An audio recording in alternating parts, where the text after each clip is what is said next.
خالفت أقوال الشيوخ فأنتم. Assalamu alaikum wa rahmatullahi ta'ala wa barakatuh. How's everybody doing? Hope everybody's having a fantastic day. Sorry, guys. Been rescheduling the stream quite a bit. I understand. Kept you guys waiting for a while, but I apologize. Hopefully, it wasn't an inconvenience. It's been an absolute crazy couple of days. You guys can't hear me? 1 second. Okay. People are saying they can't hear me. Can you guys hear me? You could hear me? All right. Bismillah.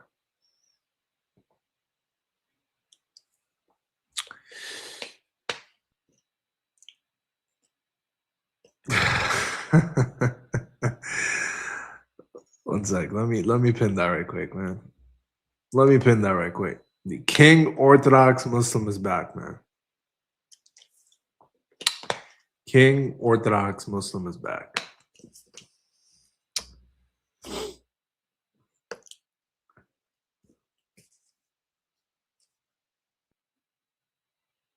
Where did you fly off to?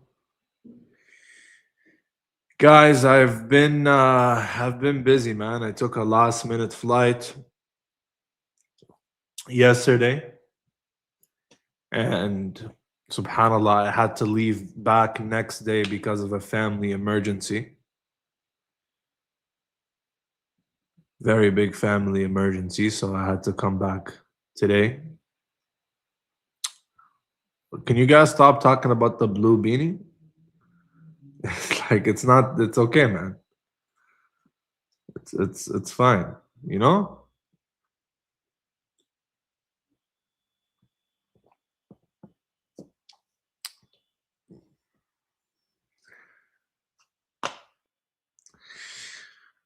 But yeah, guys, I had yo, you guys are funny, man. Hold on, let me pin that right quick. Hey, man, Smurfiano, man. Hey, you guys got some jokes, man. That's why I like my audience. You guys got jokes, man. You guys are funny. You guys are funny, man. So hey, Smurfiano, that's funny. How's the diet? It's good. I had a cheat day yesterday. I'm not gonna lie, because I was away, but I'm back. I'm back today. But yeah, guys, it's been a quite eventful couple of days.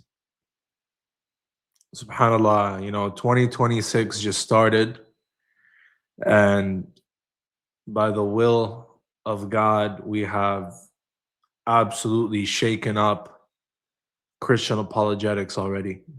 It's been great. But it seems that some people are just allergic to having an advantage and are keen on doing anti-dawah and giving non-Muslim kuffar ammo. Subhanallah, man, it's crazy. It's crazy, man. You know what I mean?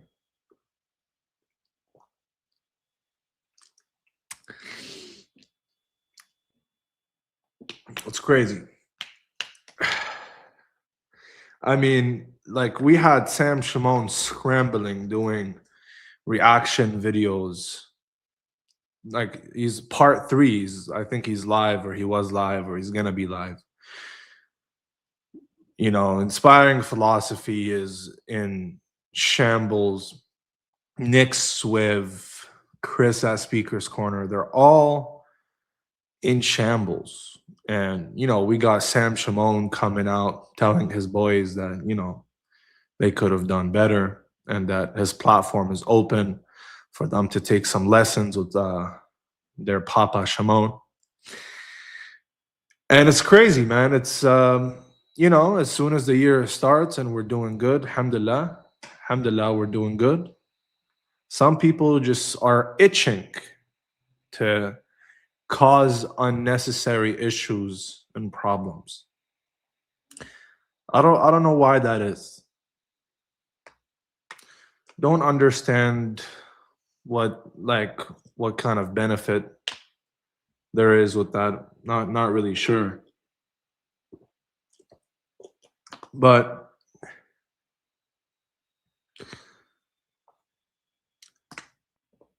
we need to pay attention that some of these people are very soft when it comes to non-Muslims, but are very harsh when it comes to Muslims. People get upset at me sometimes, and they tell you, Lubiano, you're so rude, and you're so childish and unnecessary jabs with the kuffar and these Christian apologists. And listen, I get it. Sometimes I can be a little bit over the edge. Absolutely true. I'm telling you as myself, the Orthodox Muslim, 100%. Sometimes I'm a little bit over the edge. Sometimes I'm a little bit too harsh. Sometimes it's justified. Sometimes it's not, but my style is I like to be harsh towards the kuffar, and especially those who are, sworn enemies, that they make a living, in attacking Islam and Muslims and, the honor of the Messenger of Allah sallallahu alaihi wasallam. But it looks like some others are keen on just picking fights internally. Just picking fights with every Muslim. I don't get it. You know what I mean? Why are we picking fights with each other? I don't get it. What's going on? Is this like Hollywood? Are we are we in reality TV show? Like what's I don't get it, man. I don't get it.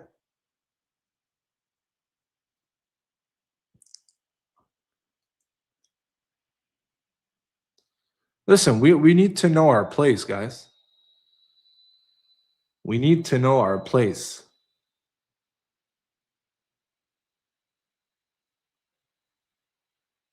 It's crazy to me.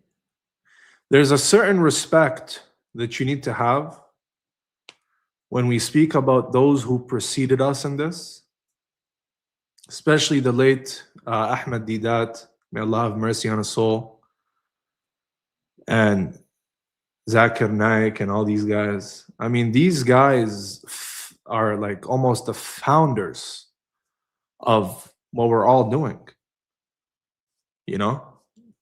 Like their arguments, hate their arguments, think they're weak, think they're strong. I mean, these are the guys who made a difference. These are the guys who made a difference in the world. You know what I mean? They made a difference in the world. Can't even compare ourselves. It's we're not on the same, it's not the same. There's no comparison. There's no comparison at all, man. Guys, I used to binge watch Zakir Naik like he was my idol, He was my idol. Like I would watch him when I was a kid, when I was a youngster, like 11, 12 years old. I used to watch him all day, man. Really inspired me, really put that passion in me. Guys, there's colloquial, come on, what are we doing? when we say our idol, we don't mean that. Obviously, it's, it's a colloquial usage. But all I'm saying is just there's inspiration, and, granted, maybe some arguments are outdated or whatever. That's fine. I don't have an issue with that. Of course, time goes on, people learn, people study, information becomes more accessible. And it's normal. It's normal, and maybe in 100 years from now, people will look back at us and say, these guys sucked. You know, you never know. You never know. But anyways, I don't want to make this too long. I don't want to make this too long. But just sharing my thoughts out there.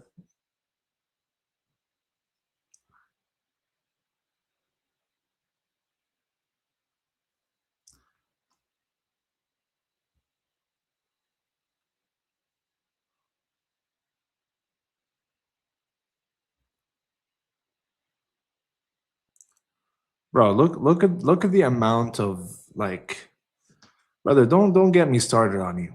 You speaking as if Didat and Nike are sah. What the heck are you talking about, dude? What are you talking about?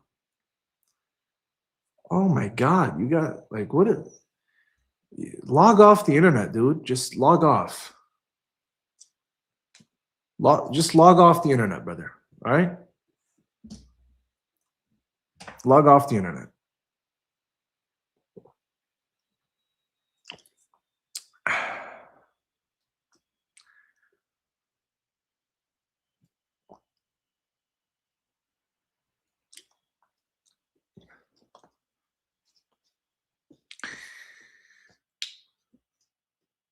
Yeah, let's actually focus on the topic of today.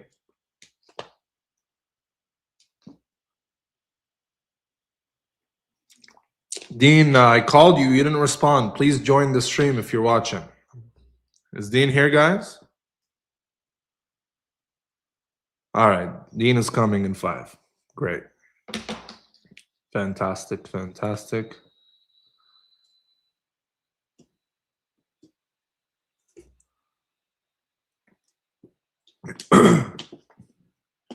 Dean didn't respond.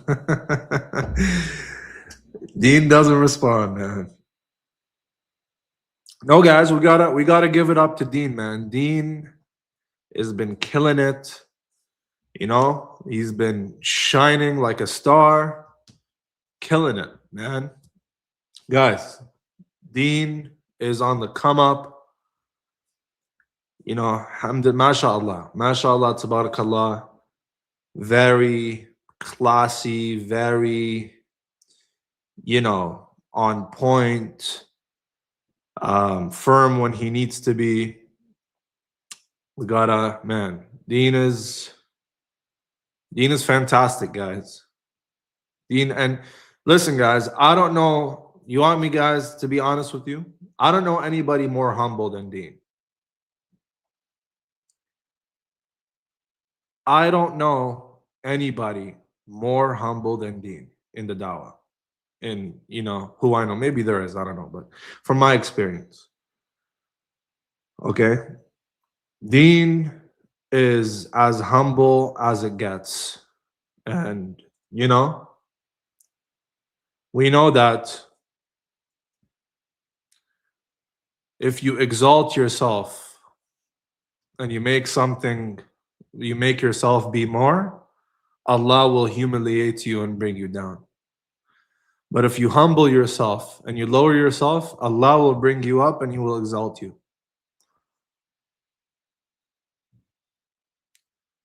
You know who gave me that reminder, guys? It's Dean Responds. Dean Responds is the one who gave me that reminder. We all need it. We all need these reminders. You need these people around you in your life to remind you of these things. And I am grateful to have Dean Responds as a friend, as a brother of mine, as somebody who supports me and I support him.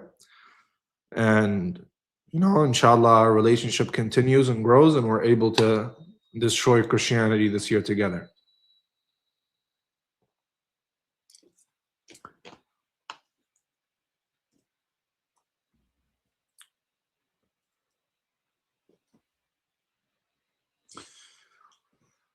We're just waiting for Dean, guys, to come up and we'll start reacting to the stream.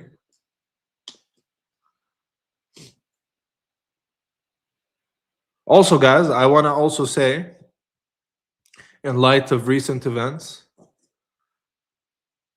nobody can deny the fantastic and amazing work of Brother Muslim Lantern. Nobody can deny this, and I think what's been being said about him is completely unfair. It's rude, it's disrespectful. Okay? Muslim Lantern is somebody who's actually studied. There's not a lot of people who have actually studied. Muslim Lantern is somebody who's studied. Nobody can deny this. The guy knows Arabic. The guy's studied Islamic sciences under teachers. Okay? So nobody can deny this. All right? So he's amazing. His people love him as they should. And there's a reason that he does numbers that he does. There's a reason. Right? It's because obviously he's got the manners, he's got the character. And I think he deserves more than that. My opinion. And it's unfortunate that people who are so they completely away from the drama, they're always mentioned. If you notice, some people, they completely ignore the drama, but people just keep mentioning them for some reason. I don't know why. I don't understand. So shout out to Muslim Lantern, man. Fantastic guy. We haven't gotten in touch together, but inshallah, in the near future, hopefully, we'll get in touch. Connect. But Lantern is amazing dude, man. Amazing dude. Nobody can deny the stuff that he does. Oh, the link? Sorry about that. I'll send it to you now. Check your Discord.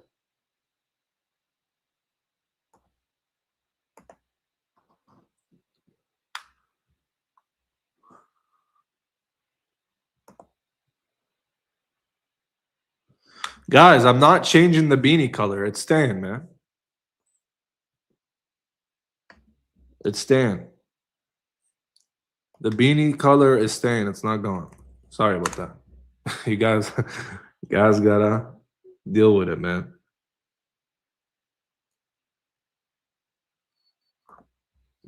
We're team blue beanie today, man.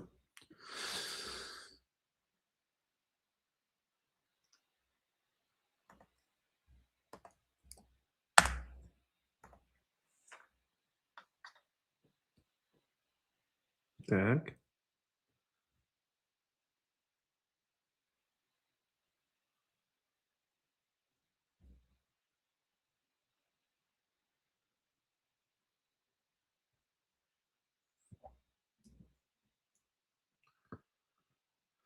Oh yeah, guys. Who saw Sheikh Uthman just get flashed by the same dude that flashed me? Who saw that? Who saw that, chat? Dean Responds is here. Assalamu alaikum, bro.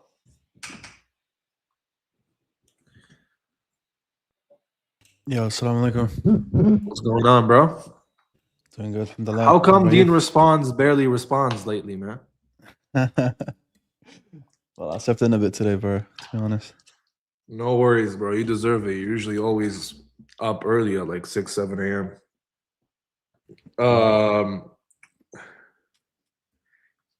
Well, people are saying I look Sikh. That's funny. People are saying I look like a Sikh with my blue beanie, man. Hey, that's disrespectful. I gotta. Oh man, they're starting with a 6-7. But Dean, I don't know if you heard, but Sheikh Uthman got flashed by the same dude. Yeah, someone told me. Yeah. So, guys, what if I told you today is gonna be his expose just before we start reacting to the interaction on IP stream? What if I told you guys that we have his name and all of his information?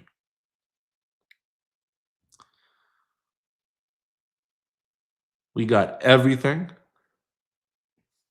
and we are gonna go ahead and, you know what? I'm only gonna show his face. I'm not gonna dox him because we're gonna report him to the authorities. Okay, in the UK. So I don't want to do anything against the law or against YouTube policy.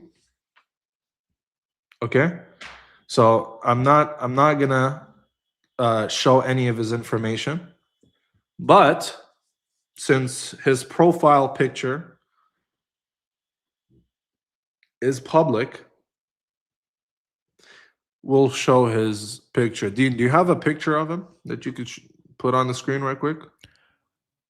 Yeah. Give me a sec.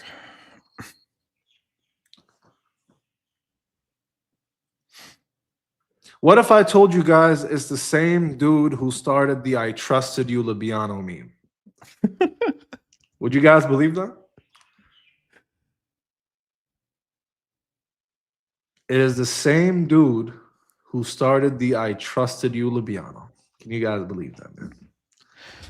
There we go.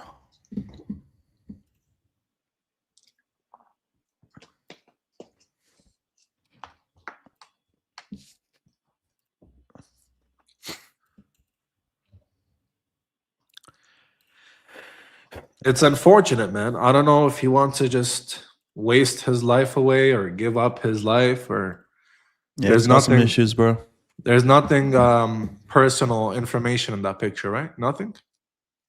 We just want to make sure that we protect his personal information. Yeah, Right? nothing. Just really his face. Yeah. All right. Won't you look at that, guys? This is this I is trusted you, Libiano. I trusted you, Libiano. That's him. I trust you to protect my face, Libiano. That is him, man. This is the dude, man. He's a Christian content creator on TikTok. He posts, nice motivating slides of New Testament verses.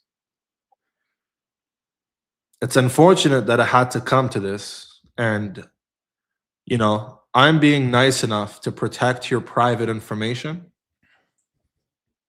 not because of you, but because I am a law-abiding citizen, and I do not want to break YouTube policies. I don't want to break any laws that I'm not aware of.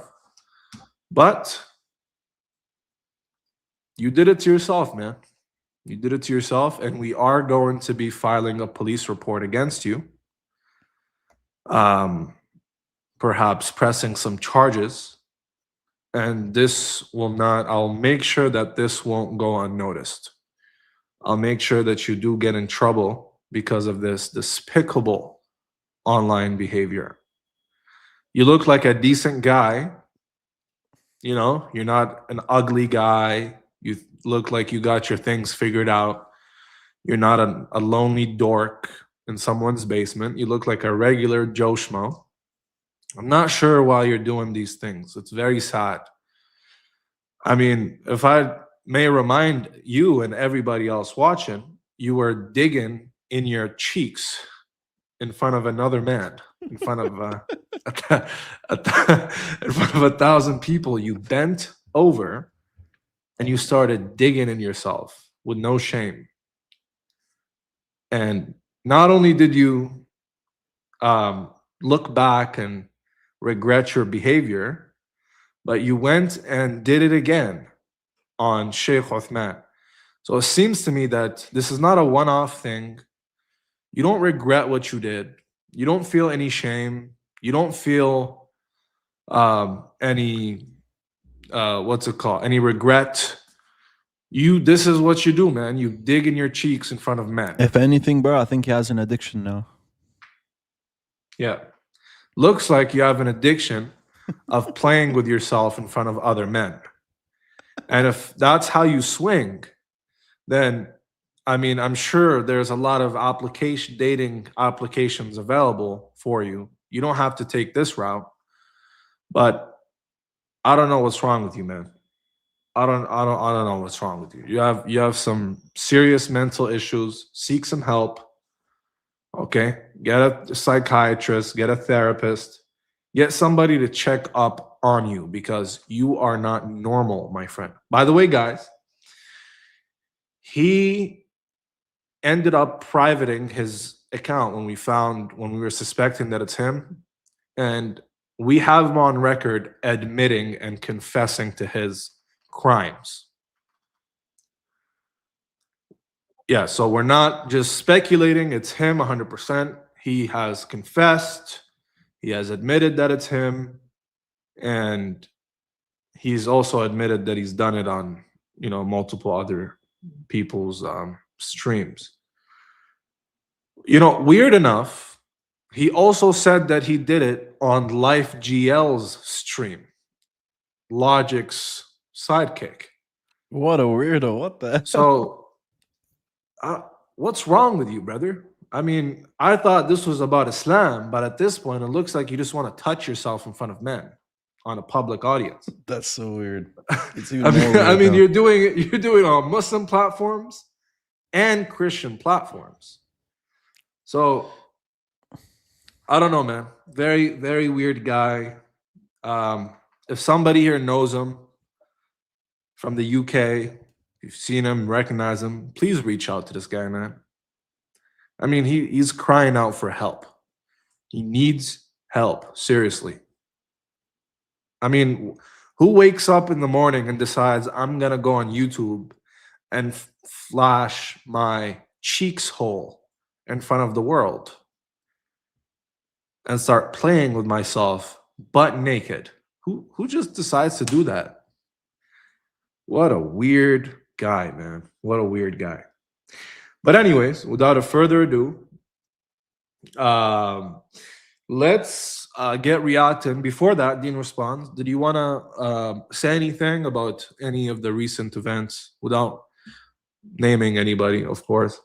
Or you just want to get right into the video? Because I spoke about it in the beginning before you came.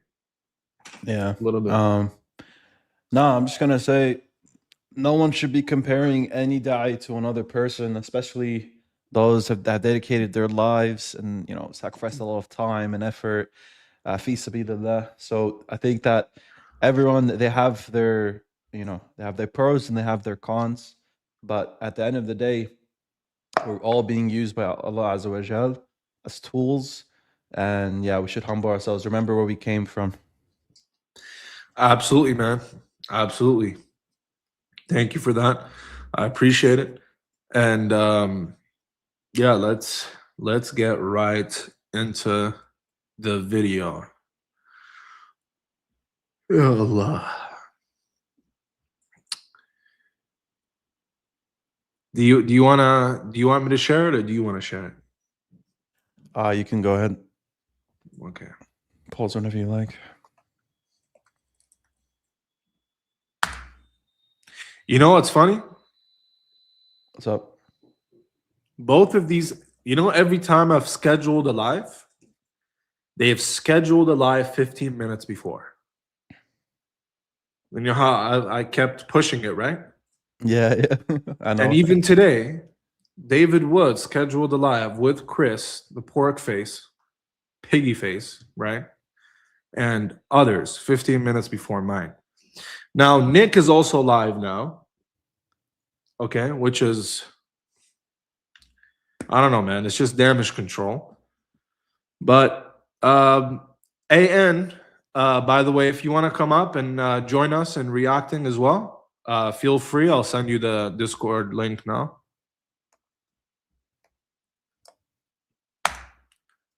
If you want to get what's it called, Leafy on as well, Dean, you could send them the link. Okay. Yep. Sounds good.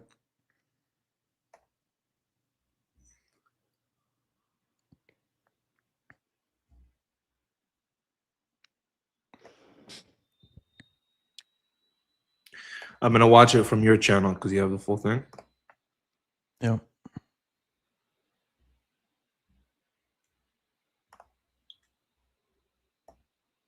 Ya Allah ya Kareem. Ya Rahman ya Rahim.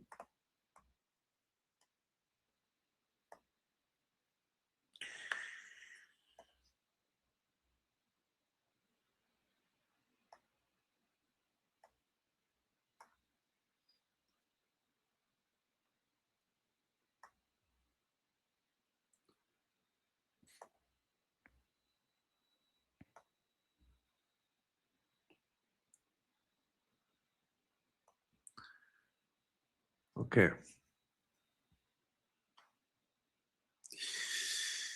All right.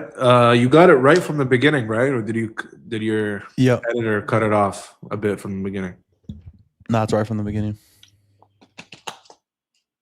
Okay. Cool. Let me just see if he wants to come.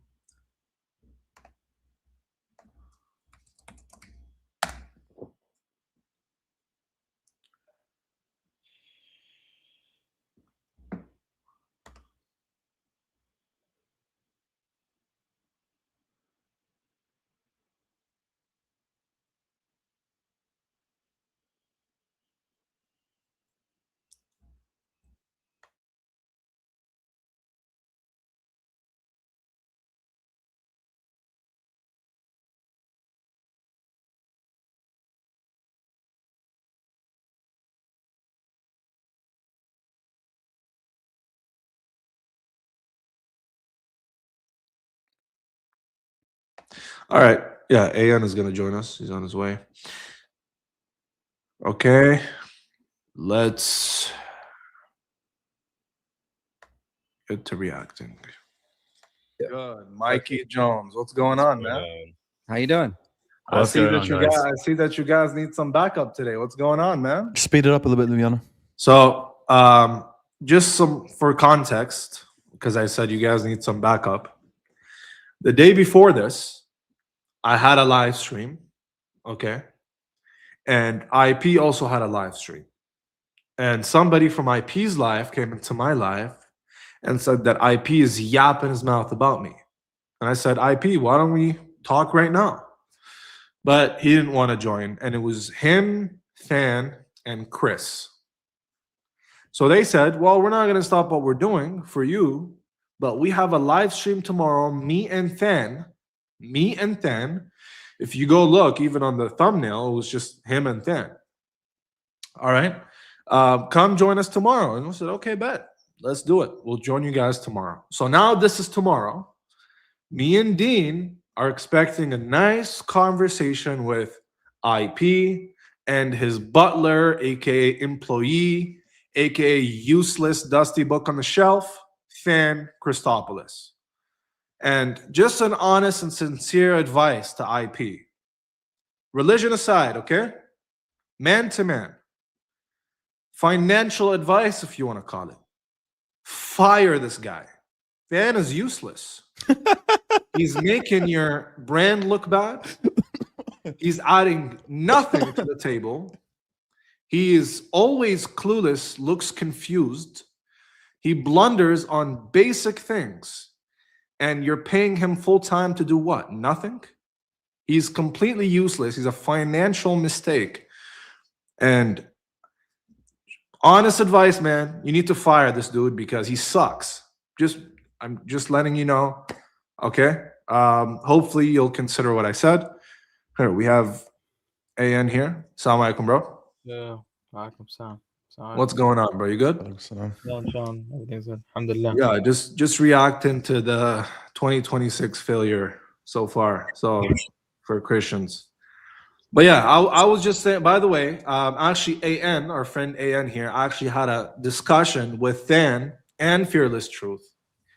And it was on TikTok. I watched it live when it was happening. Okay. Than was representing Inspiring Philosophy's YouTube channel, right? Because now Inspiring Philosophy doesn't just represent Michael, but it represents itself as its own brand, as its own entity. And you have Than, who's part of IP, and Mikey Jones, who's part of IP. Than was discussing with AN with Nick. They had a joint stream, and oh boy, AN was belting these guys like he's an abusive father. I mean, Than was struggling so much to prove that the attestation for the crucifixion is credible at all. No. And Fearless Truth was sitting in the background like a one-night stand, just saying nothing. Like Nick and Than are freaking useless. Both of them are useless. Why are these guys, Mikey? Why are these guys on your panel? They are useless. They're making you look bad, bro. All the years of refutations and all the books you've read, all down the drain. Why? Because you have Dumb and Dumber making you look bad, dude. Take care of that. Seriously. You guys want to comment on that before we continue? Dude, Nick gave him like a little history lesson, same thing with Than. Bro, Nick thought that Ignatius would quote the gospel and the reference and the chapter and the verse number. Like he was like, oh, my translation of Ignatius's letters has him quoting Matthew chapter 27 verse 52. I said he thought that Ignatius was actually writing Matthew, but that's the editor adding that reference in because he thinks Ignatius is quoting that reference. They didn't even know. Like, dude, I had to educate them on the heresies, right? That were in the early church. Docetism, they didn't even know what it was. I had to refute every single point. Dude, it was a lecture. It wasn't even a debate. Yep. All right, let's continue. Calling all of us out, so we decided you need some backup, huh? No problem, man. It's okay. That's fine. I'm just wondering why I really need to frame everything in a way that we're gonna do it. I do want to let you know though, Mike. How come you said that you won't be doing any of the talking today? Because we're here for you. Wait. That's not what I said. I said I'm going to let my guests. All right, listen, this is how this is going to work. I'm going to talk, and then you're going to talk. You're not going to talk over me. All right? Now, as I said, fine, bro, that's fine. We have guests, and as point, I let my guests lead a lot of the conversations. That is my goal. That doesn't always work out. That's typically my goal. So that's what we're doing. Absolutely. If you want to disrespect my guests, we're there to talk to Mikey because he's the big shot, right? But he wants us to talk to these creatures here, like these useless, like nothing. We got Pork Face at the bottom corner, just doing nothing. Than was raising up his hand like he was in middle school, like nobody was paying attention to him. And Fearless Truth blundered so bad they're never gonna bring him back. So that's the guess of the day. Problem. But I don't know why you want to talk to me. We already have a debate set up. What, a month away? So I can't. By all means, talk, Mike. Hold up. By all means, we're gonna be talking there a lot. So I'm more than willing. We could also talk here, right? Of course we can. He only wants to talk to you, Mike. See, he knows better. I want. He's running like 3 minutes in. Notice. You're calling Nick out already. Everybody's talking already, and I can get a word out. So you see, it's okay. You just talk. It's not gonna work like that. It'll work. Watch, everyone else will be quiet. Go ahead. Give your argument. Thank you very much. So yeah, we could have a conversation. I'd like everybody to participate, not just your guests. I'd like Michael to speak because we're here for Michael. But if other people want to talk as well, we have no problem with that. Yeah, I'll start out and then we'll all talk eventually. We just want to make sure we're going one by one. Second of all, Fearless Truth. I don't know why you're here. You were getting belted by Mormons yesterday. Give a single argument they gave. Look, he's getting embarrassed, man. Hey, I'm not gonna lie. He was getting Listen. Christians usually think Mormons are just stupid. Mormons are, slow. Mormons, but not gonna lie, those Mormons that Nick was talking to surprised me because they were baking him, man. They were. I'm sorry, it's my opinion, right? And clearly he didn't like it. That's why he got all defensive. And you think Wait, give a you can single be argument here. they gave that belt to me. You're getting, Bro, you're man, getting you're a belted joke. Wait, everyone be by quiet. You're Everyone be Mormons. quiet. Everyone be quiet. You're Give me, getting belted by wait, give me a Mormons. single argument they Let- gave that let- belt to me. Let's get right into the Wait, conversation. Give me a single argument they gave that belt to me. Yep, you were talking about how the keys of the church were given to Peter, and the keys of hate shall never prevail against the church. And you were struggling given What's their wrong about that? interpretation. You were What's wrong about struggling given their interpretation. You were Like getting what? belted, and How? your friends in the comment were your friends saying that you're struggling? No. No, so Christians weren't saying this. He's lying. They were both Trinitarians, and they were both saying Nick is struggling and he's getting baked. All right, now he's just trying to deny it. Struggling in the comments? There was no Trinitarians in the comments saying I'll show There was Christians. Yeshua is the way. They're not He's Mormon. not a Trinitarian, dude. Yeshua is not the way. Is not a Mormon. Yeshua is the way. Is not a Mormon. Yeah, He's but just- The reason I say that because Mormons don't really use Yeshua. Okay, that's not a Mormon thing. Maybe possible, but it's not really a Mormon thing for them to use the name Yeshua. Trinitarian. And I Yeah, he's a agree. Trinitarian? Is he Trinitarian? His name is Yeshua is the way. Oh, so he he's must be not- Trinitarian then, right? There's nothing there that suggests he's a Mormon, and you're struggling, man. I'm sorry to hear Nothing it. that suggests. All right. Bro, guys, please look at this pig at the bottom corner. Look at his face. Right? There's nothing there that Look at this guy. Look at this guy, bro. He just doesn't belong there, bro. Like, bro, leave. Who invited you, bro? suggests he's a Mormon, and you're struggling, man. I'm sorry to hear Nothing it. that suggests Sorry- he's Trinitarian. Sorry to see. right? It's Anyways, okay. you guys, Let's let him give his argument. Go ahead. Give your argument. you guys want to talk about the topic today or what? Are we wasting Sure. time? We're ready to Absolutely. talk about the Islamic All dilemma. right, You want you to have the. All right, well, yeah. So let's talk about the Islamic dilemma. That's fine. Okay. You guys have been talking about the Islamic dilemma for a while. Dean spoke to you about the Islamic dilemma last time, so we can speak about the Islamic dilemma. Then we're gonna move on to more topics of substance. Is that fine, Mike? What topics of substance would you like to talk about after that? Well, I want to talk about maybe messianic prophecies, maybe Jesus being God, consubstantial, the New Testament. We'll see. We'll see what we want to talk about. But I don't want to spend all the time speaking about the Islamic dilemma. We've already done the Islamic dilemma. So it's all right. We could talk about the Islamic dilemma, but then when it gets enough, we'll move on. So All right, you you're can. going to offer a solution to the Islamic dilemma. We already have, and with all due respect, Mike, not doing a good job actually responding to our response to you. You know what our response is, Circular. and it's not circular. You just call anything circular. Every time, Michael. Every time. If you guys notice, every time Mike is trapped, it's circular. It's a circle. But he could actually never show the circle. And he's done that to Dean multiple times. Isn't that right, Dean?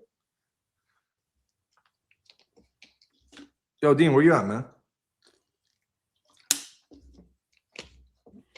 Is Dean still with us? Oh, brother, Dean doesn't respond again. He's back asleep.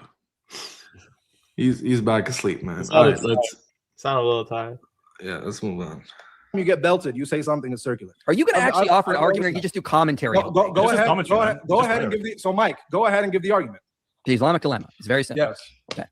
Yes. Your scriptures, the Mhm. Quran, confirm the Christian and Jewish scriptures over and over again. Tell us to judge Okay. by the gospel. Tell us to observe our scriptures, the Torah, the gospel, and whatever has been revealed to you from your Lord. So if that's the case, then we have the authoritative scriptures of Allah.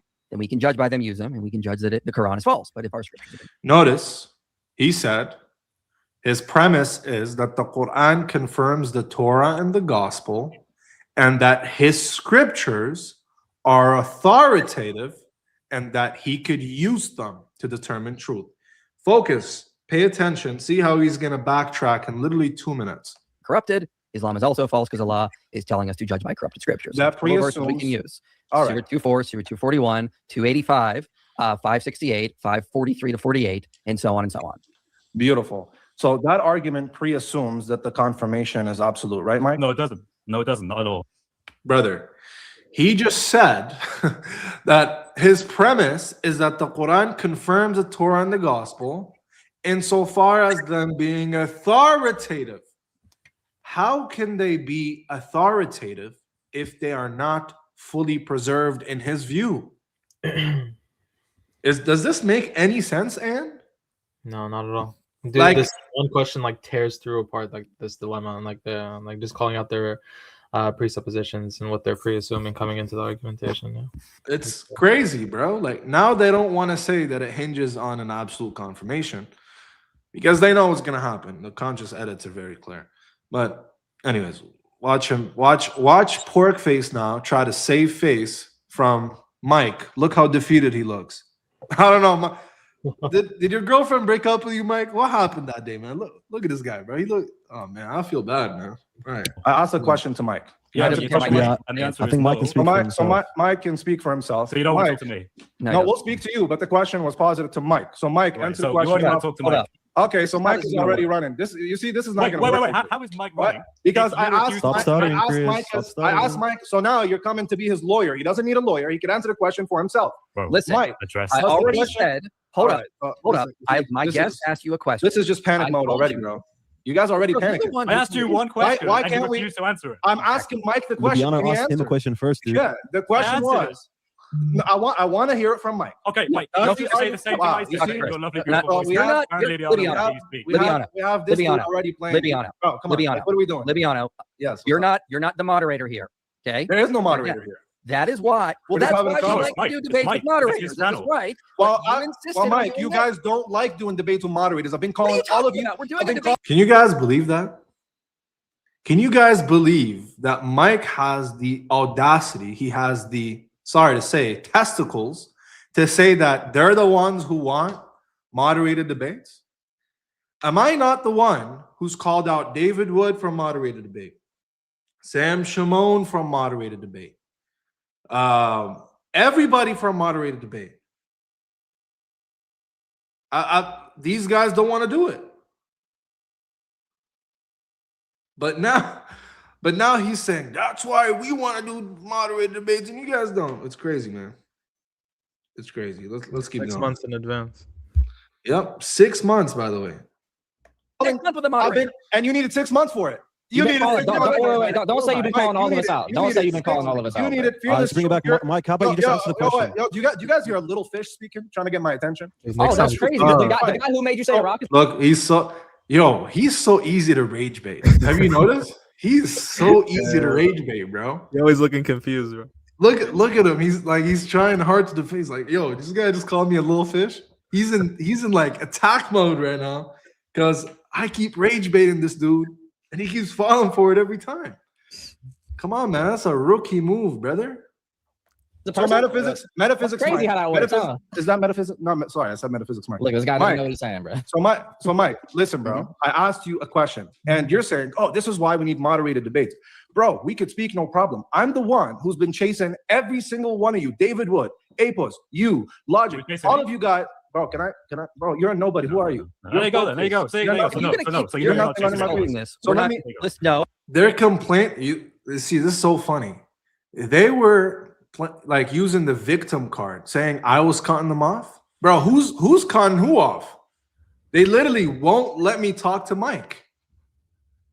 Everybody wants to talk to me, but I'm talking to Mike, and they don't want to let me get a word out. And they're saying I'm the one who's being hostile. I'm the one. You guys are all cutting me off. I can't get a word out. No, it's crazy because Chris keeps cutting in, and then whenever you shift any sort of attention towards him and start pressing him, dude, just dodge after dodge after dodge. It's crazy, bro. And he kept doing that for the rest of the time I was there. All right, let's keep going. Okay, just let me You're- finish, bro. Oh, No, God. no, you're Why not. Can't I finish my speech? man? Because you're now throwing. I finished my All speech. he's doing You is- can't even debate, not give a speech, bro. Can we get back to the Islamic dilemma, bro, please? We would were love the one that to be pivoted from it. All All right, right, Mike, so just the respond to his question. So the question was, Mike, does your argument presuppose that the Quranic author is doing an absolute confirmation of said scriptures? So Chris has already answered you, and you did not. Like it. So if you're not going to respect my guess, Mike, are you going to give an answer? Chris He already just answered gave you one. He said, Bro, why don't you just answer the question? Instead of saying Chris already answered you and wasting your breath saying that twice, just give the answer. I don't want to hear it from Chris. I'm here for you, bro. Not here for Chris. Chris is nothing. Chris is feces under my foot. With all due respect, man. I'm not here for this guy, bro. Like, why do you keep telling me to talk to this guy when I'm not here for him? I want you to answer. Like, you know what I'm saying? Like, it's crazy. He doesn't have answer. Mike, come on. You're supposed to be the scholarly Christian apologist, man. Is that so? This is your Hey, time to chance. Libiano, listen, man. I don't know what Oh, you think boy. you're doing, but you Oh, boy, cannot this run is bad. from this This question. is This is bad, so man. basic. Go ahead, Look, I already explained it to you. Yeah, I said no. It doesn't assume a absolute confirmation at all. Very simple. Now continue with your pointless and just like shameful argument. All right. So as long they were complaining that I was doing rhetoric, but you see, pointless and shameful argument. Orthodox lips, lesbiano. These guys insult me all day. These guys literally mock me, insult me all day. They call me fat. By the way, look at this guy. He's like a fridge. He's like a fridge beside me. Look at him. He can barely move. And, they're calling me, it's crazy. They're calling me fat. But anyways, they call me words all day. They make fun of me. Not only that, they mock Islam. They mock the Quran. They mock the Prophet. They mock his wife, our mother. Okay? They sit there while David Wood eats the Quran. But as soon as I show a little bit of rhetoric and throw a jab here and there, they're all crying. I mean, what the heck is that?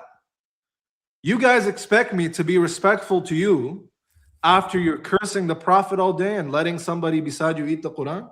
Why would I give you any sort of respect? Who do you think I am? You're dhimmi? Why would I give you respect? I don't, and like it's bro. This is even the names, dude. Even the names, Muhammad Mike. Look, this guy literally. I know, bro. His name is Muhammad Mike, bro. Yeah. And Dean's Nightmare. Chris is fine. For those who don't know what Muhammad Mike means, he's mocking the Quran, calling itself a Muhaymin over the past scriptures. So he came in mocking the Quran, and you guys expect me to be nice to these guys? Why the hell would I be nice to these guys? Makes no sense. As I say, as Mike tells me, I don't know how to answer your question. I'll continue with Chris. No, I agree with what Chris said. That was my point. If you pay attention. All right, beautiful. So, Mike, you agree that your argument doesn't require that the Quranic author is absolutely confirming the Torah and the Gospel? Not necessarily. That's beautiful. Beautiful. So then the Quranic, beautiful. So then the Quranic author is not necessarily doing an absolute confirmation, meaning he's doing selective confirmation, right? That's a false No, that doesn't follow. It means how does that not follow? Oh my God. And please tell me, am I sick? Am I slow? Is my brain? If the Quranic author is not doing an absolute confirmation, then he's doing a partial or selective one. There's no other option. No, he's not doing an absolute confirmation, and he's not doing a selective. Okay, then what is he doing? Wait, maybe he's doing a non-existent confirmation. Yeah, maybe they believe in a non-existent oral tradition nobody's ever seen, touched, heard, and maybe that's what they want to say now, and that's literally what they ended up saying later on. To be honest, yeah. Well, let's keep going. Doesn't mean that he is. It's either absolute or it's not. Which one is it? No. You said, because you're saying if he's not necessarily doing an absolute confirmation, that means he's doing a selective one. No. Then what is all it means is that exactly what you said. He's not necessarily doing an absolute one. He So might what is he be doing? What's the doing a other selective option? one. What is he doing? That's the same thing. Oh my Chris, days. That's a partial confirmation. He just said partial confirmation in different words. If he's not necessarily doing an absolute confirmation, then what the heck is he doing? Are you guys like this guy doesn't even? What are you even saying, bro? Like what? These guys are just speaking for the sake of speaking, bro. They're just letting words come out that have no coherence whatsoever. Like, oh wait, look, keep it. Don't unpause it. Have a look at Fan. Are you invoking modal logic? Are you in? Actually, you guys are talking about modal logic. This is a modal operator. You freaking dork, bro. That's why I started laughing at him. It's so cringe, like it's so corny, bro. Nobody, oh my God, nobody thought we're talking about modal logic. Like, actually, this is modal operator, brother. Like, no, we didn't need that clarification, bro. He just wanted to feel useful because Mike is on the verge of kicking him out and firing him, giving him the boot. So he wants to feel useful. Actually, this is a modal op, bro. You're so corny, dude. What is he doing? What's the other option? You use the word necessarily, right? If you're not necessarily doing something, doesn't mean that you have to be doing the opposite. All right. You're not necessarily doing that confirmation. So then if he's not necessarily absolutely confirming it, then what is he doing, Chris? Listen, do you know the difference between necessarily doing something and not necessarily doing something? Chris, if he's not absolutely... You see how he just doesn't want to answer? Bro, did he answer a single question? No. Honestly. Did Chris answer a single question the whole time, bro? Nope. And even when I asked him later on, was Jesus given authority in the Gospels? He dodged the question 8 times. That was crazy, dude. Yeah. Confirming it, then what is he doing? What's Chris? the other option? You said necessarily. That's my whole point. All right. Okay. You see these guys, bro? Chris, what is he doing? Very simple. Can we get an answer? Is somebody going to answer? If he's not absolutely confirming it, then what is he doing? Do you know the difference necessarily? Brother, just answer the question, bro. Answer All right, the if he's question. not necessarily absolutely confirming it, then what is he doing? It's possible that he might be absolutely confirming it. Not necessarily. It's just that he might. All be right, so what is he? Oh, okay. So he might be absolutely confirming it. So you don't have an argument. You don't know if he's confirming it or he's not confirming. Might be. So why are you running the Islamic guys? Can you guys believe this guy's writing a book on the Islamic dilemma? By the way, guys, one thing I want to clarify as well. If you guys look at before my debate with Chris, I believe, before that, there was never this caveat they ever had to say where, it could be a general confirmation and still the Islamic dilemma follows. We made them push back a level. Before they were saying, look, the Quran confirms all of the authority, all the preservation, all of the inspiration. Not only that, Dean. Do you recall when Mikey was going back and forth with Rumsey? Mikey on Twitter said, if the Christians start taking Harry Potter as scripture, then the Quran is confirming Harry Potter? Yeah, I remember that. Wow. So now, all of a sudden, it's not an absolute confirmation. And he might be like, what the heck? Can you guys believe this idiot said that the Quran is possibly confirming Harry Potter? If the Christians believe it's scripture. Bro, you literally can't make this up, bro. And look at all these books behind him. You'd think that after reading so many pages that you'd be at least like decently coherent. But it seems that poor Mike, he's just not upgrading, man. He's just not there. There's a big gap. There's a big gap here, and it's clear and everybody sees it. And if you guys actually go on the original stream and check what the Christians are saying in the comments, they are not happy with Mike. They are not happy. And they keep telling him, Mike, we are not happy with your performance. You allowed the Muslims to control the life. Blah, blah, blah. You guys weren't answering their objections. You guys allowed, and so on and so forth. It's so nice reading that comment section. You guys check it out in your free time.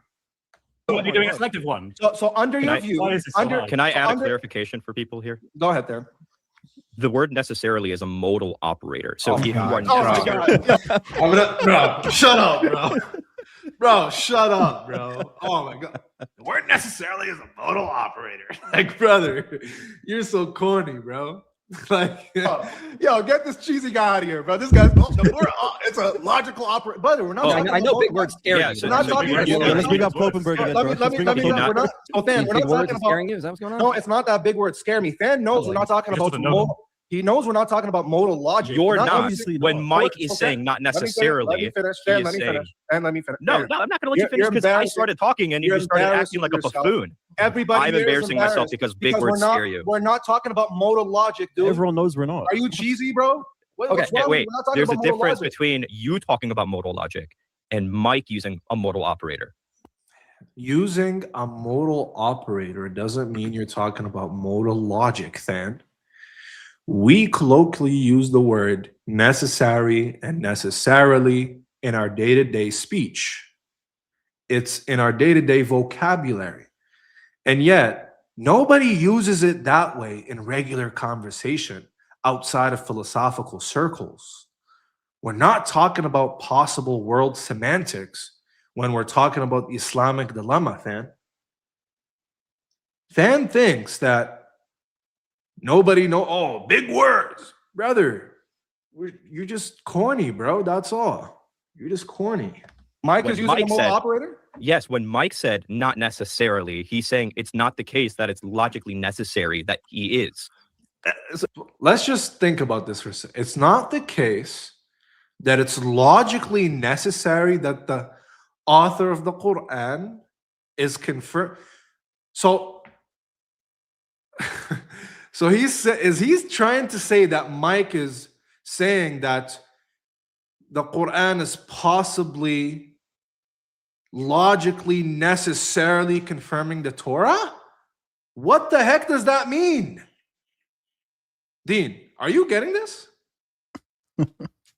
He's saying. What can I say, man? Than muddies the waters. Oh my He muddies God. the waters to make both Than- Than and Nick. They try to muddy the waters with some like philosophical jargon, so that the layman Christians can get kind of confused on what's going on. So, if something is when we're talking about modal logic, okay, if something is logically necessary, then it cannot fail to exist in any logical world, right? It cannot fail to exist.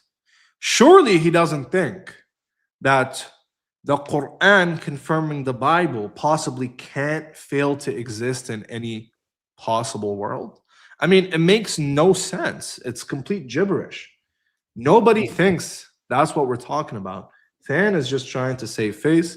And look at Mike. Look at him wobble his head back and forth, agreeing with him. Dishonestly. Necessarily, he's saying it's not the Look at case that. that it's logically necessary that he is. Wobbling. It's not the And case that he's logic, bro. So this I am guy. pointing out. So I'm pointing out that you guys just spoke past each other. I'm not implying that you're using it. Try to keep up. It's fine. Yeah, I'm bro, you're giving you a lame as hell, clarification bro. so you can actually move on. All right. Thank you for adding. Thank you for adding nothing to the conversation, Dan. Now go back to being a butler. Sorry if you just Oh, can't Mike. control the basic philosophy, Right, man. just- But yeah, just- I'm yeah. sorry. Go back. Yes, go back on mute. Thank you. You're Mike's employee for all I care. That's, yeah, I'm talking to the big boss. I am, here. and that's totally fine with me. Right. It's So let me totally talk to fine. the big boss. You go. Be quiet, please. Thank you. Oh, okay, So sure. Mike, Yeah, okay. Damn, bro. Yo, I just shushed this old man and he said, yeah, okay. Yeah, okay. Damn, bro. How you getting shushed by me, bro? That's crazy. I ain't gonna lie, bro. Sometimes, bro, I laugh at myself, bro. I do some funny things, bro. Bro, I literally just shushed this guy and he said, okay, sorry, man. Dude, go back 10 seconds, Luciano. Look at his hand gestures. Look at his hand gestures, bro. Oh my God, look. Totally fine with me. right. Because So it let me makes talk to sense. the big boss. You go. Be quiet, please. Thank you. Oh, okay, So sure. Mike, what is he doing if he's not doing that? Damn, bro. I ain't gonna lie, that's humiliating, bro. Bro, that's a hard watch, bro. I'm not gonna lie, bro. Bad luck. That is a hard watch, bro. Oh my God. The nervous smile. Then, bro, I'll clean up, then. Bro, Dan, you gotta leave, bro. Bro, he should have just left here, bro. Oh my God, that's a hard watch. Ah, man. Absolute confirmation. Okay, well, what specific verse are you talking about? That's what I'm we want to talking. get at. I'm talking about the Quranic author's view of the previous scriptures. Is it an absolute confirmation or not? There It's are very plenty simple. of verses where it's very much just confirming wholesale, as myself or Chris have said in the past. Like, for example, we talked about Surah 2, 41, 285, 291, as well as 568, one of the verses I go to quite often. All right. So I don't know if I'm being unclear, but let me open up your ears one more time. The Quranic author and his attitude towards the previous scripture, okay, is his view of the previous scripture that it is preserved, inspired, and authoritative, as you guys say throughout the Quran, There are, or as just is he at times consciously correcting material found in it? there is no evidence that he is consciously correcting it. That wasn't my Over question, again. Mike. Yes, it That was. wasn't my You question. guys hear the question? I said, is he confirming it absolutely or is he not? There's no evidence that he's consciously editing. But, brother, that's not what I asked. So I'm going to ask him again. He's going to dodge one more time. You have a master's in philosophy. You're an Are you educated going- man. So Are that you was, going to that wasn't, actually stick- that if wasn't. you're going to keep doing commentary, we're going to start interrupting you. So why don't you stick? I literally said you're an educated man.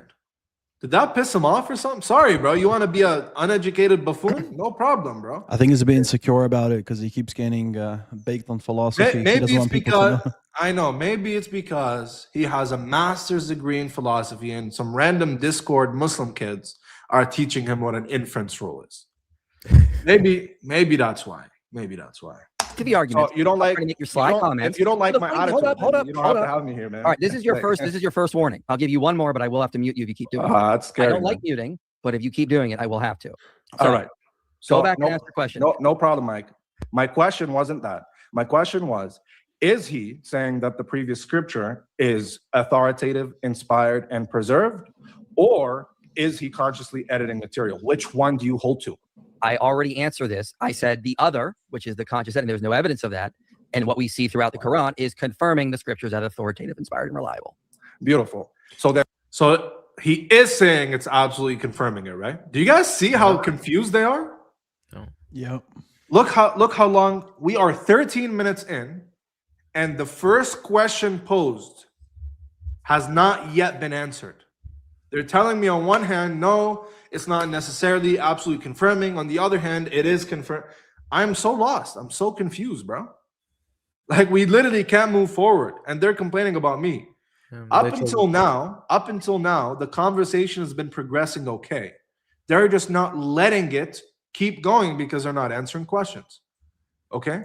Because, you know, the narrative is, oh, Orthodox Muslims so rude and disrespectful. We use comment. No, bro, we're trying to talk and trying to move forward, but you're not answering questions. That's the problem. You're being confusing and you're being ambiguous.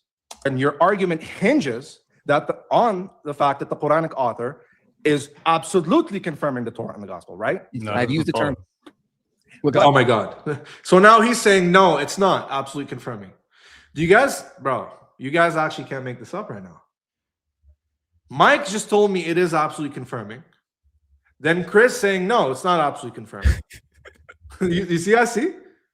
That's why we can't move shifting. forward, bro. You know, it's always always been the case. It's always been the case, Lebian. Like I said before, you look at David Wood's past videos. You look at Apostate Prophet's past videos. You look at anyone who's ever used Sam Shamoon, etc., etc. They've never added the caveat within all these major apologists. I've always been using the Islamic dilemma. They've never added that caveat until I debated Chris, and then Chris said, no. I never said it's meant to be an absolute confirmation. Within the same debate, he said it had to be an absolute confirmation. So basically what happened is, because of the conscious edits argument, I would say, most likely, because of the conscious edits argument that we've been using, that pushed them to say, no, even a general confirmation doesn't work. But then that's a big burden, right? Because at that point, now the burden's on you to show that, you know, the majority of the major themes that are recurring in the Bible contradict with Islam. And that's a big burden. That'll take weeks, if not months. Yeah, exactly. That's the route that Chris was trying to take. That's how we got into the Christology, proskuneo stuff. Let's keep going. So the Quran thinks that it's preserved, inspired, and authoritative without absolutely confirming it, Chris? Well, you guys seem to have the view that there's a general. He doesn't answer. Oh my God. Well, Brother, well, you guys. You seem ask to him, have and then the he view- says he talks about you. Well, you know, the sky is blue and my favorite ice cream. Brother, I didn't ask that, bro. Like, why? Bro, Chris actually can't engage. It's so, like, tiresome, bro. Like, it's so, I can't handle it, bro. It's insufferable. Confirmation, and that the Quran only confirms the major themes found in the scriptures. Well, don't That's tell your- me what that's my your view. position is. No, I know your I haven't- position probably better than I you do. haven't- You don't know anything. You don't know. No, anything. my friend. So It's you I who didn't have no idea. ask you to tell me my position, Chris. I asked you a No, you question. need me to. You guys because actually you are can't answer absolutely questions. completely- Chris, I didn't ask you to tell me my position, Chris. I I'll asked tell you your position. I didn't Because ask you that though. But I don't didn't care. ask you I don't that. care. He doesn't care. So he doesn't want to engage. He doesn't care. He doesn't care about the question. So I don't want to talk to you then if you don't care, bro. Wait, He doesn't care to you don't engage in the wanna substance. engage. Yeah. I'm not. I You know don't. what? You don't care about the Chris substance. doesn't want to. Chris doesn't Bro, want to you've come on here and you've insulted us many times already. Exactly. All you So do you is are not- Wait, up until now, who did I insult? No, seriously, I don't remember. Tell me, and Dean, who did I insult? Other than shutting up Than. I Maybe shushed Stan. Okay, I said fearless truth got baked by Mormons. That's not insulting. How's that? That's not insulting. I shushed Stan. Okay, maybe they got a point there. That was a bit, a little bit over. I agree. Okay, I shushed Stan. Who did I insult? I didn't insult anyone. So what is he talking about? Yeah, pork face hasn't that insult hasn't came out yet, and Yeah, dude, I didn't call him pork face yet. So yeah, bro, they're Dude, just, look at his name. making His name things up, bro. His name They're is just making Dean's things up. Nightmare. Like he's trying to provoke Dean instantaneously. Like when you guys get on the panel, Heyman Mike is making a mockery of the Quran, trying to ridicule it. All right. Oh yeah, I called fearless truth little fish. is that an insult? I'm just telling him like he's irrelevant. But I guess. Okay. Okay, let's continue. Hold on. Last time, here we go. Victim card. Last time I checked, all of you guys here, I'm not clearly. I'm dominating No, everybody. you are a victim. So clearly, Every everybody. You're not dominating everybody- anything. You're just everybody- showing everybody how stupid you are because you can't keep up with basic philosophical concepts. No, he's calling me stupid, right? You see? He's calling me. So it's not a one-sided thing. I didn't call anybody stupid. I said little fish and I shushed a guy. To be honest, they insulted me first. Let's be real. He just called me stupid. So he's the one insulting, not me. That's why you quoted Nestorius yesterday and said it's not heresy. Watch this. Watch him shut up after I bake him on Nestorius, guys. Watch. Quoted anyway. Nestorius. Yep. Yes, you Do did. you not realize how stupid what you just said? You want to bet? You want to bet there? You want to bet? Right, You want so to come test on that then. theory out? In Nestorius' second letter to Cyril, he says exactly what you said. In Cyril's third letter to Nestorius, he said, no, See, we he's can pivoted say, now. we He's jumped can't. away from Oh, this okay. and So I pivoted now. You see how they're cutting me off? Do you guys see how I'm just giving it to them, bro? And this guy is cutting me off because he knows his friend is getting flamed on the grill, bro. He's being slow cooked, bro. And he just keeps cutting me off, bro. And then told you to substantiate. And he was like trying to save face by like acting arrogant. Like, oh yeah, how did I do it? How did I do that? You're engaging. I'm literally quoting him ecclesiastical letters, quoting him the second letter of Nestorius to Cyril and his response, the third letter of Cyril to Nestorius. In the second letter of Nestorius to Cyril, Nestorius says, Dean, do you want to put the screenshot that I sent you from that letter on right quick? Are you there, bro? Man, this guy just disappears, man. Send it to me. I can put it up if you need me to. Here. So I'm gonna show you guys how he fell into or what he said. Okay, so it's not necessarily that he becomes a heretic by saying it. It depends on what he means. But what he said, right, if taken at face value, is what Nestorius said. Okay? So what he said is what Nestorius says. We know Nestorius is a heretic, and he was deemed a heretic by the church in the Council of Chalcedon. Yeah.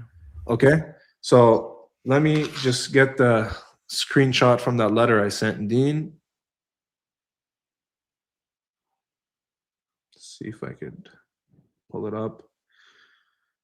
I got it right here.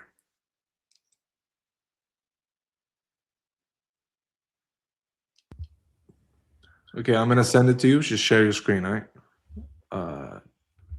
And Throw him.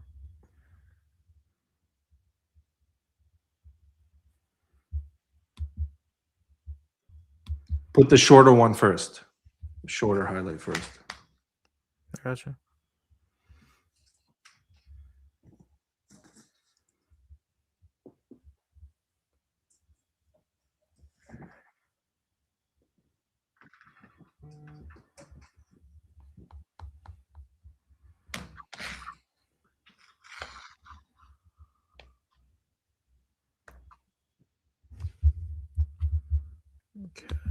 Okay, got it right here.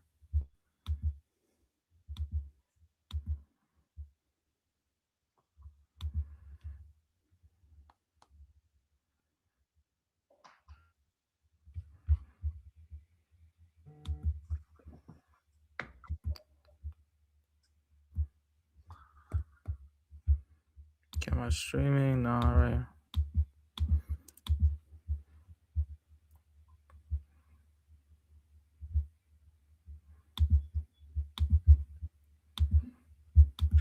Okay.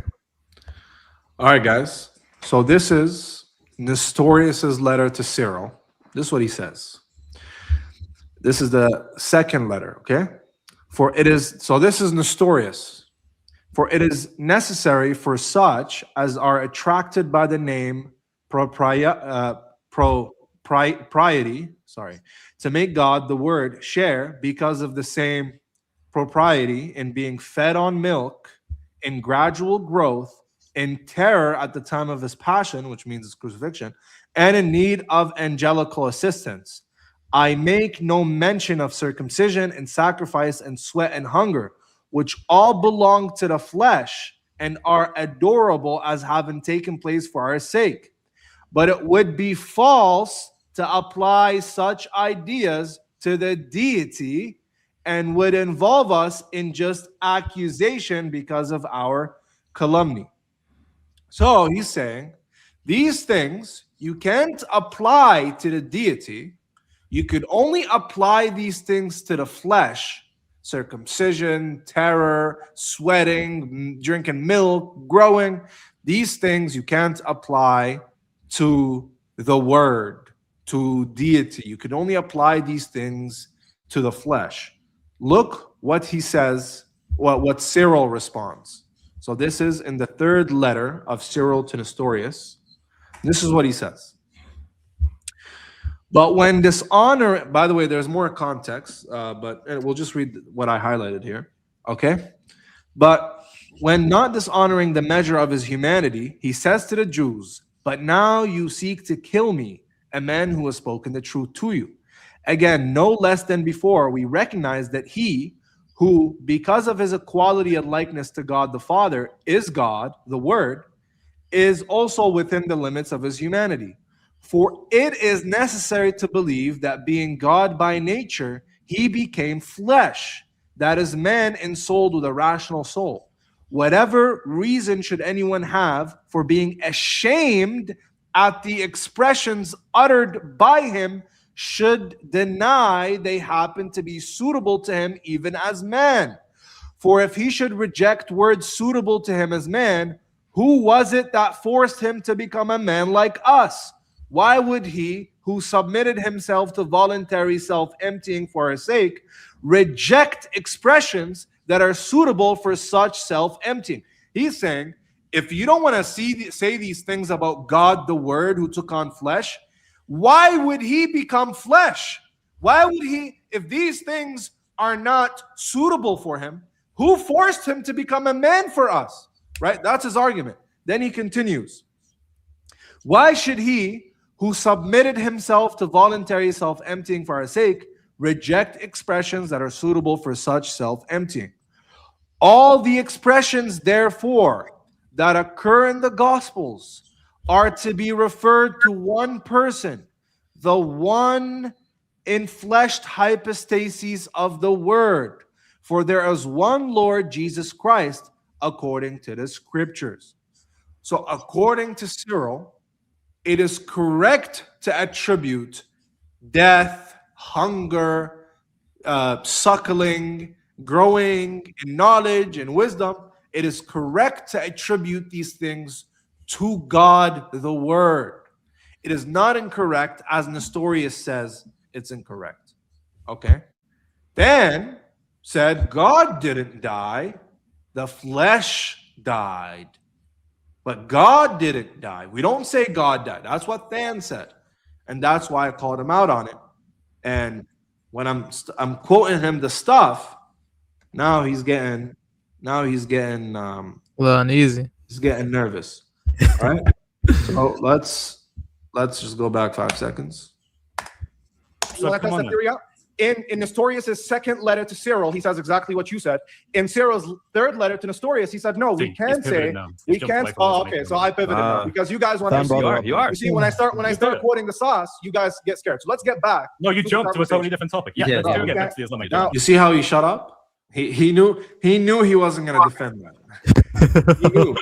So he let Chris save him there. They interrupted me, but you see, I let it go. Wow, we can. Let's stick on the Islamic dilemma, but answer my question, dude, please. You just said the Quranic author assumes and thinks and believes that the Torah and the Gospel are inspired, authoritative, and preserved. Would I be correct in saying that? Yeah, I think so. Yeah. Beautiful. That means. You see how he's saying it's not an absolute confirmation? Now he is. Now it is an absolute confirmation. These guys are all over the place, bro. All over the place. He must think that it's absolutely confirmed and true, right? Okay, if you want to go with that. Okay, so now you're back. Wow, you guys see that? I know. So now it is absolute, guys. Let's hear it again.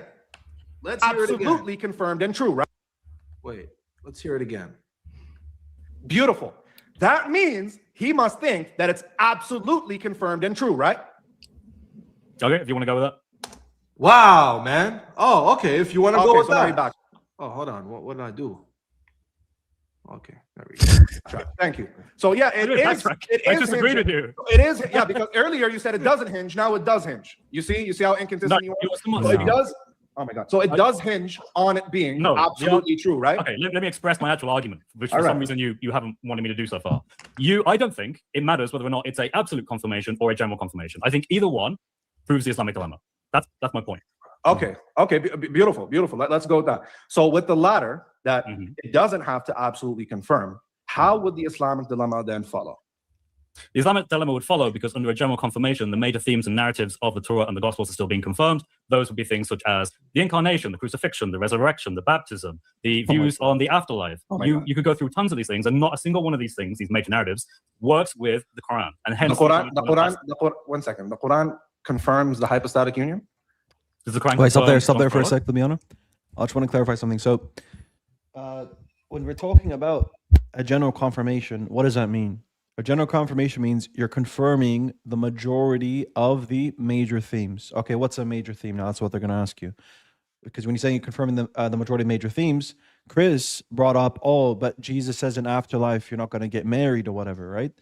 That's only once in the Gospels, and it's just repeated. So you have Mark and then Matthew and Luke copy from Mark. So really, it's just one source. That's not a major theme in the sense of what we're going to define it, which is a major theme is the recurring themes, so they're repeated, right, and emphasized across multiple books. It's unlikely that this is a distortion, doesn't go back to some prophetic source. So for example, within the Gospels, if you have Mark, Matthew, Luke, and John, as well as in Q, it says something, for example, that Jesus came, preached monotheism. He came and he preached and he did miracles and whatever. These are all major themes. He spoke about someone else to come after him, who is the Son of Man or the Paraclete. These are all repeated, themes. So that's what we mean by major theme. He, just from the case of Isa alayhi salam, he's confirming the law that's repeated and recurring. You have him teaching monotheism, repeated and recurring, speaking about someone to come after him. The kingdom of God to come after the temple destruction, that's repeated and across the Gospels. So all of these are things we would be looking at. Now, the only exception to that would be the crucifixion and the resurrection, really, that would contradict Islam. And that just means, that's the exception to the general confirmation, because we're saying the majority of the recurring themes confirm with Islam. Just because there's one recurring theme that doesn't mean that the general confirmation is not valid. That's just the exception to the general confirmation. Yep. Let's see how they try to justify this, though, guys. Watch. I'm about to laugh at this guy so hard, bro. No. But okay, why doesn't it? Does the Quran confirm John's? One second. The Quran confirms the hypostatic union. Does the Quran confirm John's prologue? No. But okay, why doesn't it? Because the Quran doesn't have a middle Platonic view like John's prologue does. Okay, and you know this how exactly? We know this because the contemporary of John, Philo of Alexandria, who writes... why? As soon as I start quoting the sauce. Yeah, exactly. They keep cutting me off, bro. Guys, please tell me, weren't they complaining about the Orthodox Muslim? Oh, you keep cutting everybody off. But, bro, tell me one time I wasn't cut off by Chris. To be honest, none of these guys are cutting me off. It's just Chris. He keeps cutting me off. He literally doesn't want to let me answer, bro. Why are you going to? You just asked me how I know. You just asked me how I know. So I'm answering. You know what's in the Gospel of John. Don't panic. Don't panic. Let me answer the question. We look at the cultural context. As soon as I start quoting people, they start panicking, man. Is the incarnation? So we know. Yes, there is an incarnation. Okay, thank you. So the Quran therefore confirms it because the Quran shows it. Yeah, I just said it does. You guys just see that? I just told him the Quran doesn't confirm John's prologue, and he's like, "Is the incarnation in John's prologue?" I'm like, "Yeah." He's like, "Oh, there you go. The Quran confirms it." Bro, these guys are so bad, bro. Doesn't confirm it. I just said it doesn't confirm He kind of shifted his thought because the original question was hypostatic union. The original question was hypostatic union, and then he kind of shifted to incarnation, like God becoming or the Word becoming flesh, right? Which is like two different, completely separate things. So I just said it doesn't confirm it. I just said it doesn't confirm it. Surah 4, ayah 171 makes it absolutely clear. It describes Jesus as the Word. This term is the Word is confirming John 1:1. All right, beautiful. Watch how I'm gonna destroy this guy because he's clueless. Okay, do it. Beautiful. So the concept of Jesus being the Word of God is confirmed in Luke, not in John, because Luke presents Jesus as being the Word. Stop! Why are you interrupting, dude? Oh no, sorry. Again, he keeps doing it. I get that when I get excited. Yeah, I know. You're so excited right now to get baked. So the Word of God, the Word of God. Bro, be I, quiet. I think he's still getting Word- excited. I know. The word of God. He's literally creaming himself right now. That's how excited he is, bro. Like, bro, let me talk, bro. Motif, Come on. the word of God motif in the Quran is a Jewish word of God motif that's found in Luke's narrative, not in John's narrative. John's narrative is a middle Platonic idea of the logos of God. However, when we go to Luke's narrative, we see that the word of God there is similar to what the Quran sees Jesus as being the word of God, because Luke speaks of Jesus as the word being fulfilled to Mary. That's why Mary says, "May your word be fulfilled to me." So when the angel comes to Mary, Yeah, bro, they ain't never heard that one before, bro. Yeah. They ain't never heard that one before. They're like, what No, the heck? no. There's some new stuff, man. There's some new. Actually, if you guys want to see, Ali Ata'i spoke about this. I don't know in which lecture he did. But guys, if you don't know Ali Ata'i, man, shout out Ali Ata'i. Fantastic. I mean, the guy knows Hebrew, Aramaic, Greek, Arabic, Persian. He knows the Bible very well. He's very man, fantastic guy. But yeah, he's never heard this before. That's why he's gonna panic now. Keep going. he gives her a word, and Mary says, "May that word be fulfilled to me." Right, And that is okay. exactly So- why, let me finish. That is exactly why the Quran intertexts with Luke's birth narrative in chapter Mary. Not only that, guys, but I've noted this before. Surah Maryam, okay, in the beginning, when you have the nativity of Isa alayhi salam, the story of Mary, okay, then you have the nativity of Zakaria, Yahya alayhi salam, and the story of Zakaria, which parallels Luke, that also has the nativity of Jesus and the nativity of John the Baptist. And the Quran actually consciously edits Luke and how he portrays John the Baptist and Zechariah. Yeah. And the Quran makes John the Baptist equal in rank with Isa alayhi salam, and makes Mary equal with Zechariah, instead of Luke making Zechariah a disbeliever. He makes him somebody who doubts, and God punishes him. Okay, that's not the story in the Quran. God doesn't punish him for doubting. Okay, so interesting intertext there. But yes, that's when the Quran uses the word, gives Isa alayhi salam the title "Word of God." This intertexts best with Luke's idea.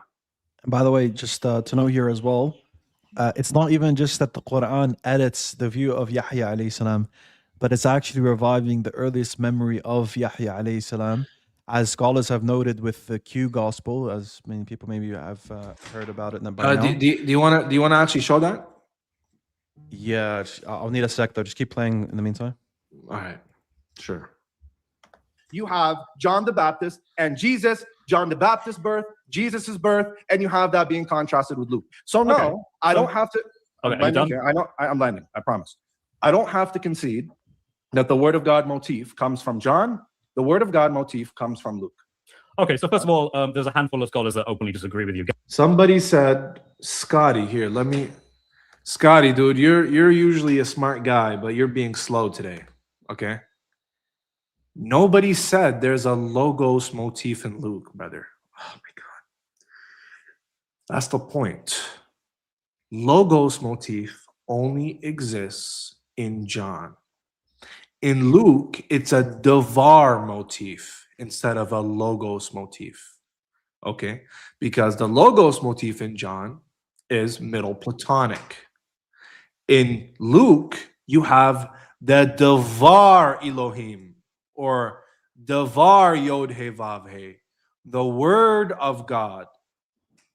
I forgot the Greek word that corresponds. Okay? Devar means God's command, word, promise, or speech. Guys, Scotty's a Christian, by the way. Scotty's not a Muslim. Yeah. So that's my point. In Luke, it's a more Jewish idea.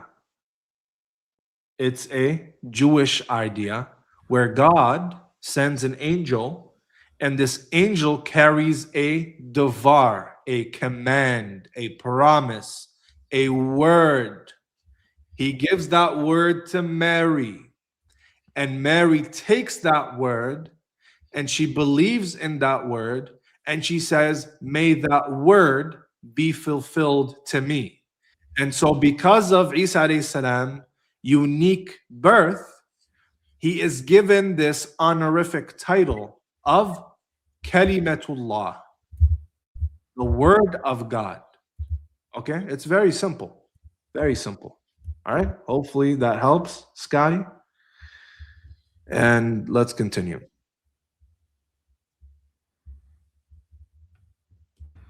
Okay, actually, before we continue, we have to explain some things because a lot of people, unfortunately, misunderstand. Okay, so somebody said, be nice.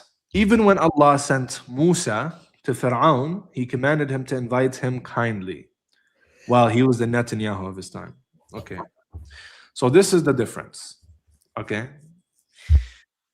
Fir'aun or Musa alayhi salam was commanded to go to Fir'aun the first time before Fir'aun received any kind of da'wah or invitation.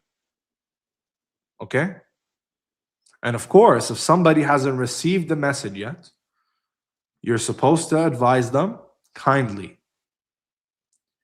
But these people are not like Fir'aun in that these people all know Islam and they've received the message, they know Allah, they know His Messenger, and they still mock him and they still revile him. And so there's no more nice to them. Okay?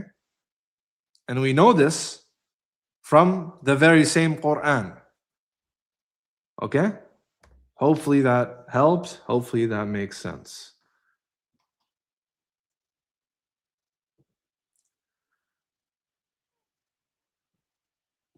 All right, let's continue.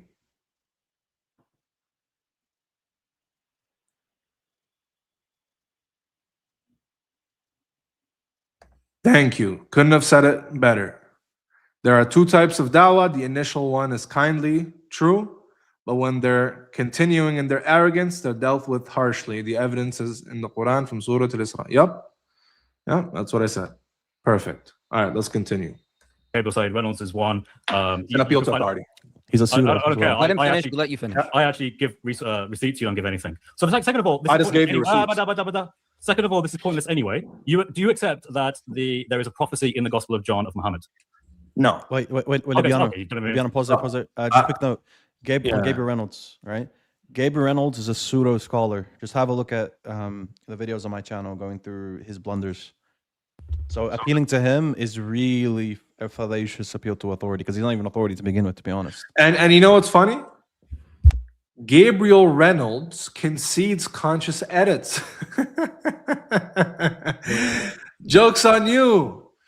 There's Gabriel Reynolds says about the story of Joseph and his brothers in the book of Genesis.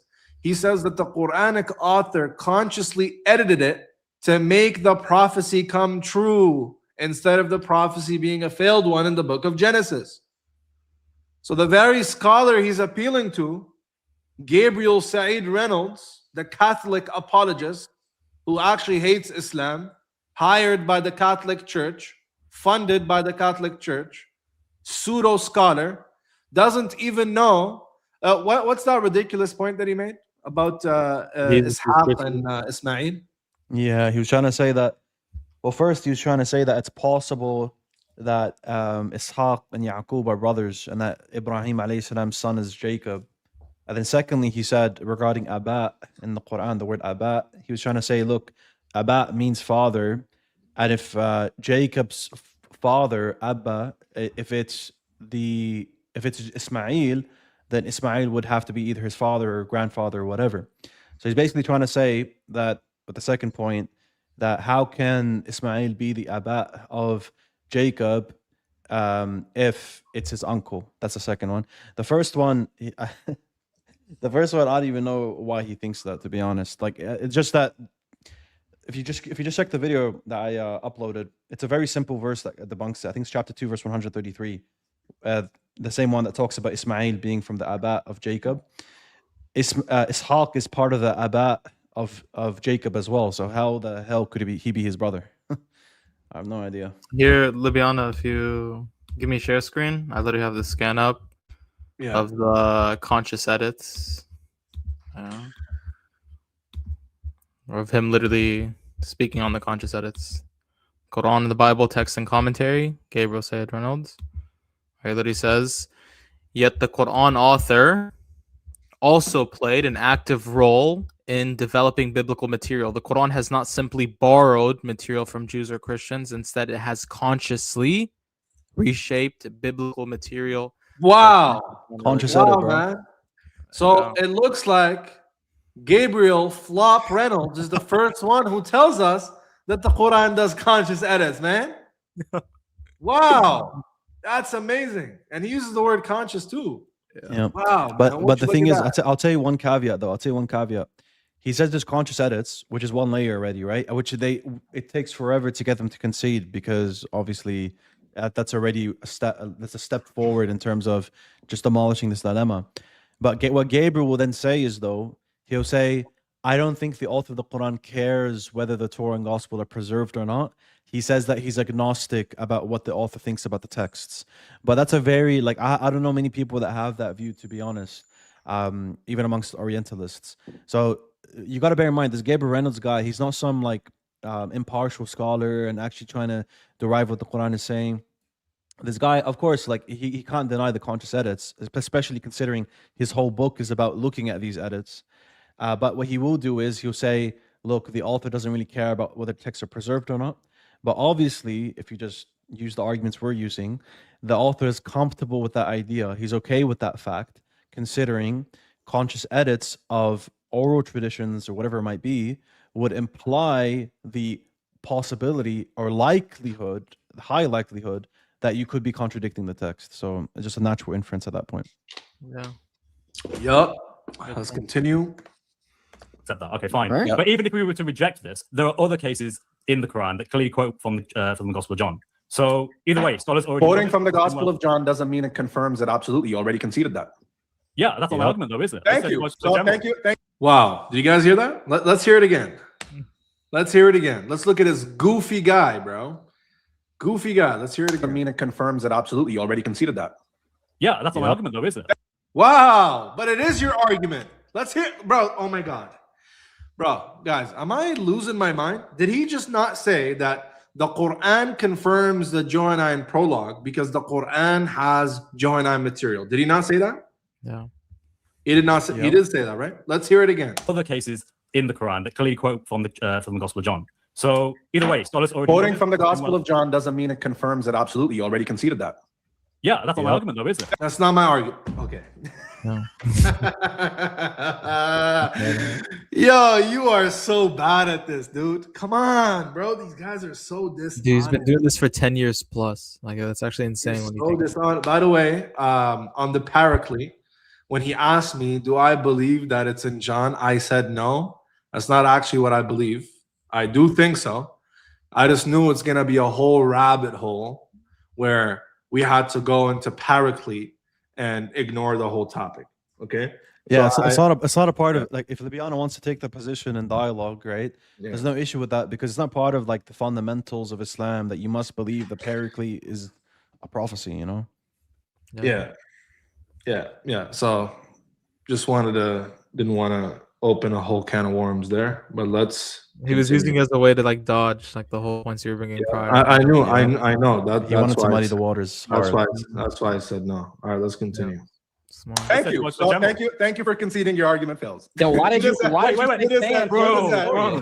You Didn't just said. wait. Didn't I say from the very beginning? I think it works with either a general confirmation or an absolute confirmation. But you just said. Thank you. Thank you for showing you can't track. Are you gonna let me answer? Thank you for nothing because you made no point. Can you track? So, I'm responding. Am I not? You don't even know what my argument is. Yeah, you just said You don't have an the argument. Quran quotes Johannine material. Therefore, the Quran is affirming the Johannine prologue. Is that not what you said?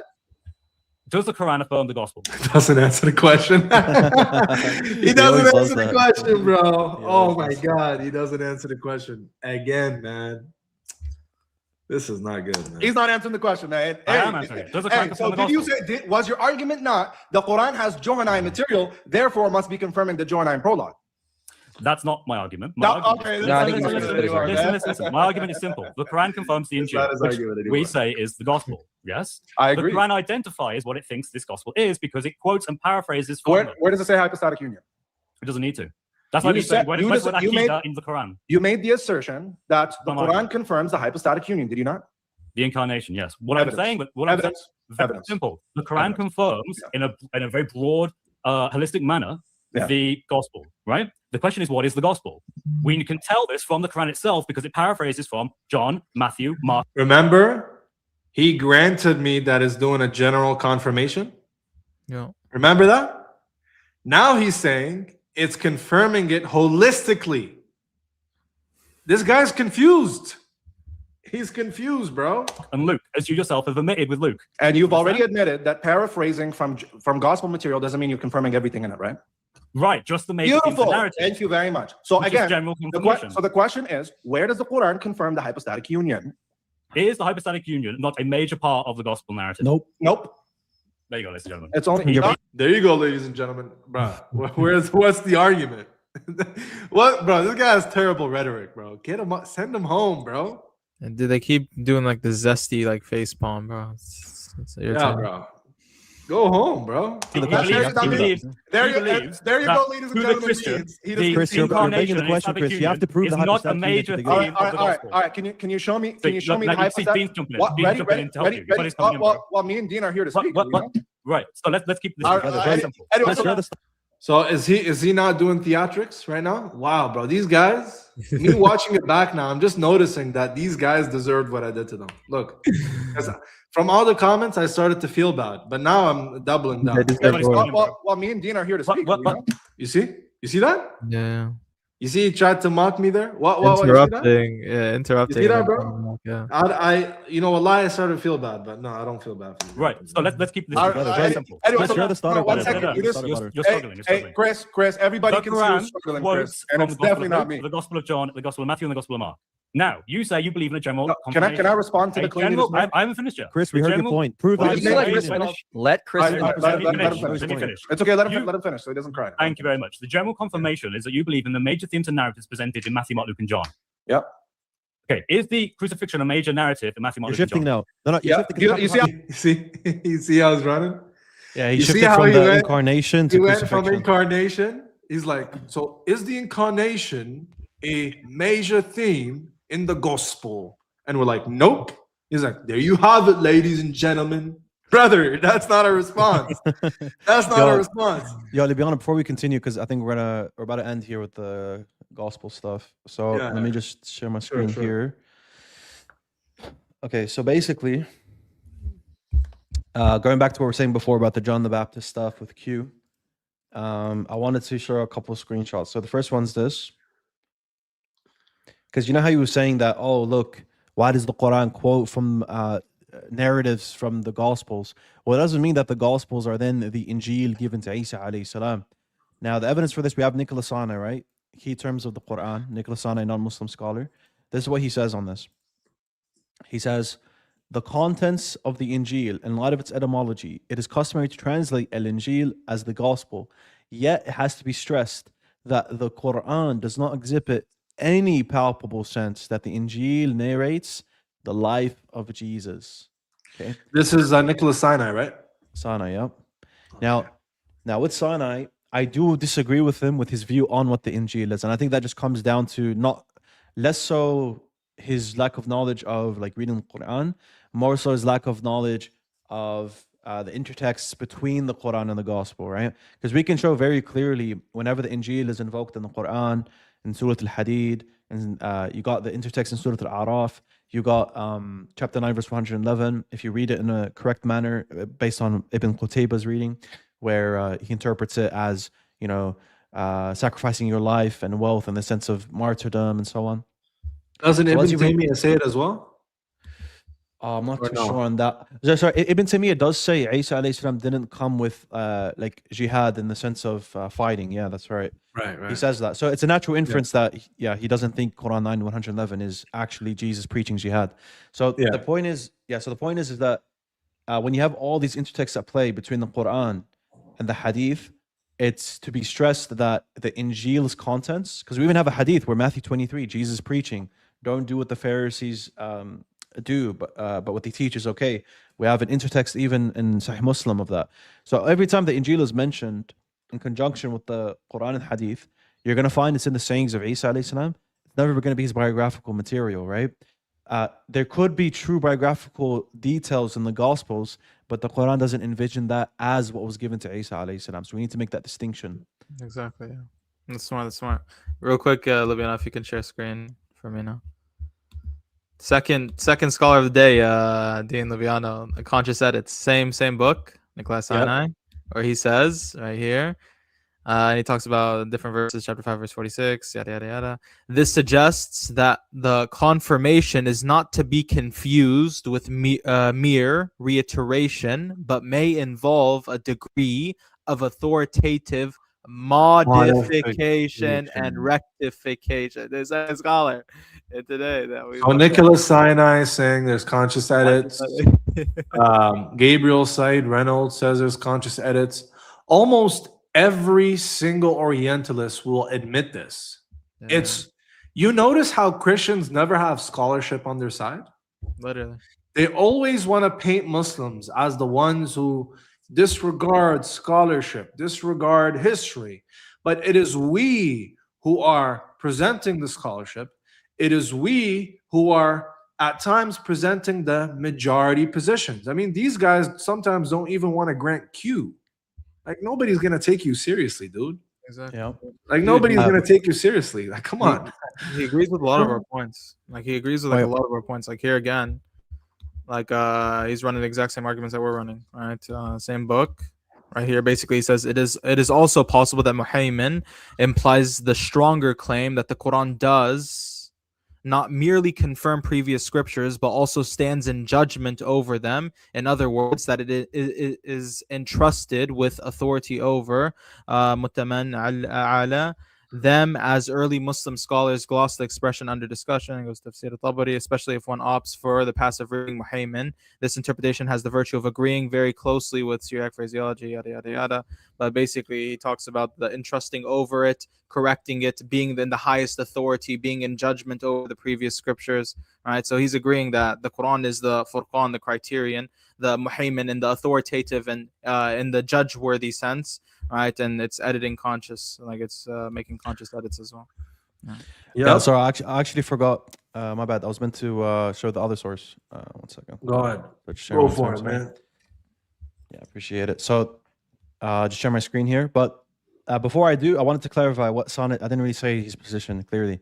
He believes the Injil is the whole New Testament. That's a garbage view, to be honest. Like, I respect Sonnet. I respect him as a scholar and everything. But that's a very garbage view. And I have. Yeah. Before you show that, bro, right quick, I just want to. Oh damn! I got a lot of super chats I didn't read. I'm just gonna read some of them. Okay. Yeah, right quick. Yeah, take time. Yep. Ibi7382 says in Surah Al-Kahf, Ayah 22, Allah tells the Prophet not to ask the people of the book about the story of the sleepers and rely on what Allah has revealed. Clearly destroys that if in doubt argument. Actually, I made this inference too, right?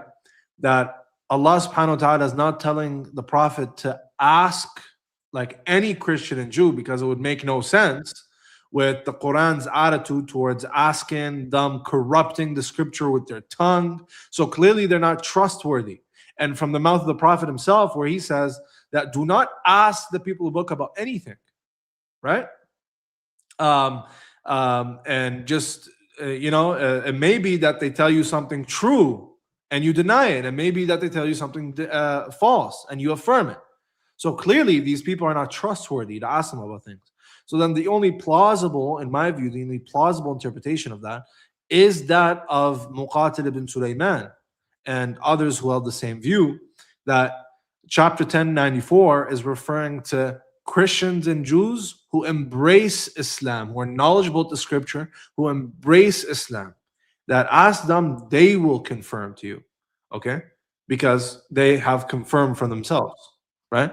So that's a good inference. You want to add anything to that, Dean or Ann? No. Okay. Jesus is forever. I challenge you again to a debate. Dude, who are you? Like, who are you, bro? All right, let's move on. He says, I was talking about the brothers insulting people in the chat who asked genuine questions, not the 4 horsemen of hypocrisy. Oh, sorry about that. Sorry. Yeah, I thought you were talking about the Christians. Yeah, guys, we shouldn't insult any Muslims here. Don't insult Muslims, especially da'is. Don't insult. That's not what we do on this channel. Thank you, brother. I apologize. Libiano brother, holla at me from Germany. Holla, my brother. What's going on, man? Shout out to my people in Germany. I know there's a lot of you out there. Thank you for tuning in. Appreciate you. Thank you for the support. Mr. Memphis, I appreciate it. This guy again. I challenge you to a debate before all people. Brother, who are you? Voice crack. Is that like is that a what's it called? A coincidence or what? Why the hell did Porkface name himself Dean's Nightmare? That makes no sense. But I guess Christians love senselessness. Is that even a word though? Senselessness? Whatever. Brother, why are you telling us your internal thoughts, man? Thank you. Thank you for the support. I appreciate it. Man. Thank you for tuning in. AN is a GOAT. AN is a GOAT, man. AN is a GOAT. Why do you argue that the general confirmations on the whole Gospels when the Injil is the sayings of Jesus? So his general teachings. Well, We never said it's the listen, Gospels. Dean clarified the Quran doesn't intend biographical material, or at least there's no evidence of that, being the Gospel. Rather, the Quran seems to view the Gospel as what Christ taught. Okay? But it doesn't mean that the Gospels, as they came to be written as biographical material, are generally wrong. Actually, they are generally true. We could generally confirm them. Yeah. There's no issue with that. You can confirm a lot of like the biographical material as well, right? We like obviously Din is offering a really good distinction between what has been revealed and what actually took place in Jesus's life, his trials, his tribulations, who plotted, who schemed against him, what sort of miracles did he do, raising the dead, curing the people with leprous skin disease, curing the people with blindness. These are all things that are recorded in the biographical like material, but it's not going to be something it doesn't seem like the inference that you draw from the Quran is that this is going to be something revealed within the Injil. Rather, what would be revealed in the Injil is going to be his teachings, his sayings, his parables, parable of the mustard seed, wedding banquet workers, you name it, right? Some theological teachings on charity, condemning the children of Israel and correcting the children of Israel as well, teachings on a prophet and a nation to come after, all right, and teachings about the day of judgment. Yeah, just read up on my book, inshallah. We'll go through all of this in detail.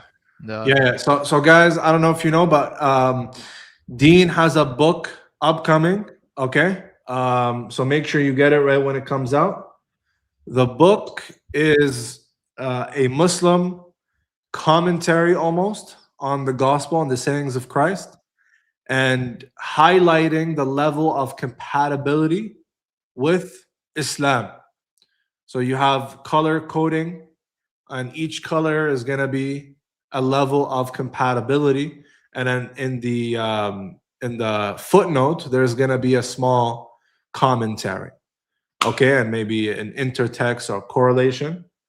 Okay, so stay tuned for that. Dean, when do you think that's gonna come out? It's almost done, right? Yeah, inshallah, in the next 6 months should be done, but it just might be a bit of a delay, like for publishing and all that stuff, and also getting other people to have a look at it once it's actually done. But yeah, at the end, whatever is something that is, part of the highlighted categories where it's hard to reconcile or it's impossible to reconcile even, whatever fits that category, we'll be giving historical justification to deny them, so that we're not begging the question when you speak to a Christian. Give a little teaser. For example, the Gospel of Matthew, what's the percentage of compatibility? Right now, it'll be anywhere between 90 to 95%. Can you guys believe that? Down. 90 to 9. Oh, yeah, and you got to echo. 90 to 95% of Matthew's gospel is compatible. Okay. So when we say general confirmation, guys, we're not joking. We're not kidding. All right. Obviously, the least compatible one is going to be John's gospel. All right. But the synoptics are pretty compatible outside of the passion narrative and the crucifixion and so on and so forth. Yeah, with Q, that's 100% compatible from what I've seen so far. Q is 100% compatible. You guys see? Yeah. Guys, don't sleep on Q. That's why Christians are having a nightmare because of Q. They really don't want it to be the case. Because if Q is true, then the Islamic conception of Jesus is the earliest conception. Yeah, what I'm going to do at the end of the book as well, I recently decided this the past couple of weeks, is I'm going to add a section where after I finish all the highlighting, I'll take all those highlighted gradings that are already done, and then I'll put Q into my book, right, at the end, and I'll show the gradings of all those sayings.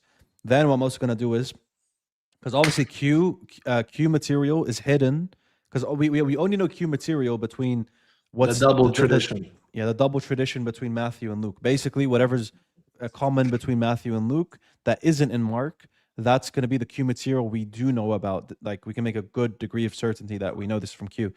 But then there's hidden material that Matthew would have quoted from Q, that Luke would have copied from Q, that's hidden within their special material. Now, the special material in Luke is, I think, like 98, from what I remember, like they're 98% compatible. The Matthean special material, again, it's like in the high 90s. And from what I remember, Jesus in his sayings material and the special material in Matthew and Luke, I don't think he ever speaks about, I'm the Son of Man that's going to die and resurrect. From what I remember. You know what? You should add Thomas as well and Q to your book. Because imagine this. If you add Q, okay, and you add Thomas, Thomas is also very early, and it's a whole independent strand of tradition. It's first century. If you find out that Q has 100% compatibility, Thomas, I'm pretty sure, also has 100%. I don't think there's anything in Thomas, from what I recall, it's 114 sayings, like a hadith, basically, of Isa alayhi salam, that are crazy. I think the only one thing that's probably the one thing that's like sounds a bit shirky or sounds a bit like exaggerated is when they come to him and Thomas and they tell him, after you, who should we go to? Kind of like when they asked the prophet, after you, and he said Abu Bakr, right? He says, go to James, okay? James is Yaqub, okay, his brother. Yaqub is Siddiq, his name. It's funny. You have Abu Bakr Siddiq and then you have Yaqub Siddiq with Isa.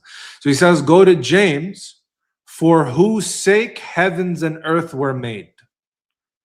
So you kind of have like this Rafidi, like Sufi notion of like the whole heavens and the earth being created for the sake of the righteous, right? So that's probably like an exaggeration. Okay. But what about the last saying about men? The last saying about women not entering paradise. I think that can be interpreted because a lot of early church fathers interpreted that, right? They interpreted that in light of what, like, kind of similar to what Paul says. He says that man was created in the image of God, and man is like the perfect model of humanity, and woman is crooked, right? So when a woman becomes righteous, it's as if she gets the spirit of a man. So that's like what Clement says. I think Jerome says something similar. What's his name? Ambrose says it. Many of them say it. So that could be, I mean, we could like maybe highlight it as like a low level of compatibility, but it could be reconciled. Yep. It could be reconciled for sure. I have a video on this. But yeah, I think you should add Thomas, Q, maybe even James, or maybe that's a bit. Inshallah, yeah. I'm thinking James and I'm thinking about adding all those at the end. But Yeah. but really, what we think the Injil is, because when the Quran says Injil, you got to look at the context at its time, right? You got Syria, you got Rome, you got Ethiopia. Most likely, what is the gospel to them that Jesus is preaching, like in the Gospels? It's gonna be the fourfold Gospels. So really, when the Quran says Injil, you always find the intertext at play is found within the four Gospels. You'll never find something where you have to go outside the four Gospels in order for you to reconcile some intertext the Quran's appealing to. Yeah. Anyway, yeah. should I continue with this? Yeah, sure. Okay. So beautiful. So basically, guys, going back to the John the Baptist point about how the Quran is doing an equaling while Luke is undermining John the Baptist and Zechariah. What you have in Q is, if I look here. Let me 1 second. So let me read this, and then I'm going to put something else to clarify. لماذا لا يشارك البيانو في التأليف أو التحقيق والمراجعة على الأقل؟ نعم سأشارك في التحقيق والمراجعة، ولكن لم أشارك في التأليف. المؤلف الوحيد سيكون Dean responds, but yeah, I'm helping. I'm gonna obviously help him with looking it over and stuff. I already have looked it over so far. Let me just. So I lost it now, but somebody's saying when you say 90 to 95%, you're talking about the sayings, right? Yep, that's right. Yeah, guys. So when we say 90 to 95%, we're talking about Jesus's words, the red letters. But also, even if given the material, like the narrative material, most of it is compatible. Most of it. Even the narrative material. The only thing incompatible that we have to reject is going to be the passion narrative. And yeah, that's it. Yeah. And anyways, the Quran is reviving this is another thing I'm going to be talking about in my book, that the Quran is reviving the earliest ideas of what the gospel was, because the early Christians didn't see the biographical material of Jesus as some like hujjah for them or whatever, some scripture. What they saw as like hujjah and scripture to them was Jesus's sayings, his teachings, as well as the Old Testament. And then you go have ikhtilaf on like the oral traditions. Some will say yes, some will say no. Yeah, do you want to show what Marcus Tewald says on John the Baptist and Jesus? Oh, okay, beautiful. So in Surah Maryam, we have a phenomena where Allah subhanahu wa ta'ala is equaling John the Baptist with Isa alayhi salam. Where John the Baptist is, where Isa alayhi salam, it said, "Peace be upon me, the day I was born, the day I die, the day I resurrect." Allah subhanahu wa ta'ala says about John the Baptist, "Peace be upon you, the day that you die, the day that you resurrect," etc. So the day you're born, die, and resurrect. So the point is that there's this, as well as many other points of reference, where we can see there's an equaling going on. And that's why even some scholars said John the Baptist has a higher rank than even Isa alayhi salam. Some early scholars said that based on this phenomena where, Allah is saying, "Peace be upon you," while Jesus is saying for himself, "Peace be upon me." Regardless, the point is that there is a lifting of the status of John the Baptist. That's the point. While Luke is undermining his status. Now, what you find from Q, beyond this just being a conscious edit to the Gospel of Luke, Q, the earliest historical memory we have of John the Baptist and Jesus, you actually have this phenomena where they're equal, if not, John the Baptist is his teacher. Look what it says here. This makes clear that the beginning with John the Baptist actually is a beginning with Jesus. The Baptist points to Jesus, the coming one. The composition of cycle 1 points to its center. The pragmatic address of Jesus. Nevertheless, Q lacks the denigrating depiction of the Baptist. So it lacks the denigrating depiction found in Luke. And the Quran's working with Luke and saying this part's true, this part's false, as found in the later Gospels, such as Luke. For example, in the Gospel of Luke, the announcement of God's reign starts only with Jesus and not with John. How does Allah subhanahu wa ta'ala start Surah Maryam? Starts with John. And for Matthew, John is but a mere precursor, as Matthew 3:11 makes clear. Allah subhanahu wa ta'ala, the way that he edits this as well in Surah Maryam, is that he's not a precursor. He is given Kitab wal Hikmah. There's no old covenant, new covenant. It's the same thing, right? So Yahya alayhi salam is given kitab and hikmah in Surah Maryam. Jesus is given kitab and hikmah. Both of them, there's not one precursor to another in that sense. In contrast to these conceptions, in this section of Q, John is more than a prophet. Okay? For Q, the turning point of the aeons had already arrived with John announcing his baptism. Accordingly, John and Jesus are both depicted as children of wisdom. Apart from Jesus, the Baptist is the only active character in Q introduced by name. And now, if we go back here, have a look what it says. It says, more than a prophet. Then he talks about children of wisdom. What's really interesting with this is, if you go to Luke, it mentions John being more than a prophet, and it mentions them being children of wisdom. But what does Luke add? That John prophesied the coming of Jesus, right? And John is this Elijah figure that you find within like the Old Testament that talks about the ultimate savior to come, right? So that's not the case in Q. In Q, they're both children of wisdom. In Q, John is more than a prophet, and Jesus is like exalting him in this way. But it doesn't mention, if I just go here, actually, let me just make sure I quote the exact passage. It says here, so it says, after he talks about him being more than a prophet, he says, this is, Luke says, this is the one about whom it is written. Sorry, Luke quotes Jesus saying in Luke 7:27, this is the one about whom it is written, I will send my messenger ahead of you who will prepare your way before you. So he's basically saying the ultimate climax of everything had to do with Jesus' arrival, not really John's. John's just preparing the way for him. That's from Malachi 3, right? Now, really what we're saying is, it's not about the ultimate thing being about Isa alayhi salam. Both Jesus and Yahya alayhi salam, yeah? Both of them are preparing the way, right? Or they're prophesying the Son of Man, who is the Prophet alayhi salatu wasalam. That's why Marcus Tewald, and I'll just end it with this. That's why Marcus Tewald in his book, as I'll highlight later in the future, he highlights that John the Baptist, when he talks about the sandals that are too like heavy to carry, he says that's talking about the Son of Man with the imagery of baptizing with fire and water. And that when Jesus speaks about the Son of Man, he's not speaking about himself. So really, Q is the earliest memory that gives us the better depiction of John the Baptist. And it shows us the idea that the Quran is saying, which is that Jesus spoke about Ahmed, that, you know, the coming of the Prophet ﷺ was anticipated. So when Christians come and tell us, oh, where's the Prophet? Q is depicting, the whole point is that they're prophesying the coming of the Prophet. It's a major theme in there. Yep. So, guys, Q just keeps proving Islam to be true the more you study it, right? Because really, it's our earliest recollection of the historical Jesus. Okay?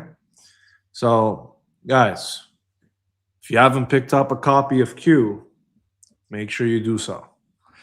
Let's continue.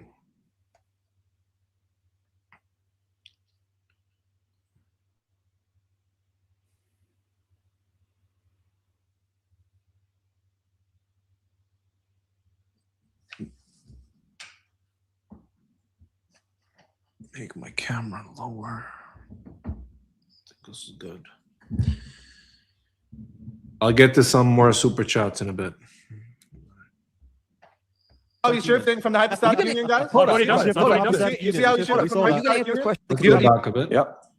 Okay, is the crucifixion a major narrative in Matthew, Mark, You're shifting John? now. No, Yeah. You see how he's shifting from the hypostatic union, guys? Hold on. You see how he's shifting from Are the you going to answer hypostatic this union? question or You not? need to prove to me it's Let a me major address. narrative. Let me address the hypostatic can't address union. it, that's Let me address the Because you hypostatic guys union. can't. This is running. Stop. You are talking about the hypostatic union. You claim that it's a major theme. Can you please prove to me the Can hypostatic? you name me a Can you single please- scholar? you see how he's that cutting me off? hypostatic union is You not see a how major now theme. this You have been cutting him off the whole time, This man. is What do you panic want? mode, man. Mike, He said I'm cutting him off the whole time. Wow, bro, this is cognitive dissonance, bro. I swear, you can't make this up. you want to? Mike, you want You guys to? just, everyone Mikey, watching, just know, Mikey, you wanna talk when every instead? time the Orthodox Muslim interrupts us, it means he's panicking by his own standard. Wow, man, Mikey, Wow, man, you're so Oh, smart. fire, I just want everyone to be clear. I'm panicking, ladies and gentlemen. Yeah, That's please why. do. That's you why. are, man. That's why Show I me- got. show me That's the why I got. incarnation is a major That's theme why I in the got gospel. 4 Christians. That's why. Look, on- interrupting. That's why That's why I you're got. panicking. Bro, You're can I finish? What are we doing? Sure, go Are we ahead. gonna talk? Stop panicking and you can finish. All right, Okay, yeah, good? Then go. yeah, sure thing. All right. So remember, he said that the Quran is confirming general themes in the Gospels. You guys want to know why he has to make that kind of argument? I'm okay with Because that. he don't, bro, stop talking. You dude. What's misrepresented his wrong correcting argument. you. Stop. And they're saying I'm interrupting, bro. Like you could correct me after. correcting your You could argument, correct yeah. me. Oh my god, this is crazy, bro. Mike, didn't you start by This is- saying no this one's is gonna why- interrupt each other? this is why we don't I said talk. we're going to try to minimize it. He's been interrupting me this entire time. But he came in and started interrupting everyone. I got you. That's true. Chris, you made the claim that the hypostatic union is in the Gospels, and therefore the Quran will be confirming that. It's a major theme in the Yeah, gospel. Yeah. we have no reason to assume that. Prove the hypostatic union from the Gospel. Name me a single Christian scholar that thinks that the incarnation has no is not a major theme. Why would a Christian scholar? not Christian think scholar. that? Is this guy stupid? No. this I'm guy- no. But No. even that, Libiano, I know I've heard of multiple Christian scholars say, why the heck are people arguing Mark has this Christology, that he's God in the flesh and whatever? So you can find Christian scholars that say, you guys shouldn't be arguing that Jesus is depicted as Yahweh in like Matthew, Mark, and Luke. Yep. We can definitely find that. Yeah, Yeah. and it's J. Butts who says that the incarnation is a Paulinian innovation. And it's not Yeah. central. What's his name? James D. Tabor as well says Yeah. that. Yeah. Most honest scholars that are Christian say that. Only evangelicals like Richard Bauckham and other flops say otherwise, Yeah. right? But that's just a minority. And by the way, the burden of proof is not on me; it's on him. He's the one who's supposed to show that it's a major theme. Not show me one scholar who says it's not a major theme. What? Dude, think about this. Before he even brings a verse to supplement his argumentation, before he even brings a scholar who agrees with him, he puts the burden of proof on you. Bring a Christian scholar who doesn't. Yeah, prefer like it's hypostatic guy- union as a general theme. funny, Whatever. bro.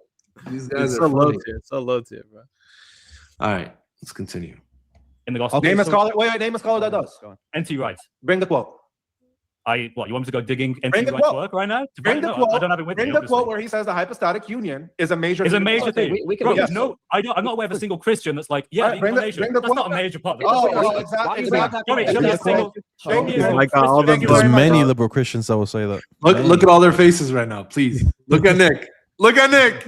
Yo, look at Nick, bro. Yo, look at Nick, guys. Look at Dan. He's researching. Dan is on his computer, bro. All them books in the back for Mike, bro. You can't- Yo, look at Mike. He's like, damn, how do we get this guy out of here? Bro? Man, look at them, bro. Oh my Dude, god. Mike's definitely This rethinking like the This one debate. Sorry, what'd you say? Mike is definitely rethinking the debate on Muhammad sallallahu alaihi wasallam in the Bible. He's definitely like gonna. Oh find yeah, out. guys, make sure you tune in February 3rd. Me and Mikey Jones in the ring, man. It's gonna be intros, rebuttals, pretty long cross exam. I think a 20-minute cross exam, just how I like it, and conclusions and questions. Start doing the cha-cha on all of Let me you, bro. speak. Christian that's like, yeah, the Bring the- incarnation. bring the That's not a quote. major part. Exactly. Show me a single. Show me a single Christian. Thank you very much. This one I started doing the cha-cha. This one I started doing the cha-cha on all of Let you, me bro. speak. Now- We can Bro, I just started emoting on these guys midway, bro. Why am I emoting on Christian apologists, bro? Like, bro, Fortnite, put me in the game. Tell Fortnite to put me in the game, man. Give me my own emote, man. Give me the cha-cha. Let's continue. That's the only thing they show can him bro. Let's show him the hypostatic union. Let's show him the hypostatic Show union. the hypostatic union is a major theme, by the way. Big bird. Panic mode. Yeah, great. Well, what's So- the objective? What's the objective criteria to be considered a major theme? You gotta ask Chris. Gotta ask Chris. He's the Yeah, one. I'm He's the I'm one. asking He's the you. one. According to He's you, the- you asked bro, me. bro, can I? Chris This is one, decided. have you noticed that every time I've started to speak, either Chris interrupts I or was Michael, speaking to and now you. Fearless You know what? interrupts. I'll just speak. Every single time. Heather, all right, can I finish my? Can I finish my? Can I finish my You response? asked. Yes, you asked us to Can I- show you. can I where finish the my hypostatic- response? Can No, I you finish asked my us a No, response? we're gonna let Nick. No, we're gonna let You Nick asked talk us now. a question. You asked Can I a finish question. my We're gonna let response? Nick talk. All right. You asked us a question, dude. You asked us to show you where the I haven't hypostatic asked the union- question Go yet. ahead, Nick. I You haven't guys finished my literally speech. asked us. Did you guys or did you guys not I haven't ask us? finished Why though. are you But I haven't panicking? finished. Bro, they're all. It's crazy how they were gaslighting me to the point I actually believe maybe I was doing too much. But these guys are trying to gang up on me, bro. Yeah. These guys are literally not letting me answer, but they can't because I'm dominating them, bro. It's so embarrassing. to Again with the speaking, face though. You palm, asked bro. us a question about the hypostatic Well, union. Chris got knocked out. Mike got Mike. knocked out. And it's just Bro, saying I'm like still a here. useless Chris, guy. let him, whining. let him, So let him, now, Chris, let him. so now, Yeah, so I'm now not talking you're the truth because on you're a smoke. All right, crybaby, okay, and if just I let him, jump just let him, in, just let you're him, gonna let him. cry about my big Hold on, just words let him, just let and the him. fact Ben, that you you got- can't keep up with Ben, you high got level belted by intellect. AN. Just let them, All right. let them, let A them hear it. 19-year-old on Discord. All right, so Okay, I wait, By the way, guys, AN is not 19. I just said that to make it sound like worse. You know what I'm saying? But no, AN is not a 19-year-old. My bad. Well, then. But he did get belted by AM though. He did get belted by AM. Let's be honest. All right, let's keep going. Belted by AN, Hold on, then just you let should them. not. Fearless, You shouldn't be scared of talking to me. Yeah? Let's let Fearless Truth talk. Okay, so yes, you guys Obviously, asked. the top three Great. are So you useless. guys asked the question, how do we know that the hypostatic union is a major theme in the gospel? My question to you was, what do you consider objectively to be considered a major theme? Something that is taught throughout the gospel, something that is clear, unambiguous, and prominent. Great. I think John 5:19 is clear, so we can go to it. Did you hear everything I said? Yes, it's something that's All right, so prominent, repeat what I said. something that's Repeat what taught I throughout said. all the gospels. Yes. All right, beautiful. So I already granted that the hypostatic union is in John. I already said Okay, that. great. So It's we in can the go to prologue. So can Okay, you fantastic. find it in Matthew, Mark, and Luke? Yeah, let's go to. We can go to Matthew. Sure. Beautiful. Go ahead. Let's go to. We'll go to Matthew chapter 18. Is good. Guys, watch this guy's stupid argument, bro. Like, out of all places, look at Mike's face, by the way. Out of all places, you could have gone in Matthew. Look where he's gonna go. He's trying to get He's something gonna- niche. You know, He's gonna get stomped on in literally 5 seconds. Watch. Go to Sure. Matthew 18. Go for it. This is like 1 point out of 5 at least, by the way. So we're getting caught. No, up on this first point. is the top three being useless and getting knocked out. No. This is now, crying. It's okay. so now they're letting the rookie. Yeah, let's let Nick talk make the about point. Yeah, let's just stop that. You see how I am only like throwing cheap shots when this pork face here keeps speaking. no. Like he just keeps talking and adding commentary, and then when I do it back, he starts crying. It's crazy, bro. Adams, guys. Are you able to do anything other than chest? All right. So Matthew chapter 18. What does this mean? And if this doesn't mean omnipresence, when he says in verse 20, "For where 2 or 3 are gathered in my name, there I am in the midst of them." So Jesus says, if 2 or 3 are gathered in my name, there I am in the midst of them. And this idiot moron thinks that this is such a good argument for Christ's divinity that look at all the 3 of them above. They're like, damn, Nick is a liability. Nick is trash. So watch me take a quick dump on his argument and how it's gonna backfire. Watch. You said this means omnipresence? Yes. If he says wherever 2 or 3 are gathered in my name, that means he's able to be everywhere. Beautiful. Now watch him get destroyed by his main false apostle, Paul. Paul says to the Corinthian church that although he is not physically with them, he's with them in spirit. Is Paul everywhere? Yeah, he's with them in spirit. Is that different than being in the midst of them? Oh, okay. So you could be with somebody without literally being Not there, in right? the midst of them. Not in the. Now it's in the midst of. You see, guys? You see the shifting that he does, right?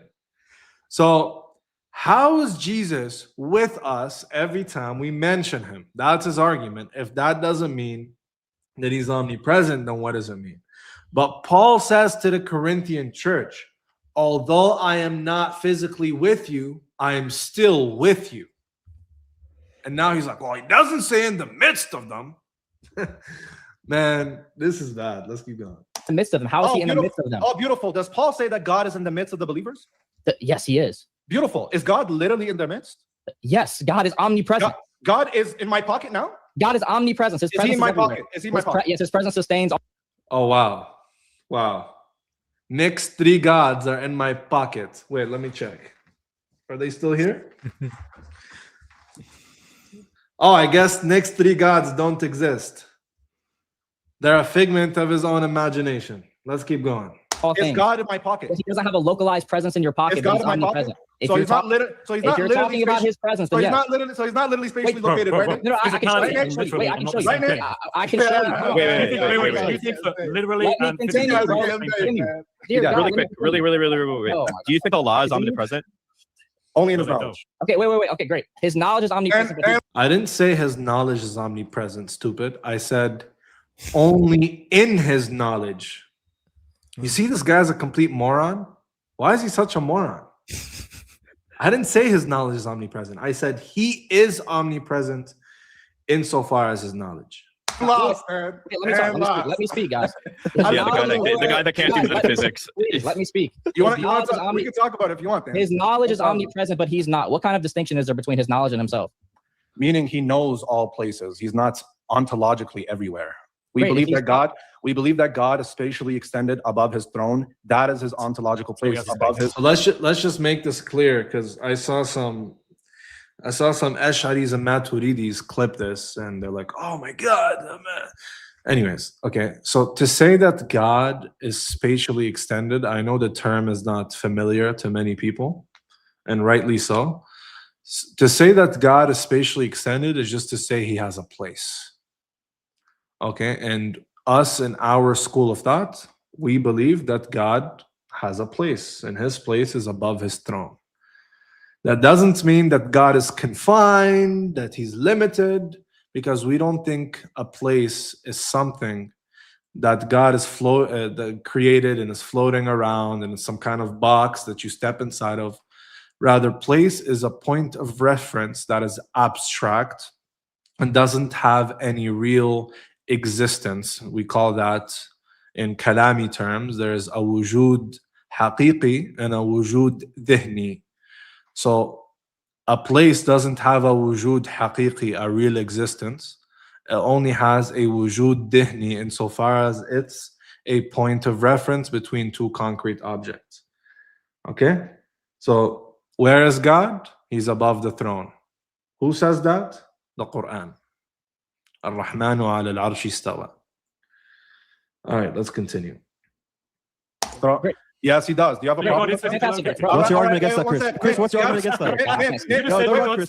Yeah, can you? Chris, let's let Nick go. Let's let Nick go. Chris said. No, hold on. Wait, Chris, can I speak? Don't let Chris run. Chris just said. He don't want to talk to me. He does not want to talk to me. Chris just. So tell Chris to shut his mouth if he doesn't know what he's talking about. Chris just said. All right, you so just say God is physically located. Yes. Do you have a reductio ad absurdum? Oh no, I just want everyone to know that your Dawa guys believe that your God is physically. You have a reductio ad absurdum, Chris. So guys, a reductio ad absurdum is an argument to show that said position is absurd, incoherent, or contradictory. So when I said that we believe God is above his throne, okay, this atheist above me, the piggy face, Peppa Pig, he made fun of me. He said, oh, you believe God is up? Oh my God, you're not an atheist like me. So he thinks that it's funny, right? Because he thinks that God exists nowhere, like an atheist, okay? So he thinks it's funny. So I asked him to give a reductio ad absurdum, which means to give an argument against my position, showing that it's absurd or showing that it's a contradictory or there's some metaphysical issues with it. And he just did nothing. Watch it. So ad absurdum. Your Dawa guys believe that your God is physically. You have a reductio ad absurdum, Chris. No, I just think you are. I do. I'm going to speak now. Okay. Thank you, man. All right, that's what we're going to do. I just emoted on him again because I asked him to show a reductio. And he's like, no, that's it, man. All right, so brother, if it's above your pay grade, then why even like comment on it to begin with, man? You're just trying to take us somewhere else. Orthodox Muslim. If you're going to keep interrupting, this is going to happen. Now, Nick is going to talk. Chris interrupted. Chris interrupted There first. you go. Go ahead, Nick. Okay, great. Fantastic. All right. By the way, now he starts muting me here, right? So Chris interrupted me, and now they're muting me. So clearly, you guys are seeing that they're abusing me here. They're being unfair, and I'm not falling for their trap. Now you're muting me, Mike. All right, there we go. All right, I'm going to do it again. Okay, I'm just going to speak. It's just going to be me now. It's just going to be me now. Okay. The question is, if he's spatially extended, is this a limit by space? You're muted. You muted yourself. I didn't mute myself. He keeps muting me, dude. Like, what do you mean you muted yourself? Why would I mute myself? Did you give up on proving the hypostatic union from the gospel? No, we still are. This is literally. It is a red herring. That's true. It is red herring. This guy gave up on the hypostatic union. It's not a red herring. So you notice, guys, this guy made an argument. He abandoned his argument, Matthew. Chris took over. He started making fun of me thinking that God is above, like the Anbiya said in the Torah, in the gospel, like Allah says in the Quran. Right? Because last time I checked, guys, when they sit down at dinner and they close their eyes and they hold their hands together, what do they pray? They say, "Our Father who art in heaven, hallowed be thy name. Your kingdom come, your will be done on earth as it is in heaven. Give us this day our daily bread. Forgive us our trespasses, just like we forgive those who trespass against us. And lead us not into temptation, but save us from the evil one." Okay, what do they say? "Our Father who art in heaven." So they say God is in heaven. Jesus in the gospel says that God is above the throne and that he has a footstool. Right? David says God is above the throne. Isaiah says God is above the throne. Moses says God is above the throne. But these guys want to worship Plato instead of following the prophets. So when he started making fun of me and he failed, now Nick is trying to take over again and trying to take the conversation somewhere else and give up on showing the hypostatic union as a major theme. Let's continue. Because you brought up that Allah is spatially No, he extended. did. He did. You He said did. Allah is spatially He's the- extended. Yeah, you asked me, do you believe Allah is everywhere? And I responded, that has nothing. What I believe about Allah Yes, because has that's what nothing you to do. asked us. What I fearless truth. What I believe about Allah has zero to do with the hypostatic union of the gospel. So go ahead. Great. and So show we it. believe that God is omnipresent. What's the issue with that? All right, believe it. Show me in the gospels the hypostatic. So I never knew that he represents himself. But these guys don't, the Eastern Orthodox don't think God is literally omnipresent. Okay? So I don't know why Nick is fighting with me. The Eastern Orthodox think God is nowhere. I hope everybody knows the Eastern Orthodox, the church father said God has no place. He is nowhere. He is not in the world and he is not outside the world. Where doesn't apply to God? That's not what I say. That's what his church says. That's what the Eastern Orthodox say. So why is he now saying that God is everywhere and that he's literally everywhere and trying to argue with me that God is everywhere in his knowledge? I don't know why. Not sure why, man. Very weird. Very weird. Union. The fact that he says that he is in the midst of everybody. And I told you, Paul says that he is with the Corinthian church without bodily being there. How is Yes, he there? does he say he's in the midst of them? He doesn't have to say he's in the midst of them. What's the distinction between saying you're with someone always and that you're in the midst of them? Nothing. Yeah, the distinction is going to be that if you're in the matter of fact, what does it mean? You see how he's trying to like be a sophist here, guys? Yeah. What's the distinction between being in the midst and being with them? Brother, there is no distinction. Like, there's just no distinction, bro. I'm Be in the sorry. midst of something. No. Don't make it easy. You're gonna define it. Don't make it easy. Go Don't make ahead it and easy. define Don't make it. it easy. I'm asking you. Go ahead and define it. No. Go ahead Define it. and You define stop. it. You're I about to asked you, what do you think it means to be Go in the midst ahead of and someone? define it. So you There's don't no know. difference So you between don't them. know. We already said that. Go ahead and define it. So you don't know. No, I know. You don't. So what know. is it? Go I ahead- asked you. Go ahead and define it. Great. So You since said he you were doesn't gonna know, define I'll it. explain it. It Yeah, means I to be in clearly don't, presence bro. of. It means to be in the All right. presence of. Is he in the presence of the Corinthians church? He's not in the presence in the same way God is. That's not what I asked you, though, Fearless Truth. I asked you if Paul is in the presence of the Corinthians church without being physically there. You see how dishonest this guy is, bro? That's why he's about to get baked on prosecution. Beautiful. That begs the question. You're assuming that Jesus. We can go to the verse about Paul. Let me finish. You got caught. That's begging the question. Why? Because you use your conclusion as one of your premises to assert your conclusion, which is a big fat donut circle, sir. So let me teach you now.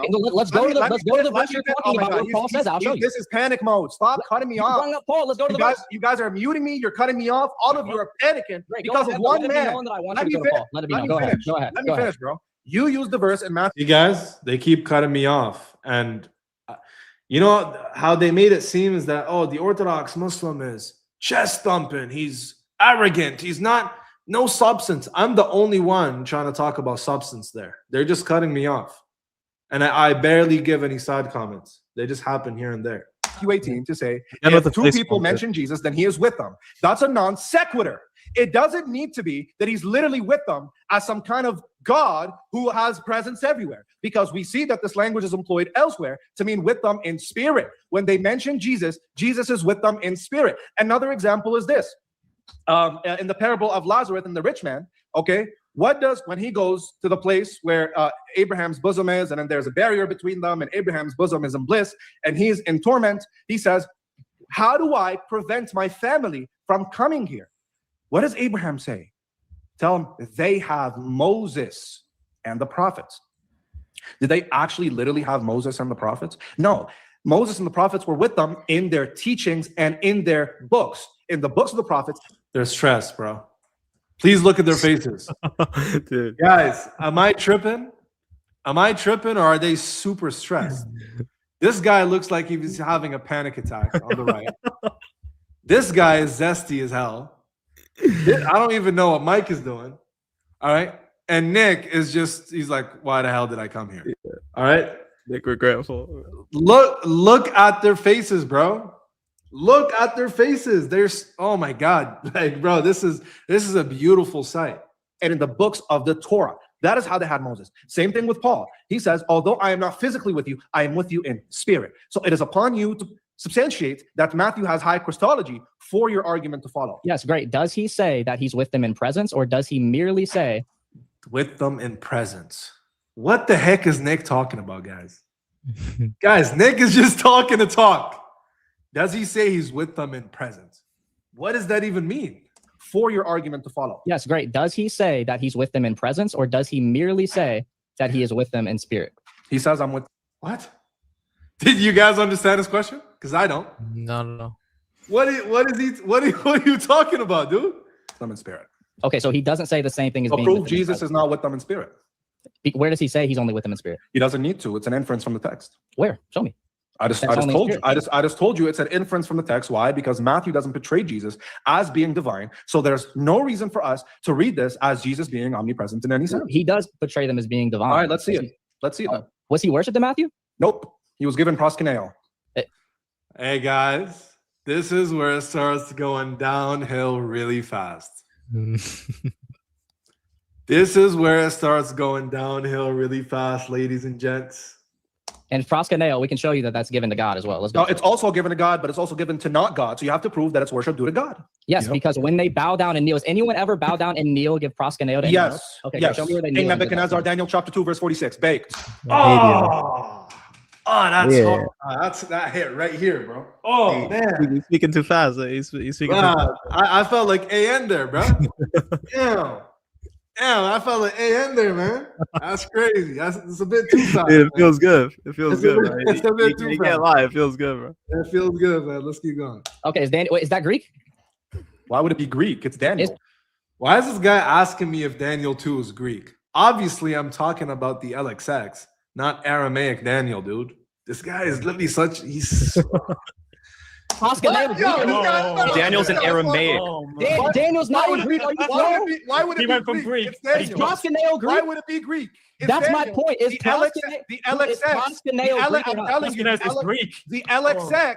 when we're talking about a Greek word and we reference the Old Testament, obviously we're talking about the Septuagint. Like, do I really need to explain this to these guys? I thought these guys are like, the top level Christians. And I really need to explain to this guy that I'm referencing the LXX. Translates as proskuneo, dummy. Okay, let's go to it. Daniel. Go. Daniel Daniel. chapter 2, at the end of the chapter, where King Nebuchadnezzar bows and prostrates What before verse? Daniel. I just told you at the end You of already the chapter. said it, dude. That's at the end. No, he said at the end of the chapter. What verse? In the 40s, at the end of the chapter. In the 40s. Okay. Do you know Yes. which verse specifically? That No, can- I know it's in the 40s. I haven't read it in a Oh, while. dear God. Okay, we don't even know what verse. We're just making stuff Daniel up. 2:46. Watch. So you said we're making stuff up. Guys, remember, this is his argument. Is there anyone who's given proskuneo? I dare you to show me where anyone is, other than God, is bowed down to and worshipped. Right? That's his challenge to me. Now, he is going ahead and risking it all. Risking it all, right? Watch how now he's going to change it up and watch his tone change as well. Watch. Embarrass himself now. Daniel Has- 2:46. Is that it? Has anybody prostrated before 2:46. anyone? Yep. I didn't say anyone prostrate. I said prostrate specifically. Ah. Yeah, it's proskuneo. He even clarifies for us. Show me where anyone prostrates specifically and gives proskuneo. Right, guys? Right? Anyone? Yep. I didn't say anyone prostrate. I said prostrate specifically. Proskuneo. Yeah, it's proskuneo. Check the Is Greek. it 246? Is that what you're talking about? Yes, check the Greek. Check the LXX. Okay, 246. That's exactly what he said. It's 246. Yep. All right. Check the Any Greek, specific, buddy. any specific Greek you like me to use? Any specific website? Brother, just pull up the LXX. Okay. I just don't want any excuses. Fantastic. Any excuses, right, guys? He doesn't want any excuses. All right, let's see. We'll see who gives the excuses. All right. Daniel 246. Here we go. All right. Can I share my screen here? Yeah, I'll put it up for you. All right. Let me see. Here we go. This is embarrassing. You guys are all getting baked right now. Bro, the only person who gets bacon. Bro, how are you 4 Christians getting baked by 1 Muslim? Why do you got to keep saying it if it's true? Everyone would just see it. You got to keep like trying to tell the It audience. just baffles me. That's it, bro. It just baffles me. Okay, sure. No, not really. Whatever you got to say to give yourself some security there. Yeah. Well, Right. I have the Greek in front of me. There, yeah, so- it's not sure. I ain't gonna lie, bro. It's actually funny trolling these guys, man. These guys are so easily rage baiting. Like, Stealing the they lunch fall money, bro. for it every time, man. Put it on my screen. Okay. Dean, you got the Greek as well? There you go. Yeah. You said Daniel 246. Guys, watch how it says proskuneo in front of his eyes, bro. Watch him get red right now. Right? Mhm. Yep. All right, If which that's word the is verse, if that's the verse where Yeah, King yeah. Nebuchadnezzar, if that's the verse where King Nebuchadnezzar prostrates before Daniel, then that's it. Okay, which part says proskuneo? I don't read Greek. It's right there. It's so if you Wow. just Make it look make at it the- bigger. Yeah, make it bigger. I Make it can't see bigger. this. Bigger. It's right there, Gotta make it right bigger. there, right here. I don't know if you can make it bigger. on your screen. Watch this guy's face It's go before the red. word. Yeah, it's before the word Kai. Just zoom in, dude. Watch this guy's face go right red. here? Oh, Right there, look at this that one here. Greek. It's right before Kai. Look at that. This one right here? Greek. Damn, bro. Guys, Dean responds, knows Greek. Wow. All right, guys. Watch him get absolutely embarrassed. Watch. I can't see. Is that proskuneo? Yeah, That's what you're speaking about? Yep, that's proskuneo. Watch his face go red now. Look, guys. Proskuneo. Wow. Why don't you look at that? It says proskuneo. Wow. Let's see what he said. Let's see who's gonna make the excuse now. I'm sure it's gonna go red. Okay, where would you like me to go? I'm here for it. It's proskuneo. Is that It's not right there, proskuneo? dude. It's in front of your face. I can It's literally right in front of your recognize- face. Oh, good I lord. can literally I'm recognize- here on it right now. I'm here on it right now. Does it recognize say the Do you Greek. want me to show you? Do you want me to show you now in the Does it left? say Show me. What are you doing? What is Nick doing? That's bad looks. What else is there to show, bro? He's trying to Wow. save face, bro. This is Look such at the panic. bad- Look at the panic. Look at the panic kicking in. Watch. Does it Do say you want me- proskuneo? do you want me to show- dude. Nick, does I'll it say show you. proskuneo? Okay, words. again, Yeah. go ahead, Nick. Go ahead, Nick. So you can actually. See Mike trying to save him? Do you guys see how unfair these guys are, bro? Do you see how unfair these guys are? He's like, go ahead, Nick. Muting me, by the way. Muting me. Go ahead, Nick. Go ahead, Nick. Damage control. Watch. Bro, Mike's It's running so the clock. Okay, Go ahead, listen, Nick. I'm going to show you that in Matthew 18:20 that it's two. No, different doesn't say. Go ahead, I'm going Nick. to show you it's two I'm different being words. muted. I'm being Yeah, muted. you are by the way. because you keep Matthew interrupting 18, him. You don't want to even actually the show No, verse does is it say- proskuneo. Interrupting because he doesn't want to answer. I said, Nick, does it say proskuneo? He doesn't want to answer, bro. Of course I'm gonna start spazzing out at this guy. He's being dishonest. Dude, he just said Proskuneo or Matthew not? 18:20. Yes or- Liviana, he just said Matthew 18:20 uses a different word. Matthew 18:20 isn't even the verse talking about proskuneo. Matthew 18:20 is the for where Yeah, there are two yeah, or three gather my Yeah, name. he's panicking. He's panicking. I'm being Yeah, muted, you by are the way. because you keep interrupting him because you don't want him to actually show No, his does point. it say proskuneo or not? Yes or Go no? ahead, I'm Nick. going to show you it's two different words. Does How it many- say? Oh, it's two different words? Hmm. Oh, okay. It's two different words, guys. Hey, So I'm going to- oh my god! I'm going to. This is Oh my gosh! embarrassing. Can you please listen? Nick, I'm can going you to answer show the you. question? It's Listen, he's two going to show different you. words. Stop interrupting him. Again, Dear you were Lord. complaining about being interrupted, and here you are interrupting him when he's This trying is, to make this is points. crazy. This Go is ahead, crazy. Nick. You guys are Okay. muting me, but Yeah, of course, Thank we're yes, I warned you, and I Wow. told you this was going to happen. Bro. So stop doing it. Yes, I'll show you. Go ahead, Nick. Thank you. I'll show you. Okay. So if we go to proskuneo here, and I'll go to the Greek here, and I'll show you.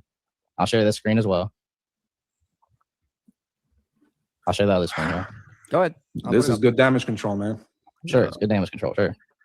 Fearless here we go. truth. Your cheeks are red, by the way, There you like go. King Sylv. Not read it all. Hey man, like King Sylv, man. Hey guys, who know about Cheek Sylv, man? Red cheeks. Who know about him?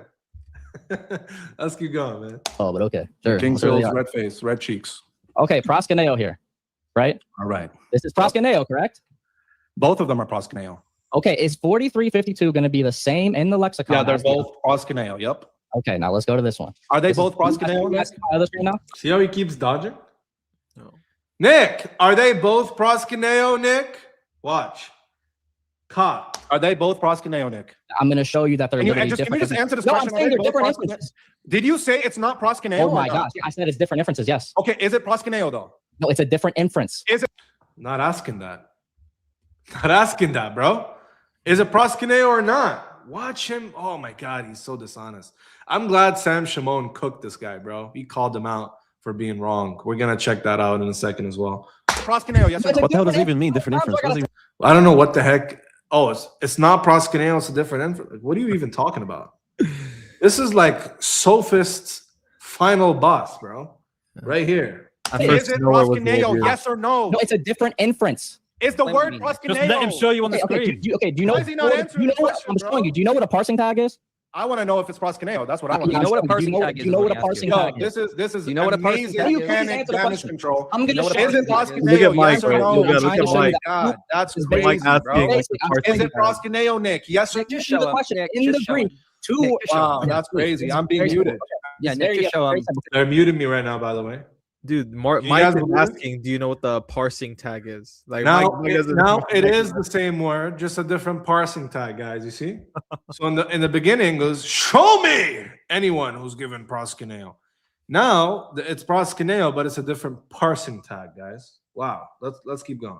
If you want I'm one. being muted. No wonder you're getting belted. And they're muting me, by the way, because they're also embarrassed because of his terrible guys. By the way, this is Nick's time to shine. This was his first time talking to somebody who's like a bigger apologist than him, right?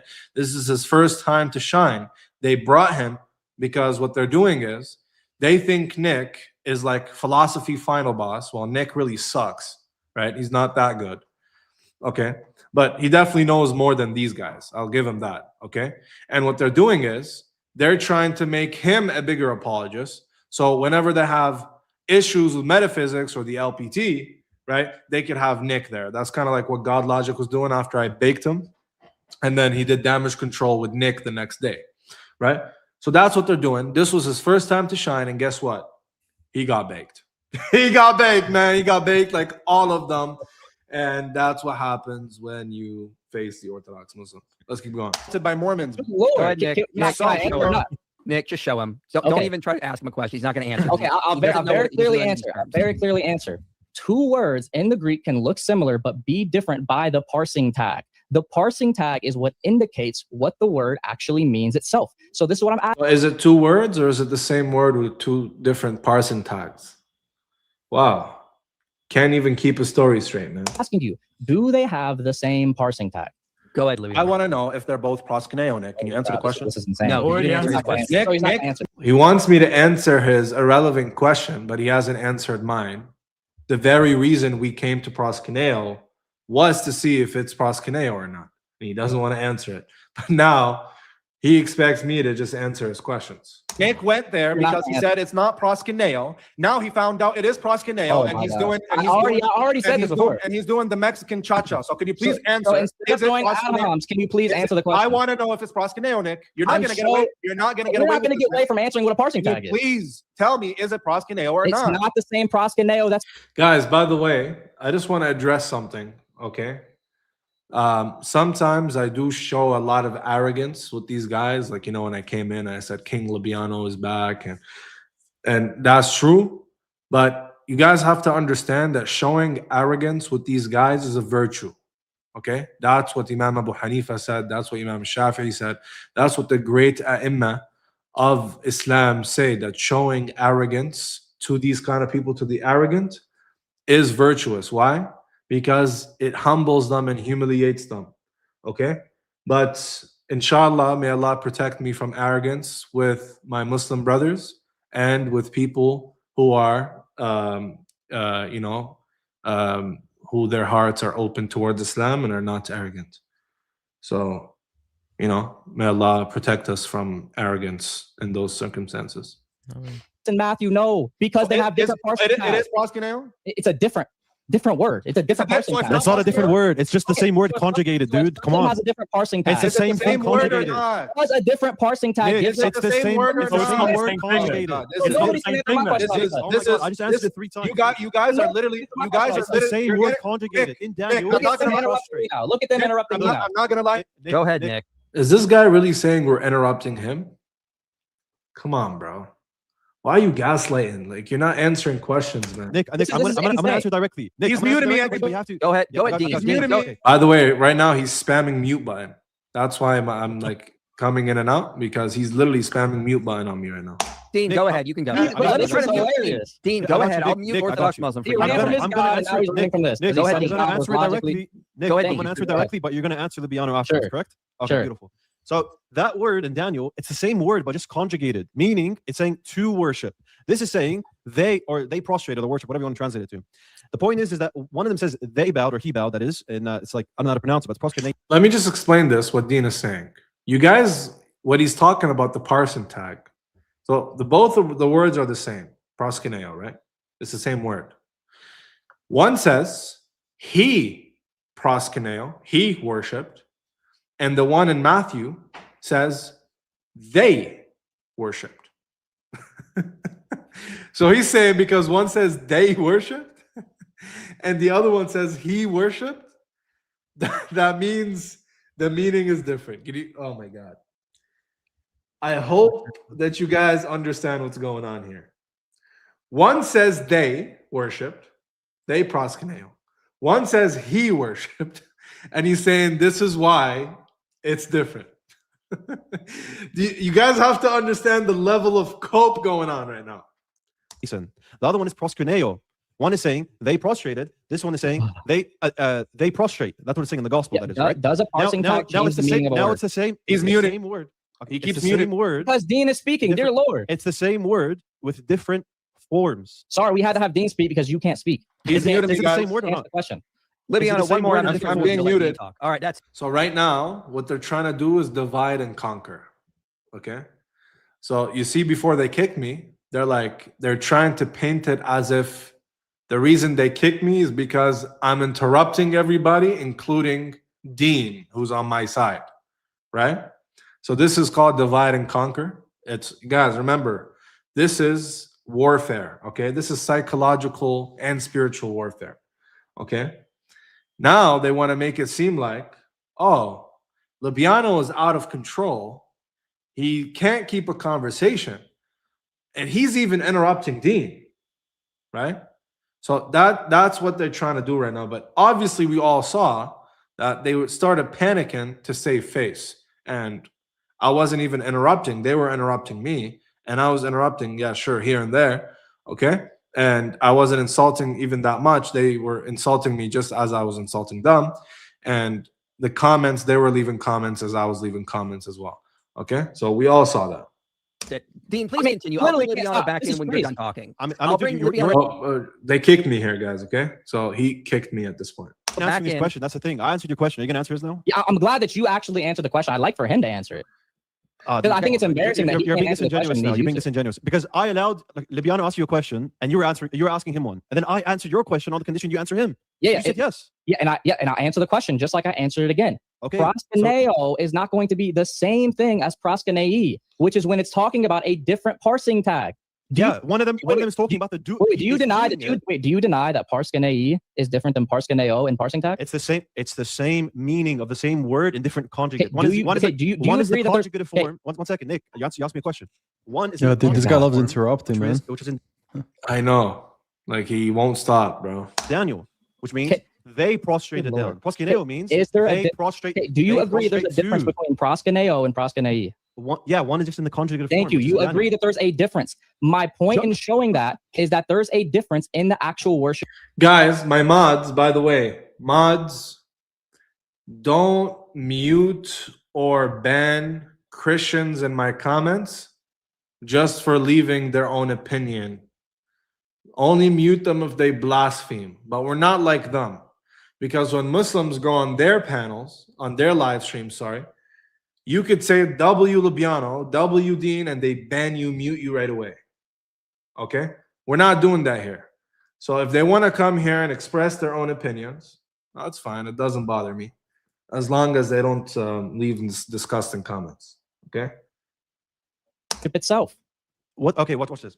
One of them has it in the conjugative form. The other one doesn't have it. What's the justification that because it's in the conjugative form, therefore proskuneo or proskunation in that instance, that these two words have such a distinction? Fantastic. Such as one is worshiping God and the other one isn't worshiping God. What's Fantastic. for that? Because proskunei you will never find in the Old Testament in this conjugation given to Yahweh. See you guys at this point. So now it's the same word conjugated differently, but now the argument shifted. First, show me where proskuneo is used. But now we showed him, and now this conjugation is unique. It's only used for Yahweh. It's so stupid. So the conjugation depends on, usually on the one doing the verb, doing the act, right? So whether it's a he or a she or a they or a her or you know what I'm saying? But so he's saying that makes a difference on what the word means, man. Like it's so laughable, like that this guy is trying to be an apologist. Like it's so funny, right? So let's keep going. Never find it. I challenge you to find me one time. Okay, so just because it was never used for God, does that mean that you can't use it for God at all? No, we can use the inference. What's the justification for that? Yeah, we can use the inference from probability. It's a bad inference. It's a bad inference. It's not what I literally said. We can use an inference of the fact that this one is never used for God in the Old Testament, that we can assume that proskuneo itself is going to be used for God. No. So his inference is, right? It's a false inference, like Dean said. I just want to really pin this point home. You guys need to understand how terrible this apologist is, okay? Conjugation in language depends on the actor and the tense, past, present, future, or he, she, them, they, right? He's saying that if it says, and he worshipped in the past tense for humans, right? But for God, it says he worships in the present tense. That means it's a divine worship and it changes the meaning. Bro, I don't even know what to do with myself. Like, this is so bad, bro. I don't think people realize until now, like, how terrible of a point this is. To save face, just he doesn't want to admit that it's a bad argument. And he's doing all of that. He's just keeps digging a hole for himself even further. It's a bad proskunei is never used for God. It's a bad inference, one, because can it just so happen to be that it's just never used for God in the Old Testament? No, I'm saying I don't think that it can it just so happen happen to be that it's just not used for God in the Old Testament? Yes or no, because I think it would have been used for God. No, I think if it was used for God, if it could have been used for God, it would have been. I don't see any evidence that it can be used for God. Why did you guys drop the? You guys said you're going to answer his question. Why did you drop? Because he was even interrupting you. Oh my dude, I don't mind if you interrupt me. Like, we're here together against 4 Christians. Hey, WD, man. WD, you guys see? That's some good stuff. And I don't mind if Dean interrupts me either. Okay, I will bring him back in, but he's got to Stop play saying ball. you're against 4 Christians, because I have not been talking, and Chris has not been talking. You tried and you got shushed. And Mike hasn't been talking. So yeah. So my simple question for Orthodox Muslim when he comes back in is, organized to 1 second. We actually organized to speak to Mike and Fan, and I don't know where you guys came from. Anyways, wait. Okay, well, oh, that's a lot. Okay, well, again, my question for Orthodox Muslim when he comes back in is, why is proskunei, that conjugation, never used for Yahweh in the Old Testament? That's all right. I'm going to bring Lebiana back in. He actually answers. Meanwhile, I'm bring Lebiana back in. I'm being told to shut up. Yeah. So Nick, you already said you were going to answer his question. So yeah. Yeah, you could tell Fan was the geek in high school. Don't you think? Getting his. Fan was definitely the weird geek in high school sitting in the corner. Teacher's pet. Yeah, like, brother, like, just don't speak, bro. Just go back on mute, man. I answer. I literally said proskunei is not going to be an absolutely identical word to proskuneo. Okay. Let's I'm going to bring. All right, I will bring Libiana back in. I hope he observed quite well how these work between Dean and Fearless Truth. Okay, they were talking. There was minimal interruption. Okay, he's not going to talk over Dean. He's not going to talk over Fearless Truth. So I'll bring it back in. But if he starts, Libiana can talk over me if he wants to add something. That's fine. Okay, that's not really going to get anywhere though. If you guys are not going to get us anywhere. Well, we can bounce off each other. It's fine. All right, let's hear him. Let's hear him complain and stomp his chest all this once. Here you go.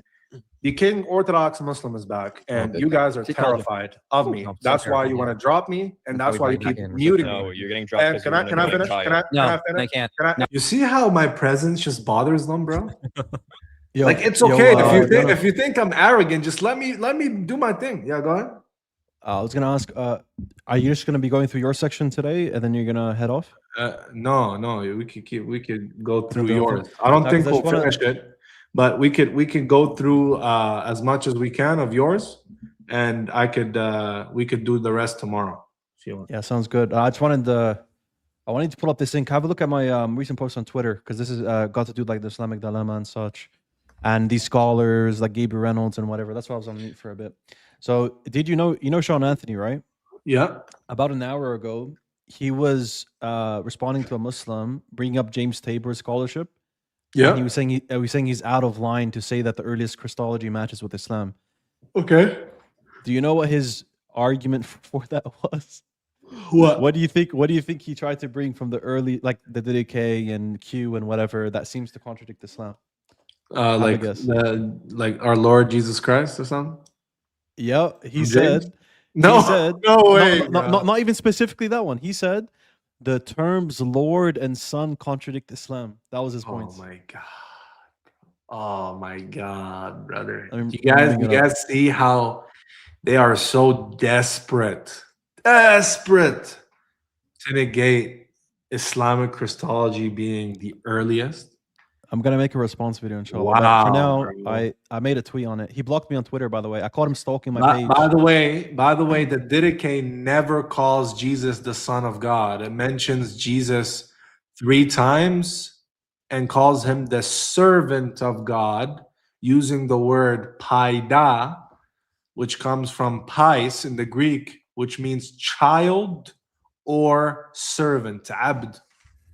So the Didache, a first century document, calls Isa alayhi salam Abdullah and never calls him the son of God. And even documents that call him the son of God, we don't have an issue with, because the son of God is very Jewish in its usage, and it doesn't contradict Islamic ideology whatsoever. Yeah. Leafy, Now- yes, you should make a video on Sean Anthony right away. Or Actually, I'm gonna make a Capitalize video on on I want to make a video specifically on this topic because it's so low tier. It's like these guys just love being pseudos. Gabriel, this guy. There's also some other Christian apologist. His name's the one that made the gentle response against the false accusation of scripture or whatever. What's his name? Gordon Nickel.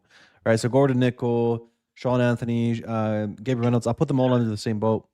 Now, just show my screen here. sure. Just before we continue, I just want to point this out. Yeah. So I said next pseudo academic to be refuted because I already refuted Gabriel on Twitter. Then I made some videos on him. I still have some videos still lined up, but I put on pause for now. He blocked me, so I can't tag him. Professor Sean Anthony thinks James Tabor's point is easily debunked, and he's using points like, "Well, Jesus called the Son of God. He's called the Lord." have a look. Have a look at this screenshot. This is the guy. Oh man, Tabor is so over here. It talks about how the early Christology. Everyone knows James Tabor's is Islamic. Yeah. Right? Tabor is speaking out of turn here, probably just to get the Christians goat. I frankly find the ideas expressed here to be quite risible. They certainly don't withstand moments of scrutiny. So he says it's so easily debunkable, whatever. Have a look. And then what he says afterwards is, I'm pretty agnostic about Jesus himself. But as far as the earliest Christian texts that survive are concerned, all of them have a higher Christology than the Quran, which I cannot imagine calling Jesus the Lord, the Son, etc. Bro, does he not know that we? So the Prophet Muhammad says, "Ana Sayyidu Bani Adam." I am the master of the children of Adam, and that's simply what Lord means in the Hebrew Bible and in Old English colloquially, right? It's equivalent to saying, I am the Lord of Bani Adam, although we don't use Lord to mean master colloquially nowadays.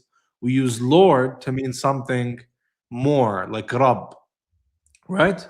But this example it's ridiculous because you have Sarah calling Abraham her Lord, my Lord.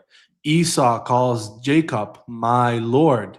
The angels call Abraham Abraham calls the angel my Lord and my Lords. Abraham's servant calls him Adonav, which is in the plural. It literally means my lords, but it's a plural of majesty. My Lord. Okay? So this is no difference. Isa alayhi salam is the master of his followers. He is their Lord, so to speak. Okay? As a matter of fact, the word Rabb, Lord, was allowed to be used in the past for previous nations. Like Yusuf alayhi salam calls, who was it again? Dean, remind me. Which one? Yusuf alayhi salam reference that I showed you. So Surah Yusuf. Yeah. Yusuf calls the king at his time Rabb. Yes, he calls him Rabb, right? Lord. Yeah. That's Okay. right. And that's what I mentioned here. I show. Let me just read the rest here. So Professor Sean Anthony thinks James Tabor's point is easily debunked, and he's using points like, "Oh, Jesus is called the Son of God. He's called the Lord. He's called Lord." Yeah, this is an absolutely laughable point. So we don't have a problem with Isa alayhi salam by his Muslim followers being called Lord or the Master. Okay, no problem. We don't have an issue with this. This doesn't imply any kind of high Christology at all. It's just reading too much into the text. I tell you what's ironic. You have James Tabor speaking about Islam, and Sean is critiquing him, saying like, "Oh, basically that's not your lane or whatever." And he's doing the same thing with the with the earliest Christology. He doesn't know jack about it. He's just showing you right now. He doesn't know jack about what the Quran says, what the early Mufassirin say, whatever. So let's keep reading. I said, "Are you kidding me? Stay in your lane, Ankh." this is the low IQ we're dealing with. I'll be making a video on this coward soon, inshallah, on this topic. He believes Islamic dilemma is a good argument, by the way. He said that before in response to IP, and then IP just started getting excited because he thought he has like academic backing for the Islamic dilemma now. You know, when I baked IP, I caught Sean Anthony stalking my page. He liked one of my posts and he unliked it straight away.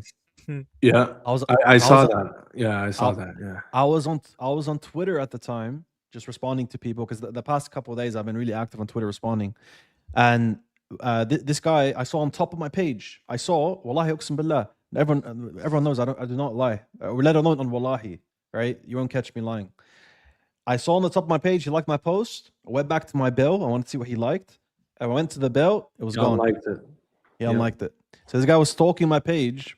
At the time when I baked Inspiring Philosophy, probably getting shubuhat because he said the Islamic dilemma is a good argument, and then IP got baked. So anyways, let's keep going. That's how much of a clown we know this guy is. Likewise, he was stalking my page days before he blocked me when I had baked IP on the Islamic dilemma. I caught him liking my stuff and unliking while I was on Twitter. Now, to respond to the nonsense, so you don't have to watch my video necessarily, Allah never condemns metaphorical sonship in the Quran. The only verse that discusses metaphorical sonship is Quran 5:18. And that verse condemns the Jews and Christians using it improperly, not the title inherently itself for their shariahs. This is the majority view in classical scholarship within Islam. Ibn Taymiyyah, Ghazali, you have Tufi, Ibn Kathir, people Ali Rabban al-Tabari from the time of the Salaf. Yep. In Surah Yusuf, so that's in response to the sun point. In Surah Yusuf, Joseph calls the king at his time Rabb. And many Mufassirin have noted, such as Qurtubi, the term Lord would have been okay in the past due to different shariahs. This is why my book would be a good source, inshallah. Be ready for it, guys. Man, if these guys that are like considered scholarly and they're studied and respected and they're making these kind of arguments, guys, I'm telling you, Ali at-Tabari is not from the Salaf. Yeah, he is. He's pretty early. He is. He probably thinks. No, he knows. Ali Rabban al-Tabari is. Let me just double check. Guys, not the Tabari, the popular one, but another one. He's from the year 838. He is. Yeah. He is from the time of Salaf. 838 to 870.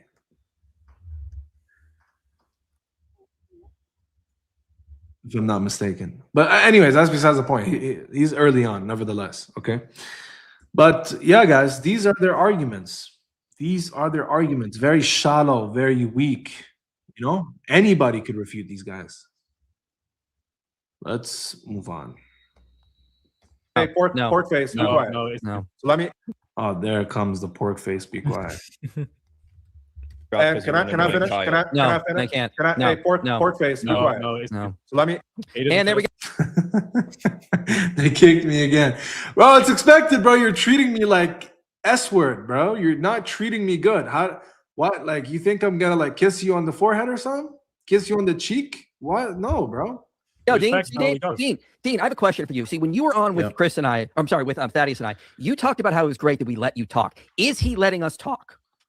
Bro, this is divide and conquer. They're not letting me talk, bro. Oh my god. Oh, this is. I mean, I think both of you guys aren't. Well, at least he admits that he's not letting you guys talk either. All right. You guys see the divide and conquer? You guys see what Nick did there at the end? Guys, I want you to study this. Psychological warfare, bro. You guys need to understand this stuff. Both of you guys aren't. Look what Nick says now. At least he admits that he's not letting you guys talk either. See that? See that, guys? Divide and conquer strategy. Sneaky. All right. Thank you very much. Now they bring me back up. Although you guys are being unfair, it's okay. It's just because I want to catch Nick because he's doing his best to run and he's red. All right. Nick said, Guys, look at Nick's face. The prophecy came true. Look how red it is. Look how red Nick is. Bro, he looks rough.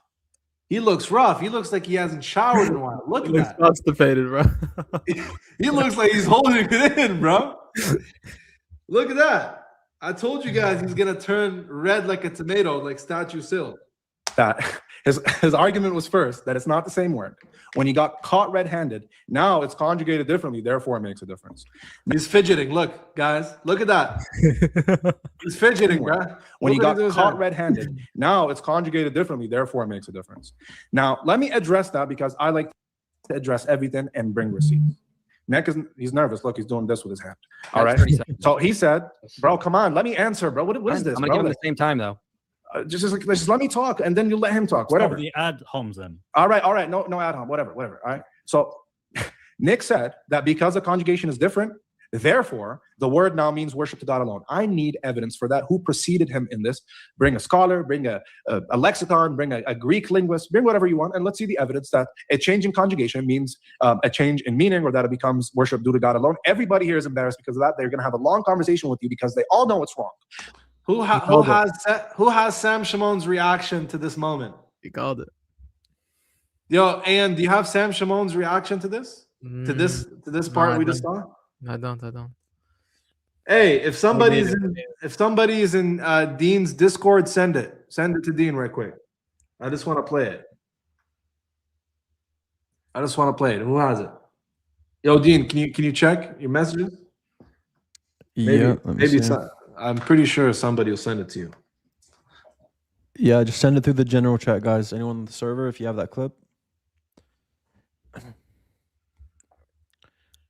What did he say though? You'll see. You'll see, bro.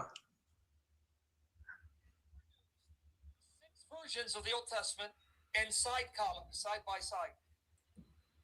Okay, I'm rewinding or I'm pulling it up. Let's see. Issue because it's not an absolutely identical word, proskuneo and proskunei, because it's speaking about different conjugations. Same argument, same conjugation. You heard me there? Before 8, Exodus 12:27. No, it's not. No, it's not that. He paused right where I'm paused, right? Yeah. And he said he just talked about how Nick just is so wrong. He just got it wrong like that. That's it. Who has it? Somebody sent it to me. Wait, maybe I think I have it on TikTok. Hold on a second. 1 sec.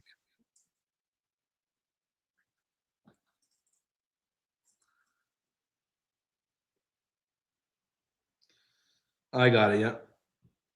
I got it right here. They're gonna have everybody here is embarrassed because of that. They're gonna have a long conversation with you because they all know it's wrong. Okay, number two, watch the big.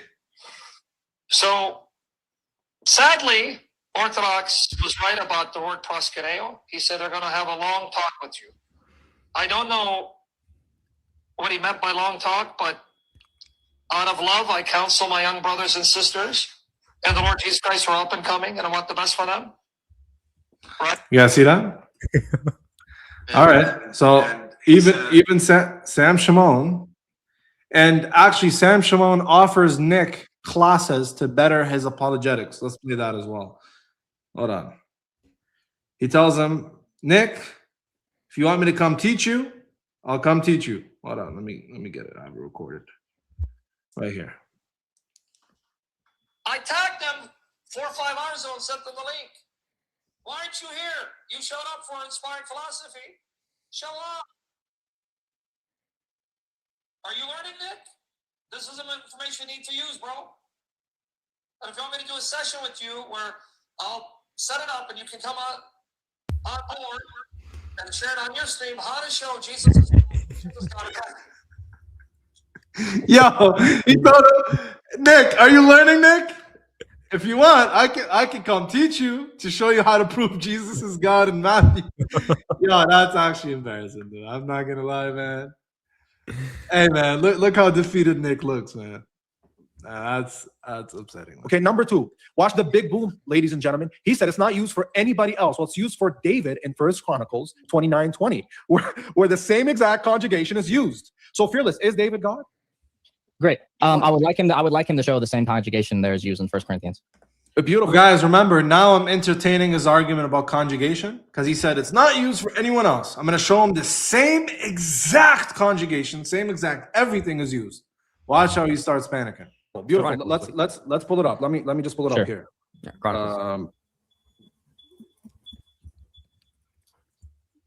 Okay. Here, if we go to 1 Chronicles 29, I could share my screen, right? Mm-hmm. 1 Chronicles 9, what verse? 20.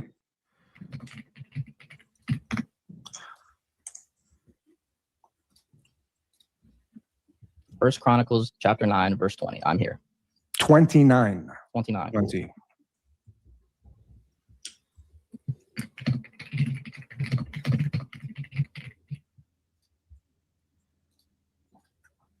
Okay.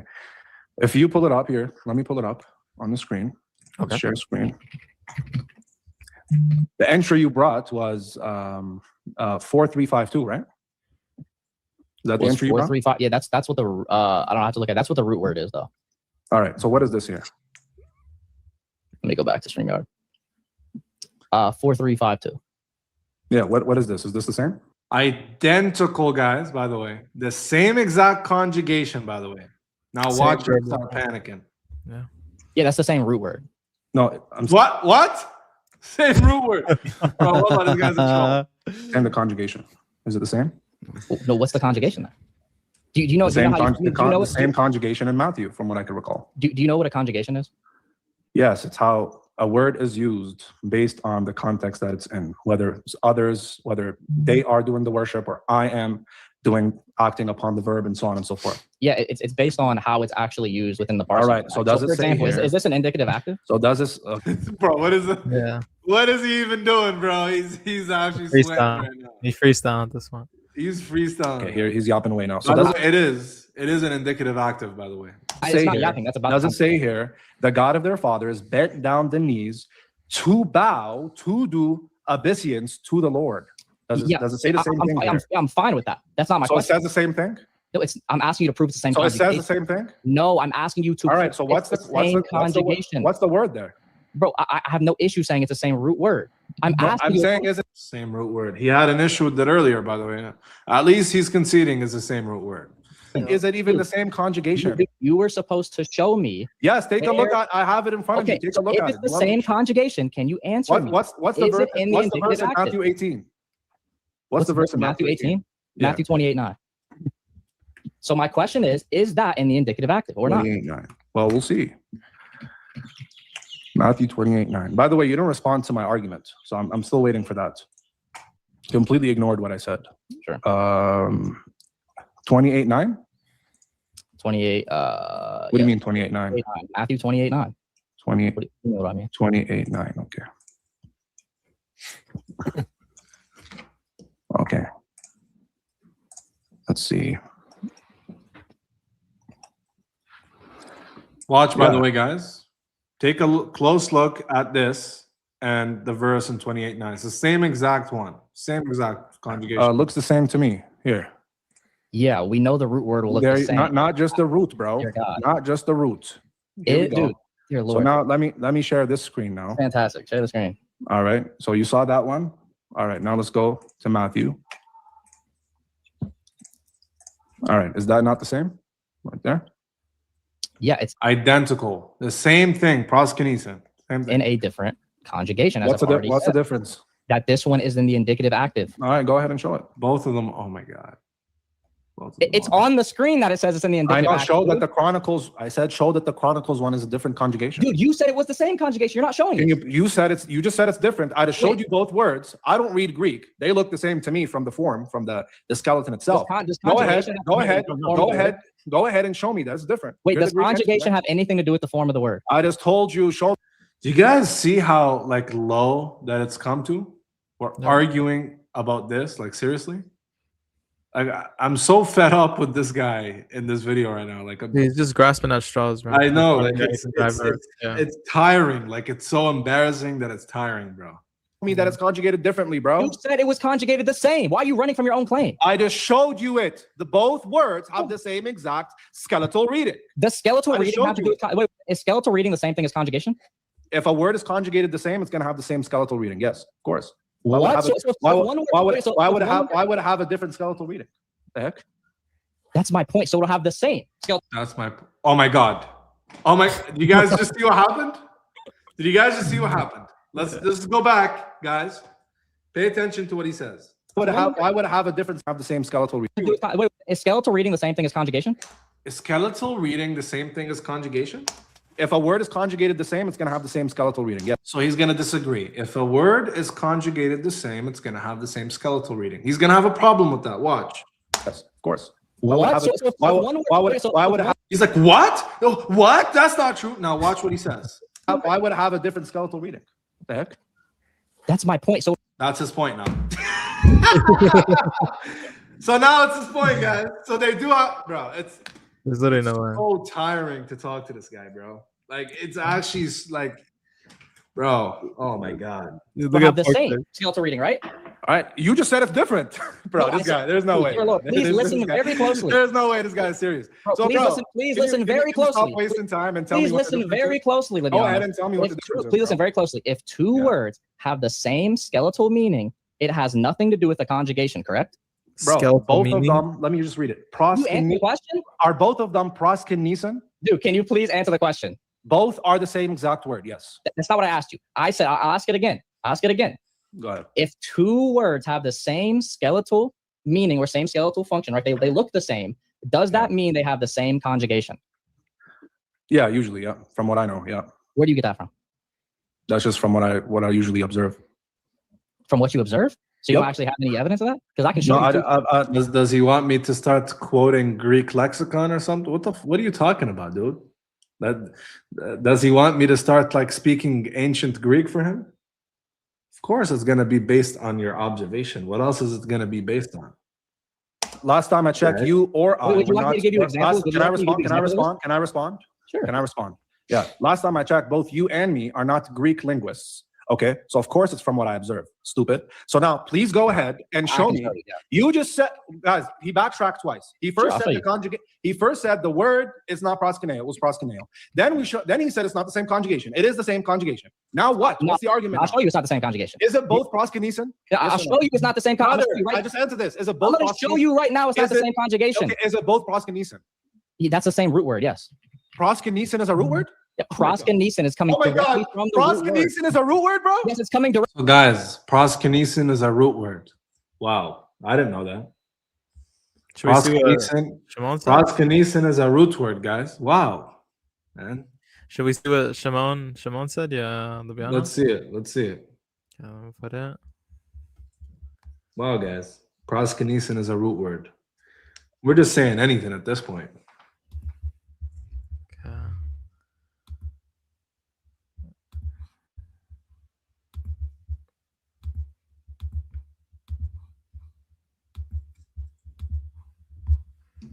Babe.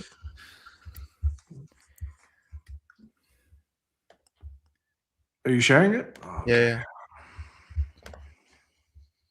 Wow, guys. It is not a root word. Look what Shimon It is says. the same word. Wow, man. And then he goes on to say, Yo, let's see the other ones. Let's see the other ones. Let's see what Shimon says in that moment in the chat. Nick, give it up, man. You're making them look good. Thank you, Shimon. I appreciate it. Thanks, man. Thank you. Look, Thank you. this guy doesn't know a lick of Greek. Todo la gloria es de Dios. He came to get free Greek classes from.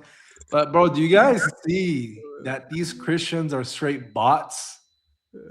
Look at these bots, and like, bro, they're bots. They're robots, bro. You got like the final boss, Sam Shimon. He's like, Nick, give it up, man. You are making them look good. And these Christians are such bots, dude.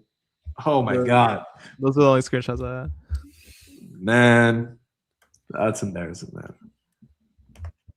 Directly from the root word. Is it not? Oh my God, brother. Oh Lord. Oh my God, goodness. So lost. Is proskinesis not the conjunction of the root word? This guy is literally. Okay, so he literally, so again, he can't let me speak. Brother, So are they again, both we're going to speak again. Are they both proskinesis? Oh my God. Are they both proskinesis? Dude, listen, Go ahead, the Nick. skeleton- Nick, dude, go the ahead. skeleton. So Bro, this is can you why- stop? They're muting me now. Yeah. Mass mute. Go ahead, Nick. No, this is why we Stop have to do muting time me. because you can't stop speaking. We have to do time because you can't stop speaking. Oh my God. Proskinesis is directly coming from the root word itself. So the question is, no matter how much the root word is the same, or even if proskinesis is the same, it has nothing to do. It has nothing to do with whether the Now he's conceding it's the same conjugation. Wow. That's amazing. conjugation is true or not. So I want to ask you this.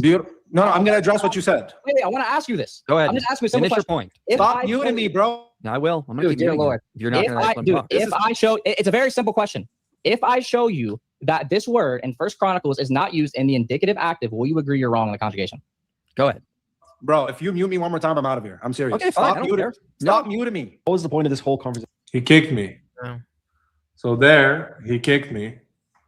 And they're gonna bring me back now, I think. Or are they? I think that was the end of it. Yeah. I think that was it, right? They're not gonna bring me back anymore. The point of this conversation was going back to that passage in Matthew to say that, you know, this shows that there's a major theme of the incarnation that contradicts Yeah. Islam, right? Yeah, So that's let's bring it. How about we bring it back to that point because we're working on very semantical word games of Greek. None of us are Greek linguists. No one here is a Greek linguist. So if you can give us an observation, right, Nick? Like, did you get this point from for example, when I spoke to Mike last time, he was quoting Michael Bird and he quoted other scholars, Jason Staples, etc. Do you have a scholar that actually makes this observation that you've observed, or is it About what specific? About the different conjugations or what? Yeah, like did the scholar precede you in this? No, I'm saying I can like show two words that have the exact same skeleton but have different conjugations. No, I understand, but the distinction you're making now between there's one conjugation specifically for God and it shows us that, and there's another conjugation where it can be used for both. That observation itself, did any like Greek linguist or Christian scholar or whatever? They could have. I'm saying that every time.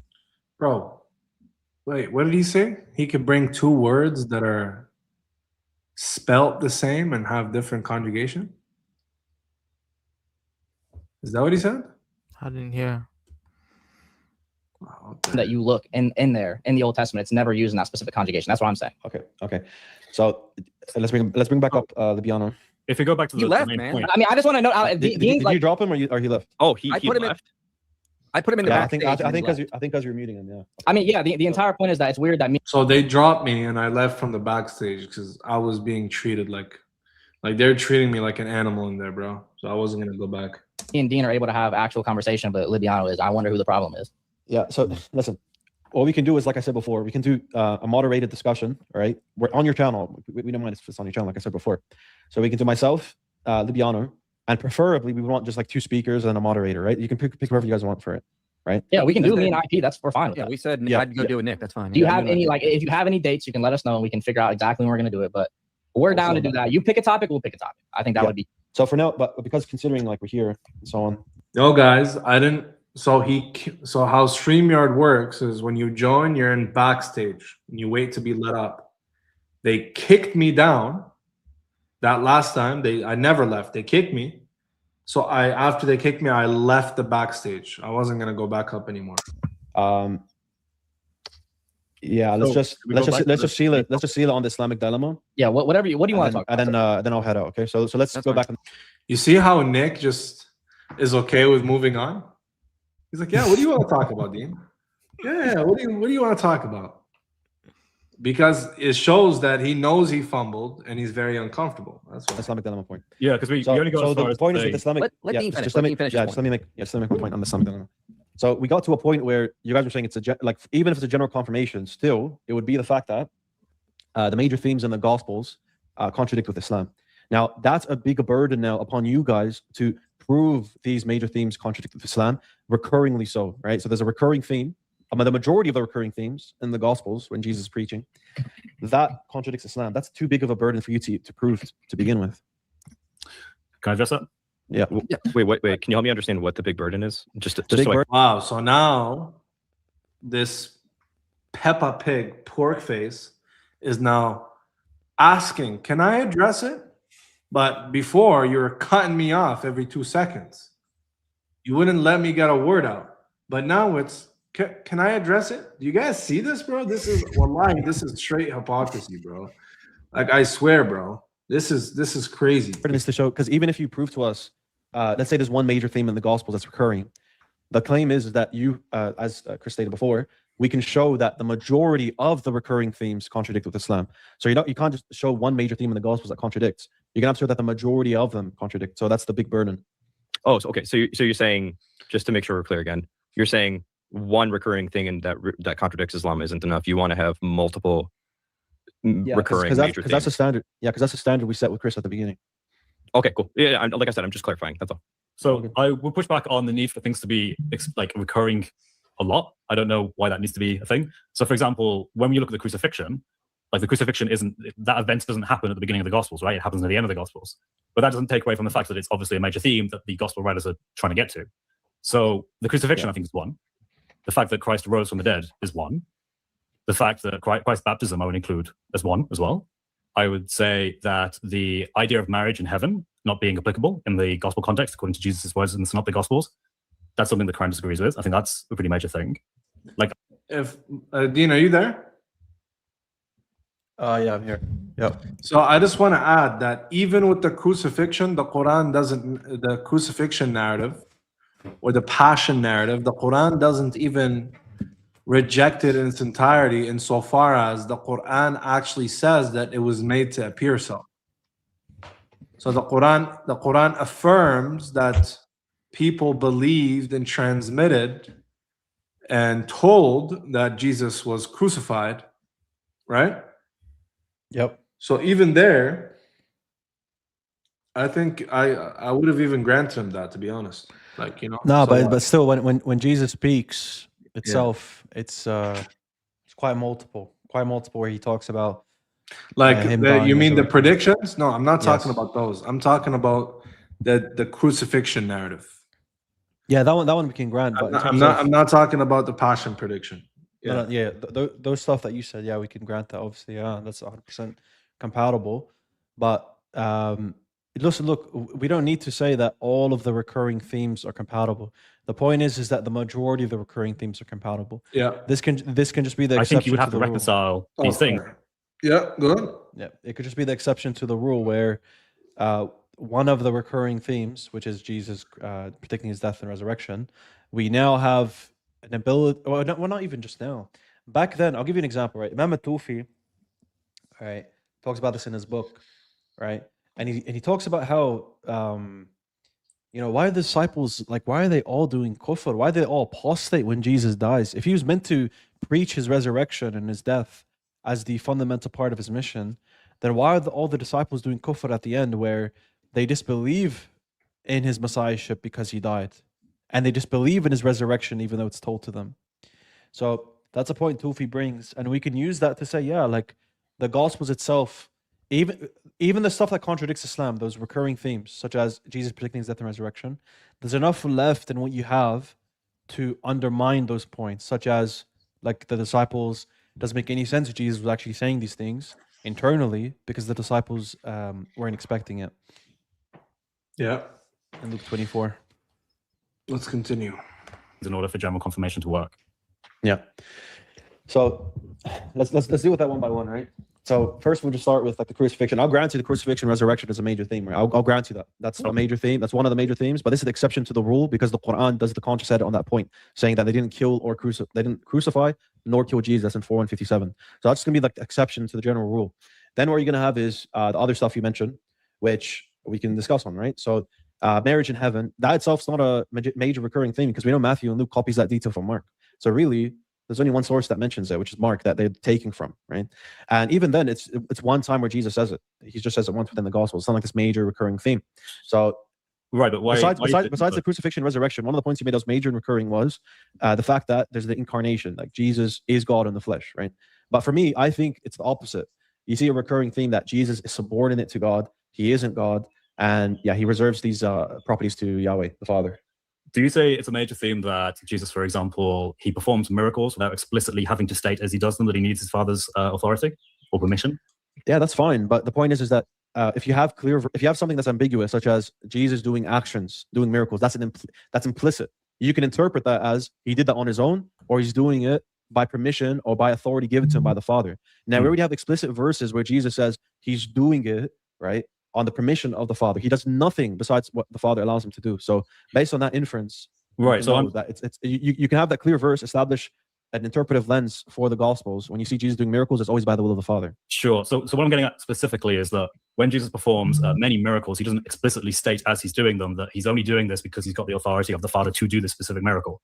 Rather, it's just an assumed thing. Whereas the Quran talks about these miracles and it modifies them by saying that actually, no, Jesus explicitly called on the permission of Allah to do them. Which is he does say explicitly, like I said, he does. That is a conscious edit in of itself, but not a conscious edit like responding to the text, rather a conscious edit responding to the theological implication. Don't you think, Dean? Yep, that's right. Because they're saying he's God. Look, he does miracles. Saying no, rather he does it by the will of God, and that's why he does miracles like that. What, sorry? He does what? No, he does say, I told you from the beginning, he does say explicitly. I'm not talking about whether he has the authority. What I'm talking about is whether or not he asks for it as he does the miracle. Because the Quran says he does. Yeah, that's an implicit thing where if he's going to be given to it by God, he's asking God for it, right? No. Because I could just concede that he has prior. Fine. My point is that when he performs the miracles in the gospel, he does not ask for the Father's permission as he does them. Right? Does he need the Father's permission? My point is that based on the fact that he never says any of this as he does the miracle, and the witnesses accuse him of things largely because he doesn't do this, this demonstrates to us that he did not ask for permission in that instance. Okay, give me an example of that. Yeah, give me an example of that. Mark, I think Mark chapter 2, for example. So okay. Bring the exact reference. Let's put it up on the screen so we can see what you're saying. Okay, I think you're taking this somewhere I'm not taking it. All I'm doing, dude, you cited it, man. Come on, like what are we doing here, bro? What verse am I putting on the screen? I'll put it on. Authority to forgive sins. Yeah. What I'm saying is, where Jesus says you have authority to forgive sins. Right. In the Quran, does the Allah supposedly, does he say that when Jesus performed certain miracles, he asked for permission to do that? Yeah, and the inference is right. Is Jesus in the Gospels? Mm-hmm. He's always given permission in order for him. He's always given authority to as he does the miracle. Yeah, to do these things, he needs. Can you show me in the text where Jesus says, "Yeah, I'm about to heal this blind man. Let me just ask this is the verbatim word fallacy." Yeah, he does it in John. He says, now I pray publicly in front of everybody so that they know you are the Father and that you are God. But usually I pray in secret, right? You know that reference, right, Dean? Sorry, repeat that one more time. In John, Jesus explicitly says that he always asks, but he asks privately.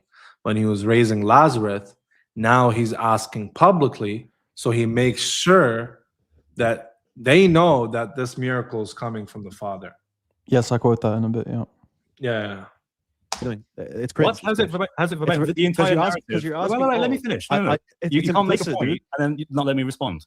Yeah, You're saying it's explicit word fallacy. I'm saying no. The context is very clear that Jesus performs miracles, and those who witness it, they accuse him of certain things.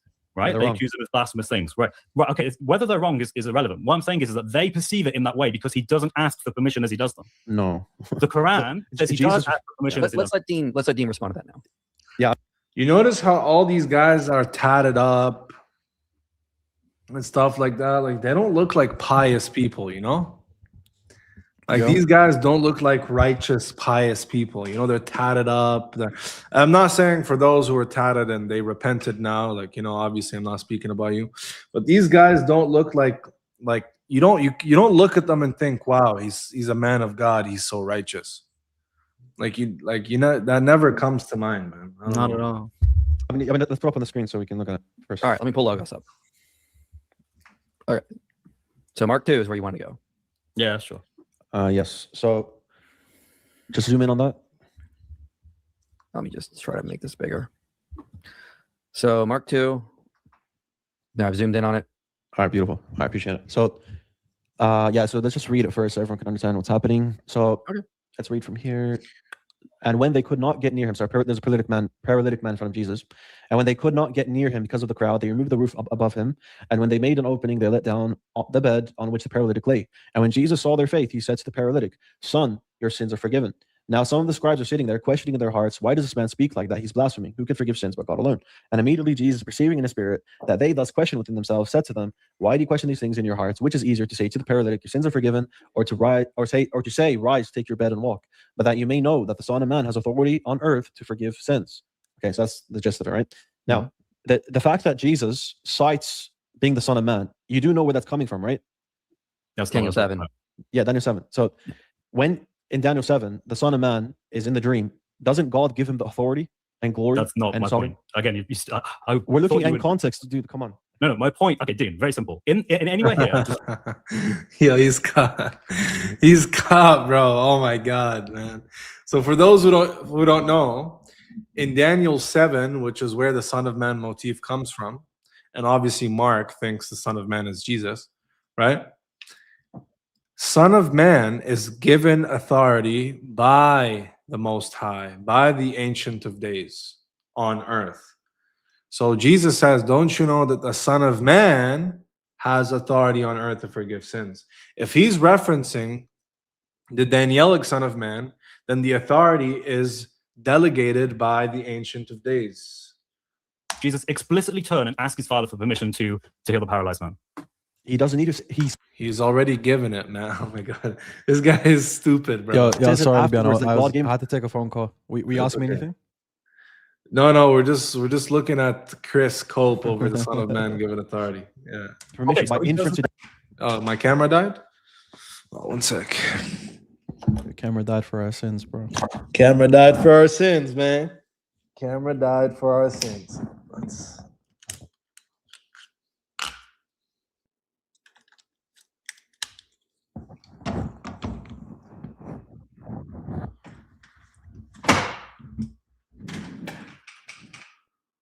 Is it working? Okay, there we go. Daniel 7. Does he say it here or not? Yes, he says it in meaning by saying that the Daniel 7 passage is applicable to him because in the Daniel 7 passage, the Son of Man is given authority, dude. It's so clear. Okay, so as he does this miracle, he doesn't ask for permission here. He already has it. He cites Daniel 7 to show God gave him the authority, yes. Okay, right. But he doesn't explicitly ask for permission here. He already has it. That's what he's saying. He's saying God gave him the ability to do so. Beforehand, right? Yes. Okay, the Quran says that when he performed certain miracles, he only did that through the permission of Allah. There's nowhere in here where he asked for permission. The gospel account is very clear. Show where the Quran says Jesus stopped and asked Allah for permission. Is this guy stupid? Yeah, that was literally his point. You know that? Oh my God. Yo, guys. These guys are really bad. Chris is the idiot of Christian Apologetics 2026, man. Bro, that doesn't happen in the Quran either. It doesn't happen in the Quran either, dude. Oh my God. This is so sad, man. Yeah, that those who were seeing him did not believe he was doing this with permission of Allah, with God. And then, yeah, but Jesus. Okay, right. So you see. So first of all, does the Quran quote passages in the past in meaning or verbatim? So the Quran explicitly adds to the context is what I'm getting at, and that's not in the Wait, so you're not answering my question. So when the Quran quotes stuff from the past, instances, does it quote stuff verbatim or in meaning? You could say in meaning, but you need to be careful meaning. because you also believe that it consciously corrects things. Yeah, beautiful. So yeah, What does that do with anything? Wait, rewind that. Rewind that. Proper meaning. Pause and rewind a bit. Okay. What the hell does this guy's like very bad at logic, really bad. What the hell did you know any relevancy between those two? No. It paraphrases, therefore it doesn't do conscious corrections. What? Yeah, he's literally like, no correlation, bro. Verbatim or in meaning? You could say in meaning, but you need to be careful because you also believe that it consciously corrects things. Yeah, beautiful. So yeah, it consciously corrects improper meanings with proper meanings. Yeah, but it doesn't have to consciously correct verbatim words, just the meaning, the concept. Now, the concept is in the Quran, as you're citing, is that Jesus, when he went around doing miracles, he did it by the will of Allah, and let everyone know he did it by the will of Allah. And I'm showing you, yeah, that meaning is matched within this text because he cited Daniel 7. Daniel 7 says that this person was given authority by God. So he's, by inference, he's telling them, yeah, I was given authority by God. Justification is the Son of Man is given authority. Daniel 7. I am that Son of Man. Okay, I don't think I'm going to agree here. Did you know question? He gave up. Chris gave up, guys. He gave up. I tried my best, guys. Literally all. I don't think we're gonna agree here. Like, come on. About that. He gave up. Did you say but before I do, because he cited this verse, I want to give you one verse because he said there's no verse where he actually asks God for permission. So let me give you one. Well, you're in the context of perform. Yeah, But I mean, yeah. This is the concept of performing miracles. Yeah. So go, John you 11. said when you were on with us on Thaddeus last Thursday, this was about just all of general humankind is what you were arguing. Now you're saying Jesus is but remember, you can rewind it. But, Mike, you don't remember when I told you can make a strong case here that Son of Man in forgiving sins is Jesus? You don't remember when I said that? I'm just trying to get clarification on what Wait, I'm confused because you did say it was the son of. Yeah. Look at these guys. Look at these guys, bro. They don't. Oh my god, bro. They got bad. I tell you what. I don't think it's that they don't remember it. Maybe they do. Maybe they just have really bad memory. It's possible, considering like they're pushing 50 now or something. And it's either that or you literally told him that verse. You can make a very good case as talking about Jesus, bro. Yeah, but then I just quote scholarship saying it could be humanity as well because humanity do forgive sins in John. Yeah, oh man. Yeah, but didn't I also say that you can make a good case it's about Jesus in Mark 2? Well, I want to know your position. I agree. You said it's a good case. Dude, I told you my position before. My position is that Son of Man, regarding the Sabbath, Mark 2:28, is humanity. Mark 2, I think it's 14 or 8 or whatever. That passage, as the Jesus seminar makes a case, it could be humanity. But I can give you, if you can make a good case, it's Jesus citing Daniel 7, applicable to himself. Do you understand? So you're not saying it's either. You're just being. No, I'm saying I'll grant it because you can make good case one or the other. So I'll grant it. Okay, that's what I was trying to get clarification on. That's all I was trying to get. Okay, so what verse did you want to bring? Go to John 11. I figured that was going to happen. Yeah, so let's clean that up. Let me. Mike knows his Bible. John you're going to go to Raising of Lazarus, where he. Mike does not know his Bible, bro. Mike does not know his Bible. Praise to the Father, so that they will see. Yeah. All right, so go to verse 41. This is after Jesus raises Lazarus from the dead. You know, I said that though. Sorry, John 4 what? 41. 11:41. 11:41. Thanks. So you know, I said that though, Libiano. So pause here. Yeah. I said that to imply that Chris doesn't know it because he was like, "Oh, give me a context where Jesus asks the Father." Yeah, you're throwing one at Chris. I know, bro. From 41, this is after he resurrects Lazarus. He says, Isaiah said these things because he saw his glory and spoke of him. Nevertheless, wait, why did he go to John 12? Sorry about that. I don't know why. No, you're good. Yeah. I'll just go back up. All right, 41. Okay, so they took away the stone, and Jesus lifted his eyes and said, "Father, I thank you that you've heard me. I know that you always hear me, but I said this on account of the people standing around, that they may believe that you have sent me." When he said these things, he cried out with a loud voice, "Lazarus, come forth, come out." Yep. So he asked for God. He asked God to do a miracle before he does a miracle. Where does he do that though? Because he says here, "Father, I thank you that you have heard me. I knew that you always hear me, but I said this for the benefit of the people." What's he hearing in the context of? Okay. Well, he says he doesn't actually ask him to do the miracle. He says, "You've heard me," and then he does the miracle. Okay, so you've heard me what? Like, bro, IP is bad. You're garbage. Oh my god, IP. This is. Bro. So give me a more plausible indication other than he's heard him in the context of being able to do a miracle. What's a more plausible reading? It's right there. He says, "Father, I thank you that you've heard me. I know that you always hear me, but I said this on account of the people standing around me, that they may believe that you have sent me." In other words, they didn't need. Heard him for what? Didn't really need to ask him.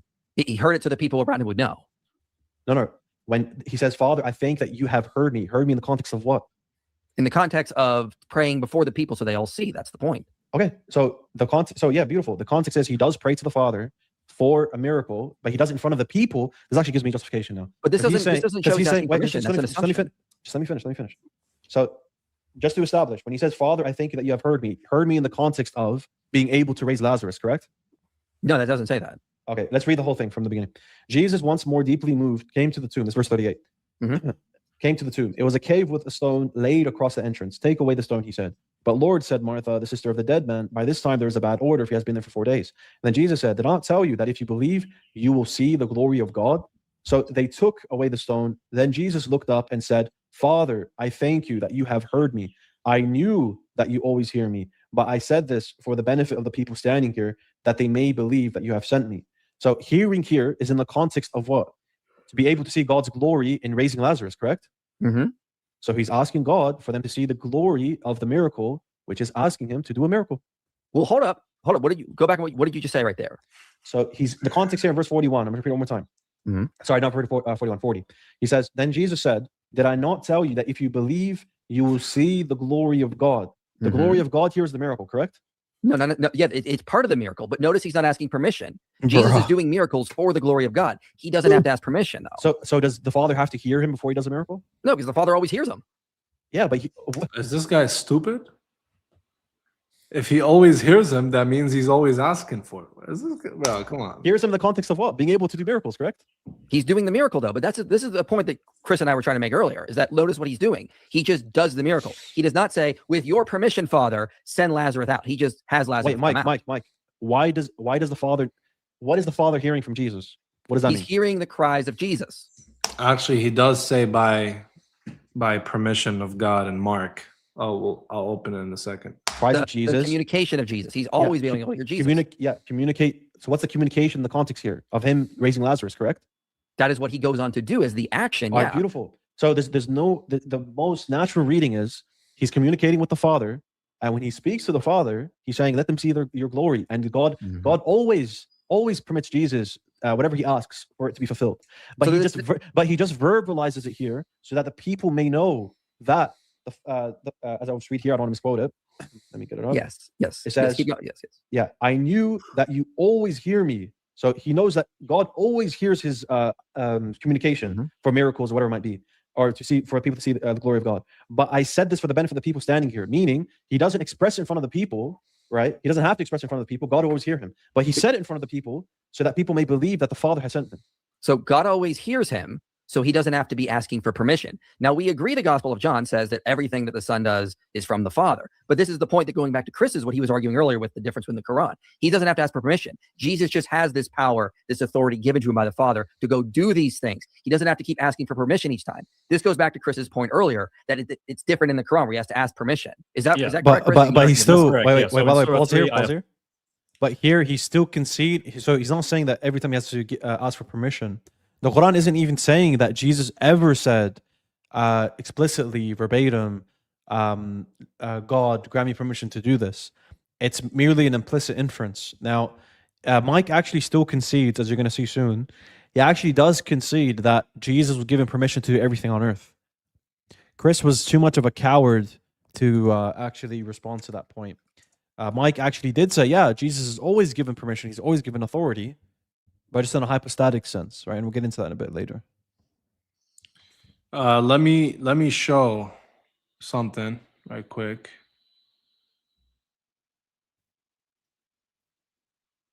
If we go to Mark chapter 3, can somebody pull up Mark chapter 3? Dean or Ann? I got you. Pull up Mark chapter 3 right quick. So you guys. Jesus heals on the Sabbath? No. Not that one. Let's see. Go to the 20s. 20s. And then Jesus entered the house, and again, crowd came after him. He's possessed by Beelzebub. Open it. Okay, and there we go. All right, make it bigger. Here, watch. Go to verse 20. So watch this, right? Watch this, guys. Pay attention. So this is in the same Gospel of Mark, right? Then Jesus entered a house, and again a crowd gathered, so that he and his disciples were not even able to eat. When his family heard about this, they went to take charge of him, for they said he is out of his mind. And the teachers of the law who came down from Jerusalem said, he is possessed by Beelzebub, by the prince of demons, he is driving out demons. So they're saying Jesus is driving out demons by the authority of the prince of demons. Using his authority, he's casting out demons. So this is how Jesus refutes him, or refutes them. He says, so Jesus called them over to him and began to speak to them in parables. How can Satan drive out Satan? If a kingdom is divided against itself, that kingdom cannot stand. So he's saying, how would I drive out demons? By the power of demons. Satan cannot be divided. So that's his argument, right? Then he says, if a house is divided against itself, that house cannot stand. And if Satan opposes himself and is divided, he cannot stand. His end has come. In fact, no one can enter a strong man's house without first tying him up, that he could plunder the strong man's house. So you can't use Satan to cast out Satan without having Satan under your authority first. So that's his argument, right?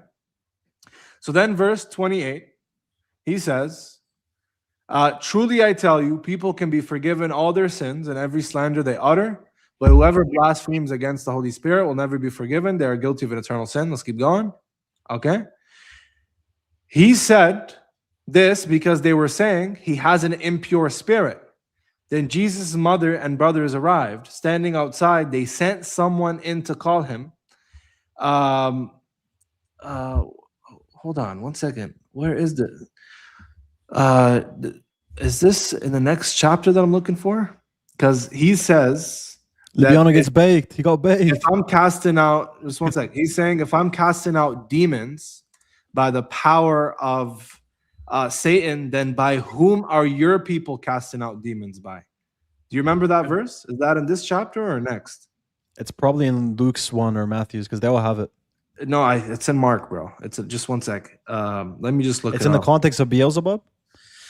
That's what I thought, but clearly not. Hold on.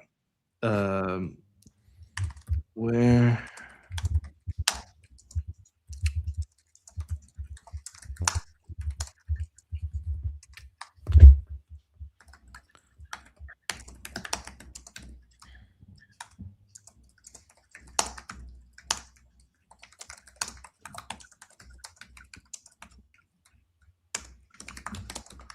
Here, let me just find it right quick. Oh, it's a Matthew. Yeah, you're right. It's not a Mark. Oh, okay. I thought I was tripping. Yeah, go to Matthew 12. I got it. Okay, good. Matthew 12:27. That's it. Okay. Just pull it up. You have it? Yeah. Okay, there we go. Okay. Just zoom in a bit. Here, look. So go up. So then this is the same argument, right? If every kingdom, no, just wait. Every kingdom is divided against itself will be ruined, and every city or household divided against itself will not stand. If Satan drives out Satan, he is divided against himself. How can his kingdom stand? Now look, Jesus adds one more argument, right? And if I drive out demons by Beelzebub, by whom do your people drive them out? So then they will be your judges. Dean, do you know what this means? Let's see if you can get it. Read it one more time. If I drive out demons by Beelzebub, by whom do your people drive them out? So then they will be your judges. I drive out demons by Beelzebub. By whom do your people drive them out? So then they will be your judges. Is this not referencing the idea about Jesus saying that the believers will judge? No. So this is what he's saying. If you read a commentary, it'll say the same thing, right? So he's saying, if I'm casting out demons and you find it so crazy that you're accusing me of using the authority of Beelzebub, your people also drive out demons, meaning Pharisees, right? You guys also drive out demons. By whose authority do they do it? When they answer you, they will be your judges, i.e., you will know how I am doing it. Right, yeah, that's right. Yeah. So how are the Pharisees driving out demons? Father. By Through the, the Holy authority Spirit, yeah. of God, right? He's saying if even your people can cast out demons, right? And they're doing it by the authority of God, so am I also doing it by the authority of God. He uses the same exact argumentation in Mark, okay? If you go to Mark, where they ask him about John the Baptist, they say, by whose authority was John the Baptist baptizing? Okay? That's in Mark, hold on. Mark 11. Go to Mark 11:29. Zoom in. Okay, look. Up a little bit. See the context? Yeah, right there. The authority of Jesus questioned. Here we go. They arrived again in Jerusalem, and while Jesus was walking in the temple courts, the chief priests, the teachers of the law, and the elders came to him. By what authority are you doing these things? They asked. Who gave you the authority to do these things? So by what authority does Jesus do everything he's doing? The miracles, cleansing the temple, everything. What authority is he doing? Let's see how Jesus replies. Okay? Jesus replied, I will ask you one question. Answer me, and I will tell you by what authority I'm doing these things. John's baptism, was it from heaven or of human origin? Tell me. So Jesus is trapping them, right? They discussed it among themselves and said, if we say from heaven, he will ask, then why didn't you believe him? But if we say of human origin, they feared the people, for everyone held that John was a prophet. So they answered, we don't know. Jesus said, neither will I tell you by what authority I'm doing these things. So Jesus then compares his authority with John the Baptist's authority. How was John the Baptist doing things? By the authority from God, from heaven. If they admit that John the Baptist gets his authority from heaven, then they must admit that Jesus' authority also comes from heaven, from God. Okay? So that's that. Also, you have in Matthew or in Luke, where Jesus says he does these things by the finger of God. He says, by the finger of God, I do it. In Matthew's version, he says, by the Spirit of God, right? And that's a reference to God's act of power. If we go back to Exodus, the finger of God refers to God's power, God's authority. So Jesus explicitly says that he does things by the power of God. He says, but if I drive out demons by the finger of God, then the kingdom of God has come upon you. In Matthew's version, if I drive out demons by the Spirit of God. Okay? So this is very clear in Matthew, in Mark, and in Luke. You see that? But it is by the Spirit of God that I drive out demons, then the kingdom of God has come upon you.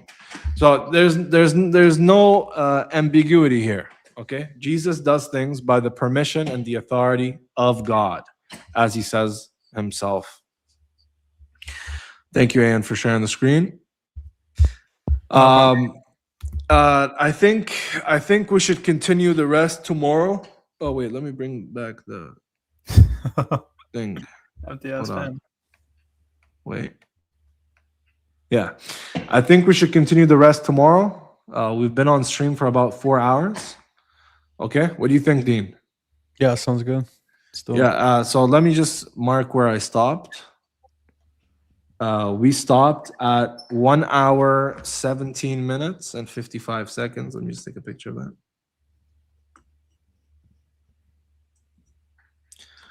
Okay, we got through that portion. Yeah, tomorrow, inshallah, guys, we will continue reacting to Dean. Absolutely baking these guys. It was amazing. Already shaking up Christian Apologists 2026, man. And yeah, guys, do you guys want to say anything before I go ahead and end the stream? No, just barakallah feek for all your efforts to be on and letting us come on. And we'll hop on tomorrow, inshallah. Appreciate it, man. AN, guys, make sure you check out AN, the Servant YouTube channel. Amazing guy, amazing brother, amazing dawah, amazing good knowledge, well-rounded. Check it out if you haven't already. All right, Yeah. thank you, Ayn, for coming, bro. Alaikum, take care. Assalamu alaikum, bro. We're doing. Somebody said orange turban, guys. Don't do that, man. Don't do that, man. Don't do that. Let's go through some of these. How many cameras died for your sins and how many didn't get baked? Man, I don't think any cameras they've always died for my sins, man. May Allah reward you for your efforts defending the deen against the enemies of Islam. Barakallah feek, man. Appreciate it. Thank you for the support. Hey, Wash, Unitarian critic, Fearless Shoe, critique from the debate you had about proskuneo. The name of the channel is Prodigal Truth, his latest video. Okay, I'll check it out. Check it out. Thank you. Thank you for tuning in. Is he basically saying they said so is for humans and God, he said so is for my God? Yes, that's exactly the argument Nick is trying to make. That's how ridiculous it is. Can you believe it? Nick should have taken it back in a minute. He didn't know the word was there. This shows how dishonest he was. Yep, that's even what his friends told him, but I guess he's standing on it, man. Notice when Nick interrupted, IP silent. Of course, bro. You think these guys are going to be fair? It's not happening. Quran 3:4 and the content of previous revelation or Injil refers to Quran as a criterion for Quran. Isn't this proof against the dilemma as well? Yeah, you could use it, but not on its own as a cumulative case. Yo, Dean, do you poop? If you guys don't know, that's what Fan asked Dean during the discussion. So weird. Khuya, I sent you the clip. Check Discord DMs. Sorry, bro. I didn't see this. My bad. Thank you, though. I appreciate it. Sounds like general confirmation to me, confirming the major themes, which is 90-95%, rejecting the paganism with the rest, 5-10%. Yep. That's general confirmation, man. Do you and Jake have beef? Nope. Nothing on my end. Don't have any personal issues. Nothing. No issues at all on my side. I don't know about the other side, but on me, I wish everybody the best. I wish everybody does good. I wish always good for my brothers in Islam. And I don't have any enmity whatsoever. And I don't like to get into these issues anyway. I don't like to do drama.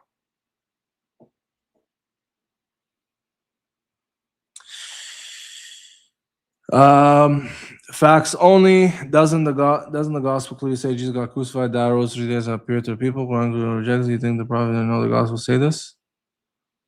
Yeah, they do, but the Quran doesn't confirm the passion narrative. That's the whole point. That's why it's a general confirmation. The Quran negates this. Petition to have Deen AN go on live on YouTube more. Yeah, they should. They should go live more. W Live, W Brothers. Thank you. Dr. Ali Ata'i is an ocean of knowledge. I also recommend everyone watch his lectures. Thanks for all you do, brothers. Assalamu alaikum. Agreed. He's amazing. He's amazing. He's one of the people I look up to. So, yeah, he's amazing. Definitely.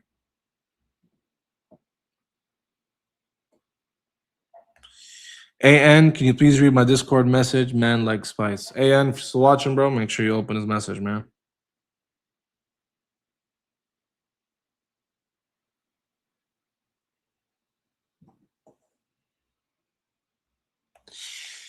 In Surah Al-Kahf, Allah tells the Prophet not to ask the people of the book about the story of the sleepers and rely on what is Allah clearly destroys and doubt. Yep, yeah, I think I already went through this earlier.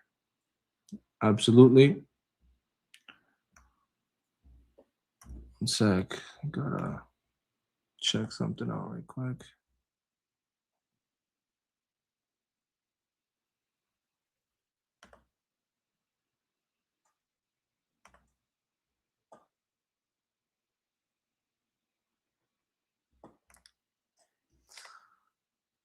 Somebody said I am the young Ali Atai. I wish, man.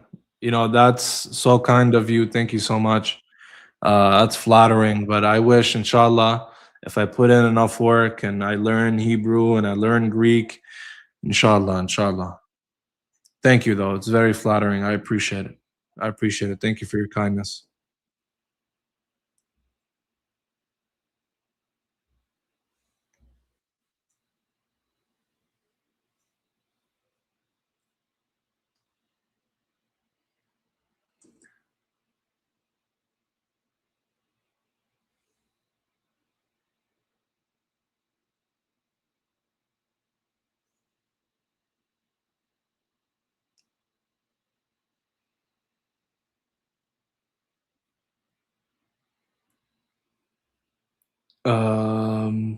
Let's see. Why the hell did Porkface named himself? Oh, we already read this. We already went through this. By the way, guys, Mike uploaded an AI video of Lubiano mocking him because he didn't have anything from the video post. They all got dominated by two akhi. Yep. All Mike had was a AI video of me dancing for some reason. I don't know why. Thank you, voice crack. I appreciate it.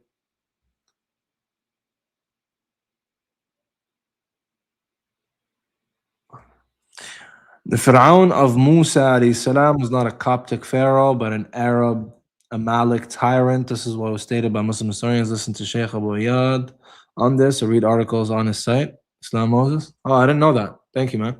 Thank you. I'll check it out. Salam, bro. Christian U654 against us. Scholarly argument against it. What's the argument? What's the argument exactly? Bart, why I like watching your streams? You're funny, bro. May Allah bless you and preserve you. I mean, oh, I appreciate it, man. Thank you so much.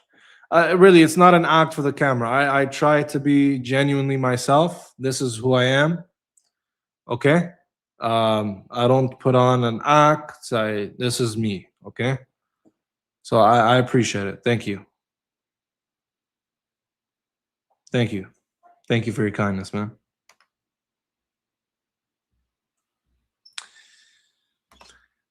Dean baked them all alone. Big respect for Dean. Love him. But the GOAT is our brother, Lubiano, untouchable. I appreciate it, man. Thank you. Thank you. Inshallah, Dean and I and Ann and everybody does this for the sake of Allah. And our goal inevitably is to serve Allah's Deen and to serve the people and, to uplift each other when we have shortcomings. Thank you. I appreciate it. Thank you so much for your kind support and your kind words.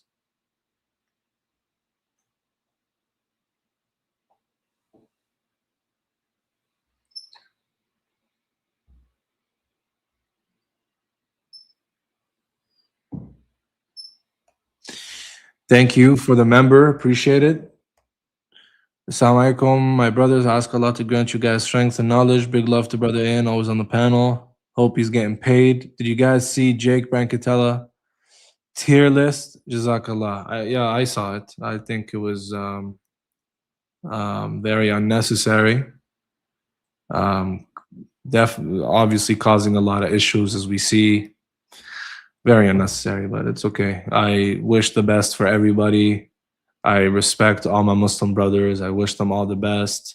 And I want them all to succeed. And I want them all to be influential and to make a difference. And, and I hope Allah subhanahu wa ta'ala uses us all and doesn't replace us. And I hope we all recognize that at the end of the day, we are nothing. And, to recognize where we came from. And, yeah, is Lubiano getting slim? Yes, I'm on a diet. Thank you for recognizing, man. I appreciate it. I appreciate it.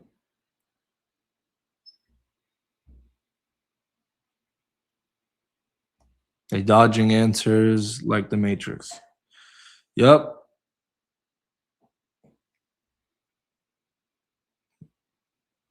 And how can I have access on this? Hit him up, inshallah.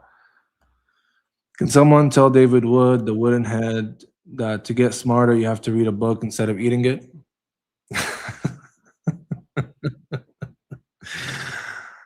Man, that's funny, man. Can you believe he has a PhD? Like, it's crazy. Liban, where's your super chat, bro? I'm still looking for it. Dumb Mike has books behind him to make him look smart. I mean, listen, let's be fair to Mike. He's not stupid, okay? We have to give credit where it's due. Mike is not like super slow. We can't compare him to David Wood and them. But yeah, there's a big gap there. Okay.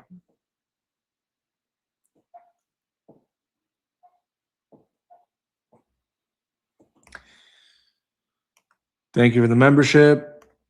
Scam, not gonna say that word, is the biggest, not gonna say that, in the history of mankind. At least those useless individuals show up. You got a point, man. He never shows up, that guy. He never shows up for some reason.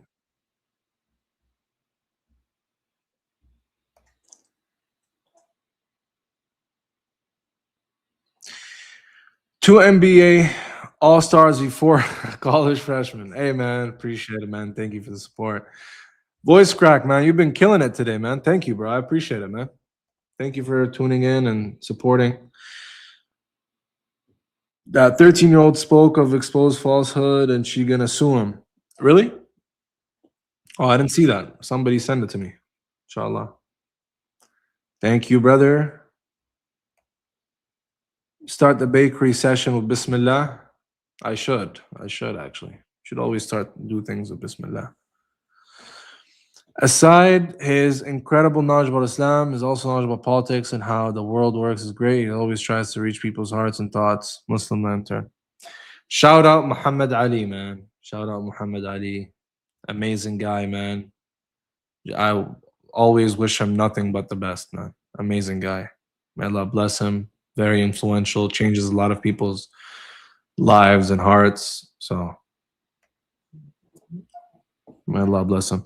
Don't forget, brother Daniel, the others have with him has done an amazing job against modernism. Listen, bro, Daniel has his issues, but yeah, I mean, you have to give credit where it's due. I think his stuff against like liberals and stuff was good. I used to watch it. Okay, yeah, definitely. I think it was against the feminism and the atheism stuff. Yeah, it was good. It was good stuff.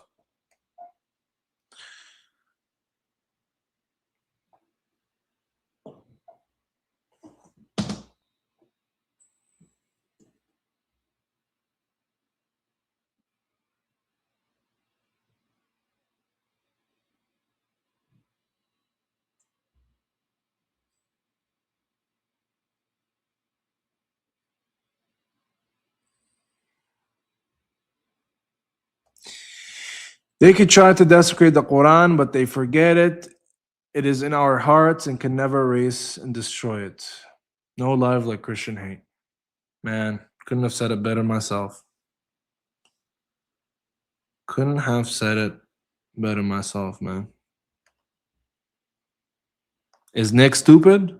Are you just catching up on that now? Do you think the original Eucharist practiced by the disciples of Jesus was actually a celebration of the table spread? Yeah. I think so. I think that's plausible.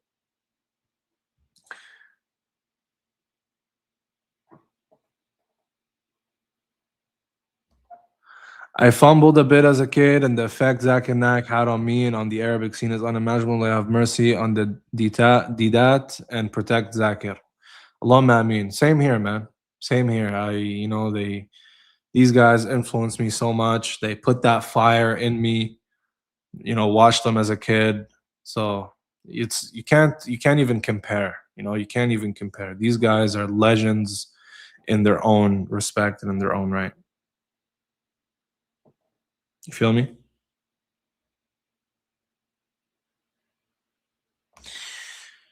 Assalamu alaikum, Rabbi. I like how you call me that. It's great to see you back. We know exactly what you're referring to. May Allah bless you and expand your platform even more in 2026. Allahumma ameen. Allahumma ameen, ya Rabbil Alameen. Allahumma ameen, ya Rabbil Alameen. May Allah never make me compromise on my religion and allow me to spread and serve Islam and, doesn't let anything else get to my head. Purify my heart. Say ameen, guys.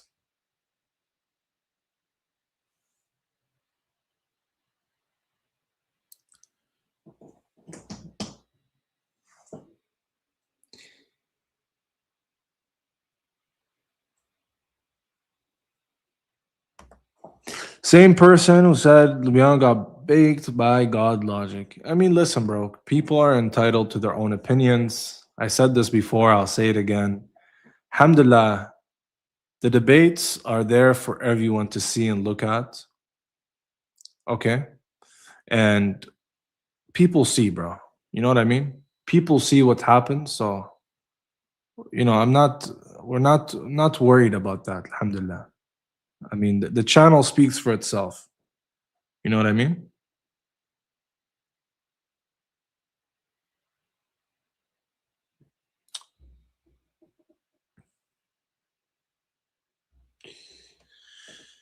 May Allah grant Ahmadi that Jannah. Allahumma ameen ya Rabbil Alameen. Thank you so much for the support. Akbaruddin. Appreciate it, man.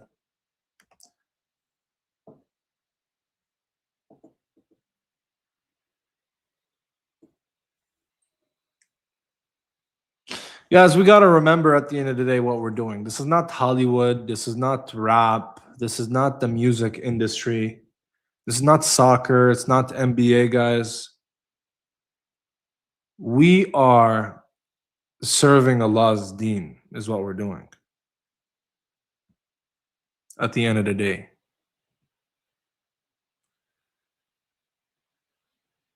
You know what I mean?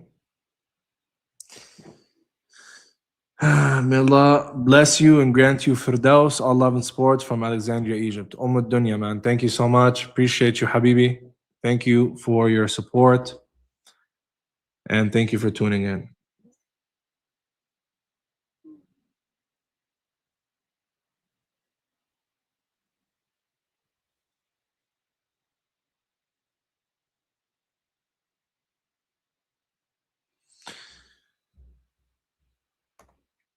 Uh, 3103, and hold firmly to the rope of Allah altogether and do not become divided.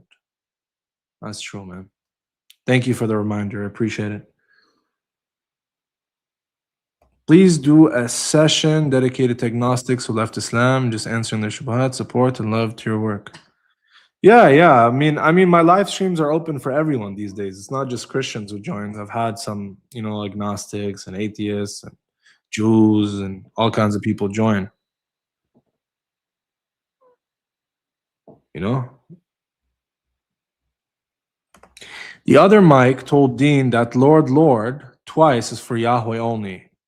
From Nick conjugation to Mike repetition prove Jesus divinity. Very silly. Yep, yeah. See, actually, the double vocative argument does have a scholarly backing at least. Okay, so I'll give IP that. But Nick, just get out. Nick, bro.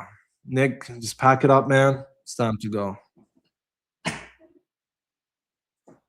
know what I mean?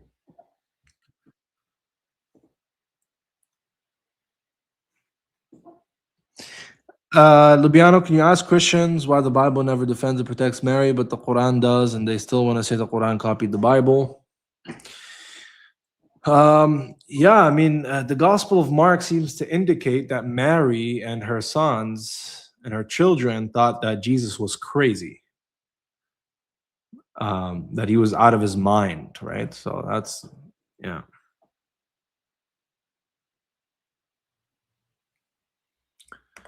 Look what somebody said. Lubiano, please tell us more about yourself, bro. Like background, where you base, and your education. I must say, for your young age, you're definitely really brilliant. Salam. Thank you so much for your kind words. I am very undeserving of it. But I've spoken about myself on, I think, Rami Khalil's interview. I know I don't speak about myself, my story often, and it's not really, I don't have like a crazy story, but I'm 22 years old, born and raised for half of my life in Libya. Went to school there. That's where I did the Arabic and stuff like that. I learned, memorized Quran there, just Amma, and then I stopped. When I came to Canada. But I'm in Canada now. I've been in Canada for a while, And I just have a passion for Islam, for comparative religion. I love reading, and I like debates. I like discussions, and I was inspired by all the Speaker's Corner guys. Ahmed Didat, Zakir Naik, all those guys just inspired me, and put that fire in me, man. Put that fire in me.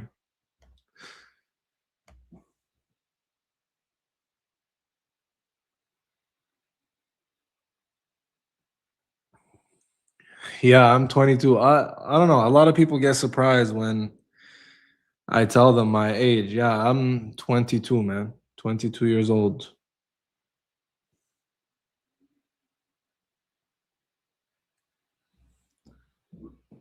Thank you for the member. Appreciate it. Liban, there it is. King Nebuchadnezzar, Daniel 246. Baked. Yeah, man. That was pretty quick, wasn't it, huh? That was pretty nice. Thank you, bro. I appreciate it. We generally confirm in the date of the stream. Hey, man, I know I had to push it around, but forgive me, guys. Forgive me. Quran 1781, the truth has come and the falsehood has banished. جاء الحق وزهق الباطل إن الباطل كان زهوقا. I appreciate it, guys. Thank you so much for tuning in, man. It's been a long stream. We'll be back tomorrow, inshallah. I appreciate everybody who showed up. Thank you guys for the continuous support. Thank you guys for the kind words. Thank you for the constructive criticism. It really means a lot to me. I don't say it much, but guys, this channel is nothing without all of you. What I do is nothing without all of you. You guys are the reason that it's out there. You guys are the reason that the channel is growing, alhamdulillah, and the videos are getting out there. And at the end of the day, man, I'm a human being and I have shortcomings, and and I know sometimes you guys get upset by some of the things that I do, and sometimes I'm a little bit too harsh, and sometimes I can get a little overreact a little bit, or just be a little bit over the edge. I understand, and I sometimes I look back at myself and I'm like, damn, maybe that wasn't the best thing to do. But again, I try my best, and may Allah forgive me for my shortcomings, and I ask Allah subhanahu wa ta'ala to continue to use me and not replace me. I remember last Ramadan, if you guys read my community post a month ago, I said this last Ramadan. My channel was nothing. I had like 1,000 subs. I was debating on TikTok and stuff, but I wasn't posting. And I remember I was begging Allah every night. I would beg and cry to Allah subhanahu wa ta'ala to just give me the chance to serve his religion and to serve him and to just put myself out there, to give me a platform. I begged Allah. I was crying for it every night. I made sure I caught Laylatul Qadr, and subhanallah, 1 year later, man, 1 year later, man, it's like a dream come true, man. Subhanallah, we're growing very fast, and Allah subhanahu wa ta'ala, he opens up doors that you never knew even are even out there. I never thought a day in my life that I'd ever be defending Islam at the front lines, and debating these guys, and really humiliating these guys and helping people. And I get messages on my email, my Instagram. You guys are telling me I helped you come back to faith, and I helped you start praying again. And man, sometimes these messages get me so emotional, I start crying, just reading these messages. So it's amazing, man. It's amazing the kind of influence that somebody could have. And I really hope that my heart doesn't get carried away, and I hope that my heart, I try to rectify and my intentions all the time. I try to, you know, renew my intentions as soon as I feel like my heart is drifting somewhere else. You know, it's tough though. It's tough. It's hard. You know, sometimes you have an ego. Sometimes you know, your nafs can get the best of you. You know what I mean? But just make dua for me, inshallah, that, you know, Allah subhanahu wa ta'ala, He keeps me humble in front of those people who deserve humility, and allows me to strike the fear in the heart of the disbelievers and continue exposing them and humiliating them. And allow me to do that for His sake alone, and not for the sake of making myself look better, or, you know, having people praise me and say, oh, Orthodox Muslim baked this guy and he's the baker and he's this guy. You know, may Allah rectify these intentions, man. You know, it could get tough, but inshallah, man. Inshallah. Anyways, we'll wrap up the stream here. By the way, thank you for 80,000 subscribers. Man, it's crazy. Have no words, man. I have no words. Like 80,000 of you out there, like, wow, like, you know, millions of views a month, like wow, like so many people are seeing me, and you know, I'm really proud of what we've done together, and hopefully we could continue pushing it, and inshallah make a difference in the world, and you know, bring people to Islam, inshallah. سبحان ربك رب العزة عما يصفون وسلام على المرسلين والحمد لله رب العالمين. And I'll see you guys next time. Assalamu alaikum wa rahmatullah.